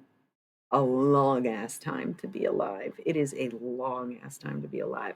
And straight people or like monogamous people or like whoever the fuck they are, these people who like say what we do is so taboo, just like cheat on each other, lie to each other, and fucking hate each other. So like, why is that some kind of moral high ground is beyond me.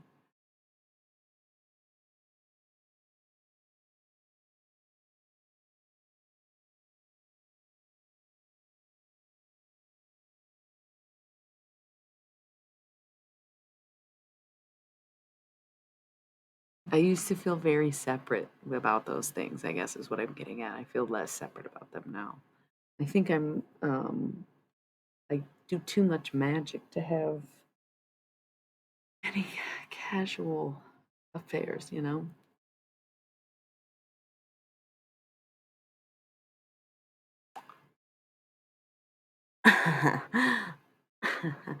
That's so funny because it feels bad. It feels not good at all. And honestly, it's not necessarily purely attraction. You gotta understand. I am someone who feels like I've experienced love at first sight in a couple scenarios, I would say. And it's not necessarily love at first sight. It's more like when you look at someone and you know them. So there's an immediate infatuation because you're like, I recognize you. But of course, in an era in which I didn't know I could do that or recognize things like souls and people, the pre roll counter is gone. We have to roll an ad.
Okay, so once again, I am someone who's like very vain, I think, or I just like I think I'm attractive, so I like partners who I feel are equally or about the same attractiveness as me, give or take a little, right? Like yeah, I'm shallow in that way. Fucking sue me. Um, do I fuck people I hate? Not really, and not really, but I don't know. I don't know. Debatable. Okay. Um, because the primal energy of ovulation and me not realizing how much I was affected by my uterine cycle for a very long time, yeah. Complicated territory. Being a woman is very tough. That's why I prefer to be nothing at all. You know? Just mistakes. Anyway, I love that for you and your bestie, by the way.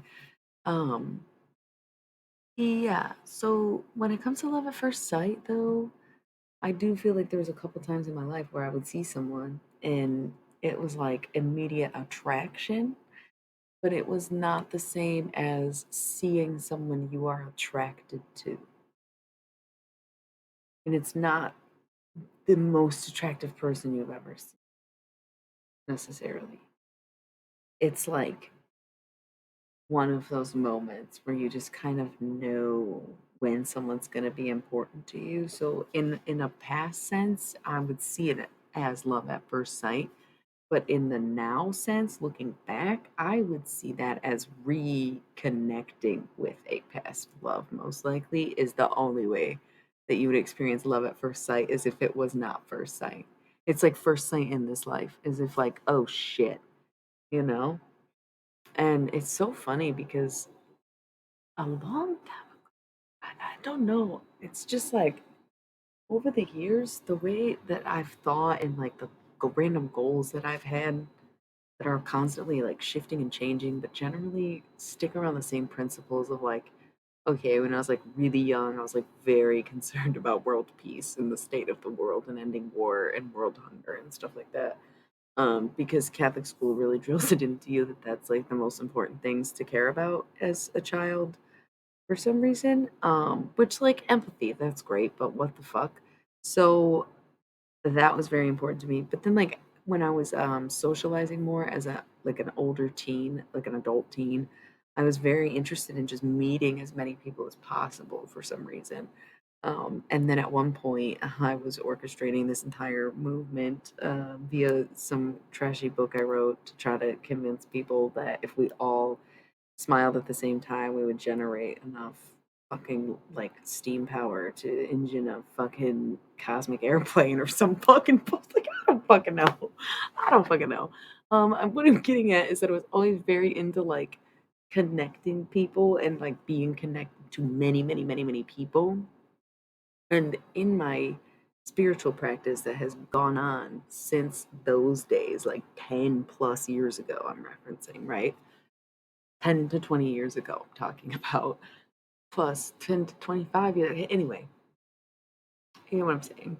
Um, I'm realizing now that I think I came back here to see everyone I have. Oh my God. I've jam packed so many lives into this life. I think we all did. I think that's why we ended up on a planet of 8 billion people. I think that's why we are connected via internet because we literally could not do this fast enough and heal some of these connections or move on from some of these connections or end these cycles or you know what I'm saying? If we didn't just like come back and do it. So now I know what first sight is. It's not love necessarily, but it is someone you loved. Yeah, definitely.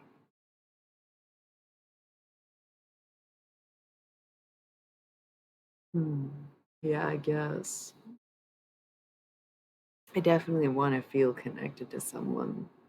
Again, I feel like the primal urge to procreate when I'm ovulating, I'm literally like a cat in heat. It's fucking crazy. So, like, when I didn't know what that was, specifically, or like how long that affected a person, or what the signs were.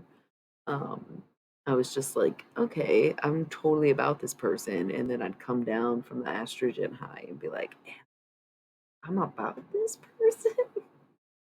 But now I'm like learning, you know, to verify those feelings all the times in the month instead of just the 6 days that you want someone, you know. So I have a side of me that's all about personality and um, who you are, and if you're compassionate and funny and all that. But still, I must be attracted to you physically. But you don't stay attracted to people that have unattractive personalities. Or, I mean, for you, I think it's all really about compatibility and not to say if someone is like good or bad.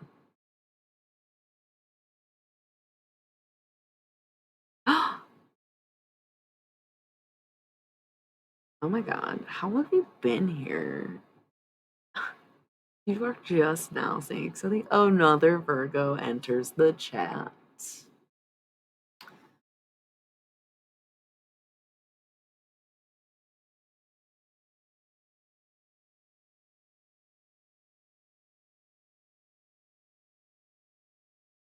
That's what I'm saying. It's a different feeling where it's you get caught off guard. Once again, there's been more attractive people. There's been other people you've looked at and seen and like, oh, I want you. I'm gonna approach them.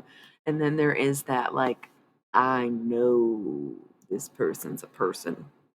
Tell me, this is one of mine. Thanks. But what do you mean that this is probably the first life I've had where I've learned to let go of karmic love cycles? Wow. Yeah.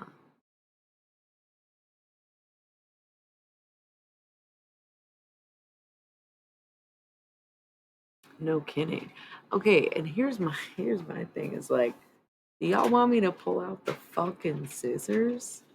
Because like this is what we were kind of discussing earlier is like some people do need to be cut off where it's like I'm gonna make it very clear that I know you're accessing my fucking energy, right? And I'm gonna give you some time and I'm gonna let it work itself out as much as I can.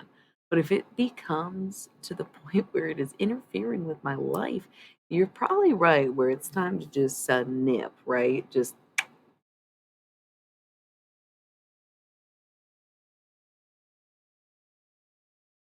wait, so did you ever kiss a girl? I couldn't think of a better reference. I know that doesn't apply, but sha la la la la la, don't be shy. No, I don't know. Why am I singing The Little Mermaid? Of course. Okay, that's so sad. Go get your crush. What the fuck? Listen, also, I'm kind of glad that this came up. Source, are you still here? Will you still talk to me? Are we still friends? Do you still like my stream? Do you know other people? Do you not like me? Sorry.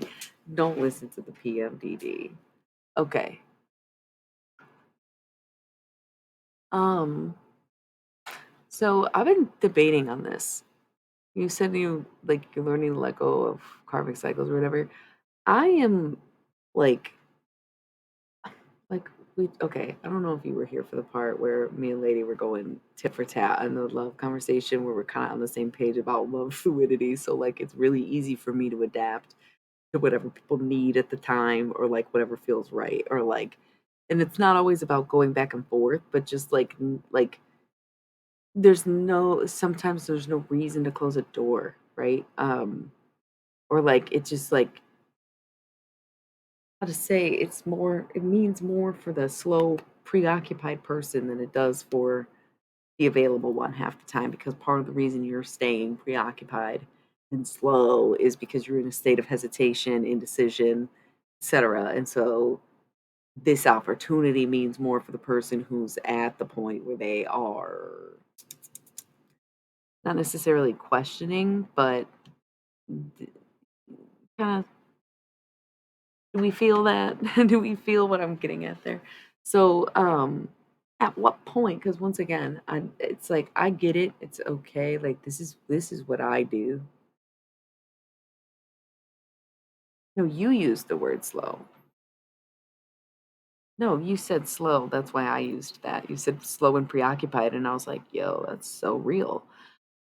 And that's where I'm at, where I'm like, I'll be the one to just address it. I don't give a fuck. I will be like, yep, got it. What's up? What's up?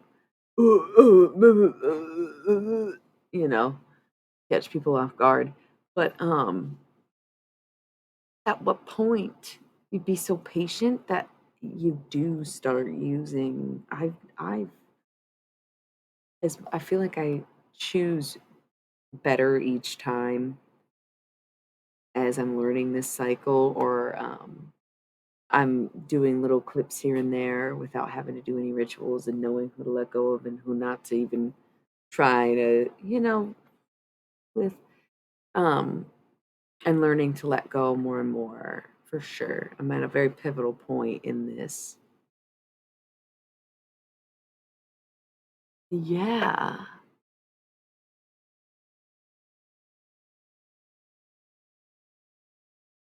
Yeah. Yeah. But at what point do you reckon with the idea that like some people you're here to repair relationships with and some people you're here to cut ties with? And at what point do you do it? And like how much time does one give? Right now it's not even spring yet. So I personally am feeling like either like the end of the year would be the most appropriate time, right? Where you're like getting rid of all the dead, you're clearing it out. Or like spring, you're starting new and you're like, essentially getting the flowers that will eventually die, right? Where it's like, yeah, that sounds good too. LOL. That's like one of the only Coldplay songs I've ever liked. That's the thing is like, I think it really throws people off that I'm like, hey, just so you know, I see you. I understand what you're going through. I've been there, or I've at least known someone who's there. And guess what? I can definitely help you. You let me know if you want some help. Okay? Thanks. Still, thank you. Okay? I love you. And they take that as a challenge, a threat, you can't change me. Hey, buddy, listen, I didn't try to. I didn't ask to. I offered to help. I see you not doing good. Okay, I can offer you help. And people just take it the wrong way, where it's like, I never believe I can change a man, never believe I can change anyone.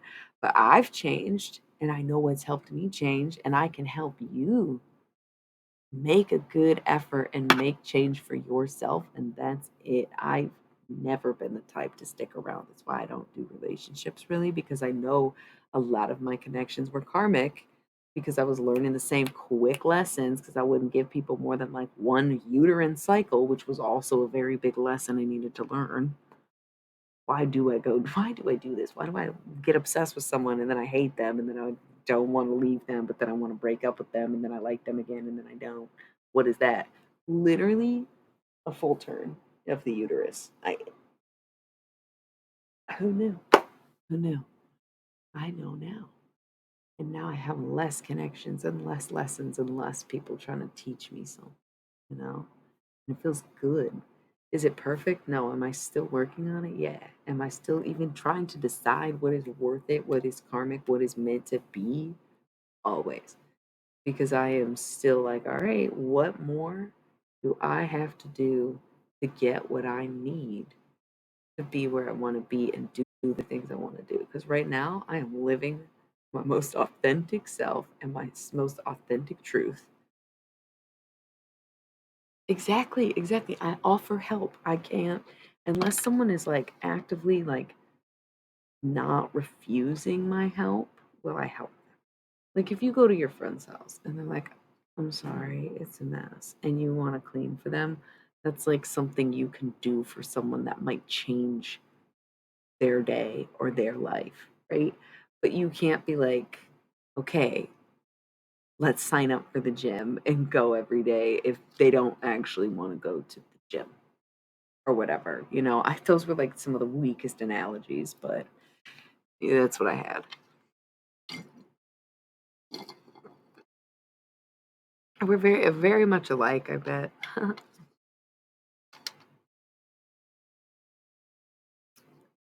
Yeah, exactly. The past life stuff is kind of fun, and it's not always fun. Yeah. Yeah, I feel you. I'm so happy to hear that. Thank you for being here. Thanks for tuning in so late with me. Y'all are amazing for that.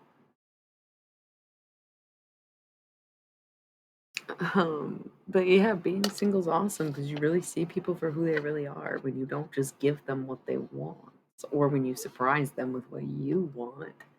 And I've always been honest with people where I'll tell them like I'm in the mood of love, 444, or I'm just trying to fuck, or I'm uninterested in anyone. Please get away. Don't touch me. I might beat your ass. I'm very communicative.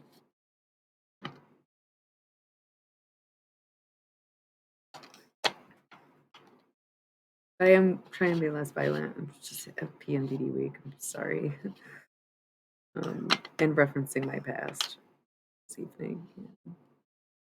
Um, and and hearing feedback like that, this is why I do this too, because I know that like I wish I knew so many of the things, right? That's the old cliche. I wish that I knew what I know now when I was younger. And I knew so much back then. And I was still so cool and so much myself and so integrated into who I am now. Even then, I was still writing things down and keeping my daily journal and writing poetry and sharing it, even if it was a class assignment, Yeah. So I know how important it is to have that one album, that one book, that one person, that one thing that, like, if I can be, then I might as well be, especially when I'm constantly getting that feedback of people being not necessarily totally weird because I'm starting to get it. It was weird for a while when I was like, "Are you sure? Are you really for real right now?" Where people are like, "Wow, I could just listen to you talk." And then someone on here was like, "I don't have the gift of gab," and I was like, "Oh, I get what they're saying now.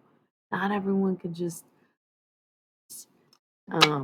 And so it's like building confidence in these skills that we are never told are forwardly skills, right? Like, I don't know if I explained that well, but we do need to roll an ad or the pre-roll thing is going to go off, and I need some water this time around. So I'm going to do a little 3 minutes and be back. And then, like, what's good, by the way? Like, this is a very non-exhausting stream. At this point, god damn it, I don't know if I can keep pulling out tarot cards. I get so exhausted. I was gonna do these, but maybe we should just give them to the whole night, or maybe I'll pull them out. I don't know. We'll see. Let me get some water and see how we feel. All right. Right back.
All right, y'all.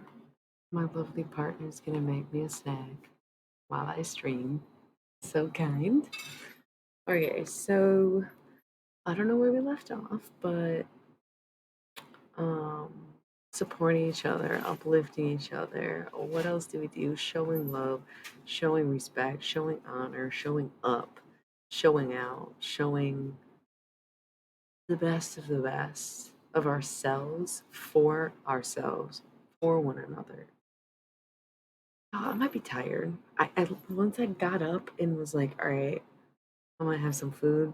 I came back and I think I'm tired.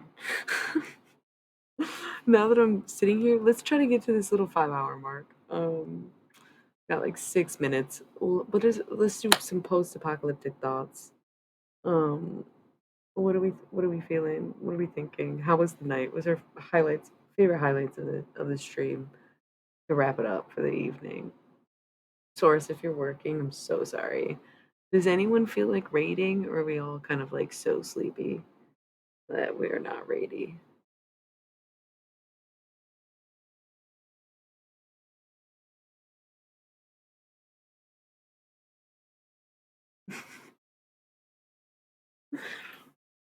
I don't know. Am I like hungry enough for one sandwich, or do you think that I need two sandwiches? I just streamed for like 6 hours, but I do have like a little belly. Well, I have a big belly, but I eat a little bit at a time. What if I only wanted 1.5 sandwiches? I feel like that's always the best. Guess what I'm saying? 1.5 would be my 1.5 sandwich.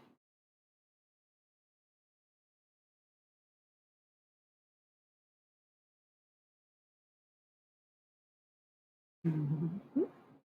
Um,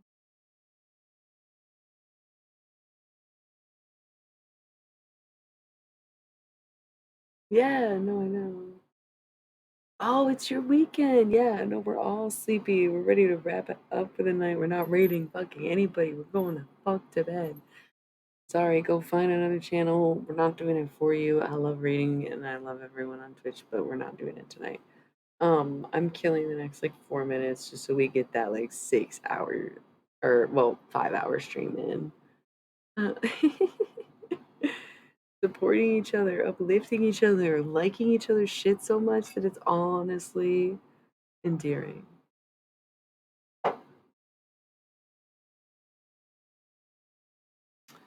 I don't even feel like doing it. I thought we were all gonna put our phones down and go the fuck to bed.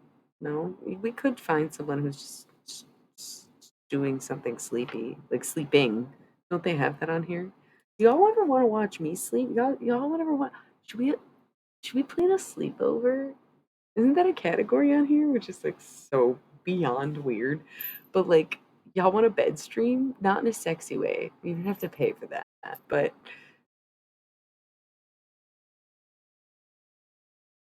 okay, but this theoretically, like right now, it would be like last meal, right, of the day. And that's why it's like it's kind of between because it's like the post meal, but there's not gonna be another one. So it's like one. But then it's like almost like a full meal, so it's like not quite two because it's too late now because it's kind of in between. Exactly. Exactly. I think it's a weird category, but we could have a sleepover. It would be kind of cute. We do sleepover stuff, whatever that means. Pillow fights on Twitch. Would y'all want me to pillow fight on Twitch? No, I wouldn't do that on here. I'd probably take it to the.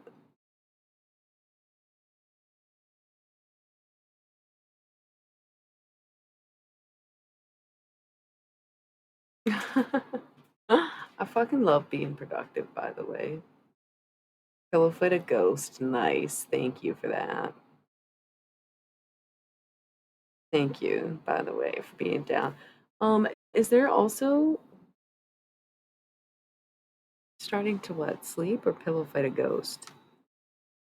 Is there a ghost in here that would pillow fight me? No. Damn. Is there a Guinness Book of World Records for longest Twitch stream? Probably not. Or you think there is? Yeah, there probably is. Damn. Totally came up. 634 days? How does that make sense? It's just like a stream. That's kind of boring. I thought it was like, because they wouldn't be on it the whole time, or they were. Is it just running? Is that how that works? No, because this one is 200 hours, right? So that wouldn't be. Those are the ones that are like how many hours consecutively? 200 hours straight. How many days is that? Not know 300 and 600 and fucking. Let's top it. What do you think? What do you guys think? 200 hours. How many days is that? It gotta be like, who even knows? Like, what, you just don't sleep? How does that work? Or you sleep on the stream and then it's like, no, I just don't even think I would enjoy it anymore. I feel like I would hate it so much after a week. How many days is this? Oh, it's only 8 days. 8 days a week. 9. Okay, yeah, I'd have to do 9, probably.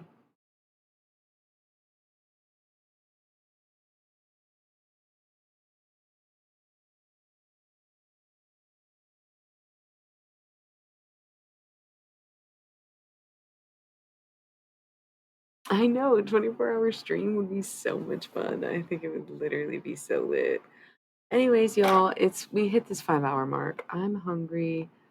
I'm gonna go eat some snacks and finish my all-ins and all that. And hell yeah, this was a great stream. Sorry I got sleepy out of nowhere. I really thought I was getting a second win, but we all need to call it anyways. I'm gonna roll out with some ads. Do not be mistaken. I am not coming back. I love you all so much. I will be back tomorrow night, per usual, or tonight, depending on where you are in the world. And I'll see you then, where we might have a surprise guest, and it might be John Coltrane. I'm kind of confused by the whole thing, or it might be a surprise. Lady, what is it before we go?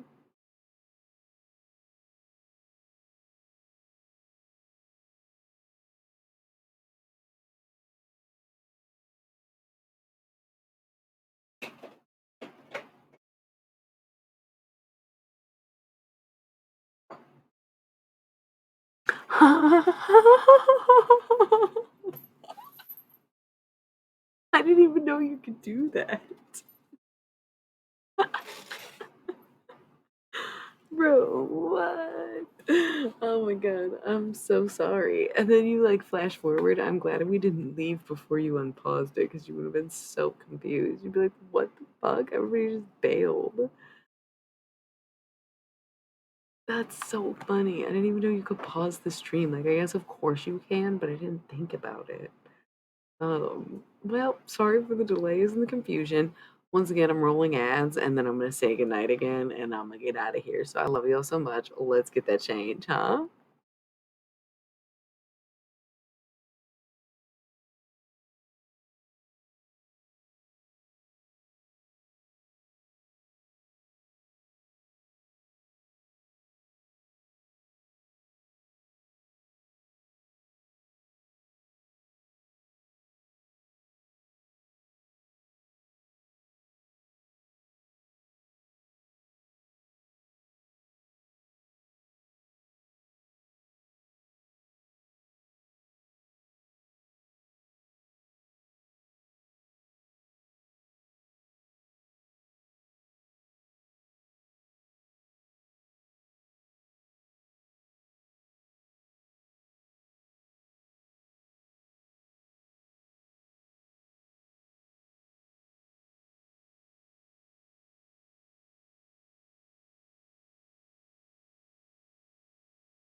All right, y'all. If I look at you again, I'll stay for too long. So this is it, the end of the road.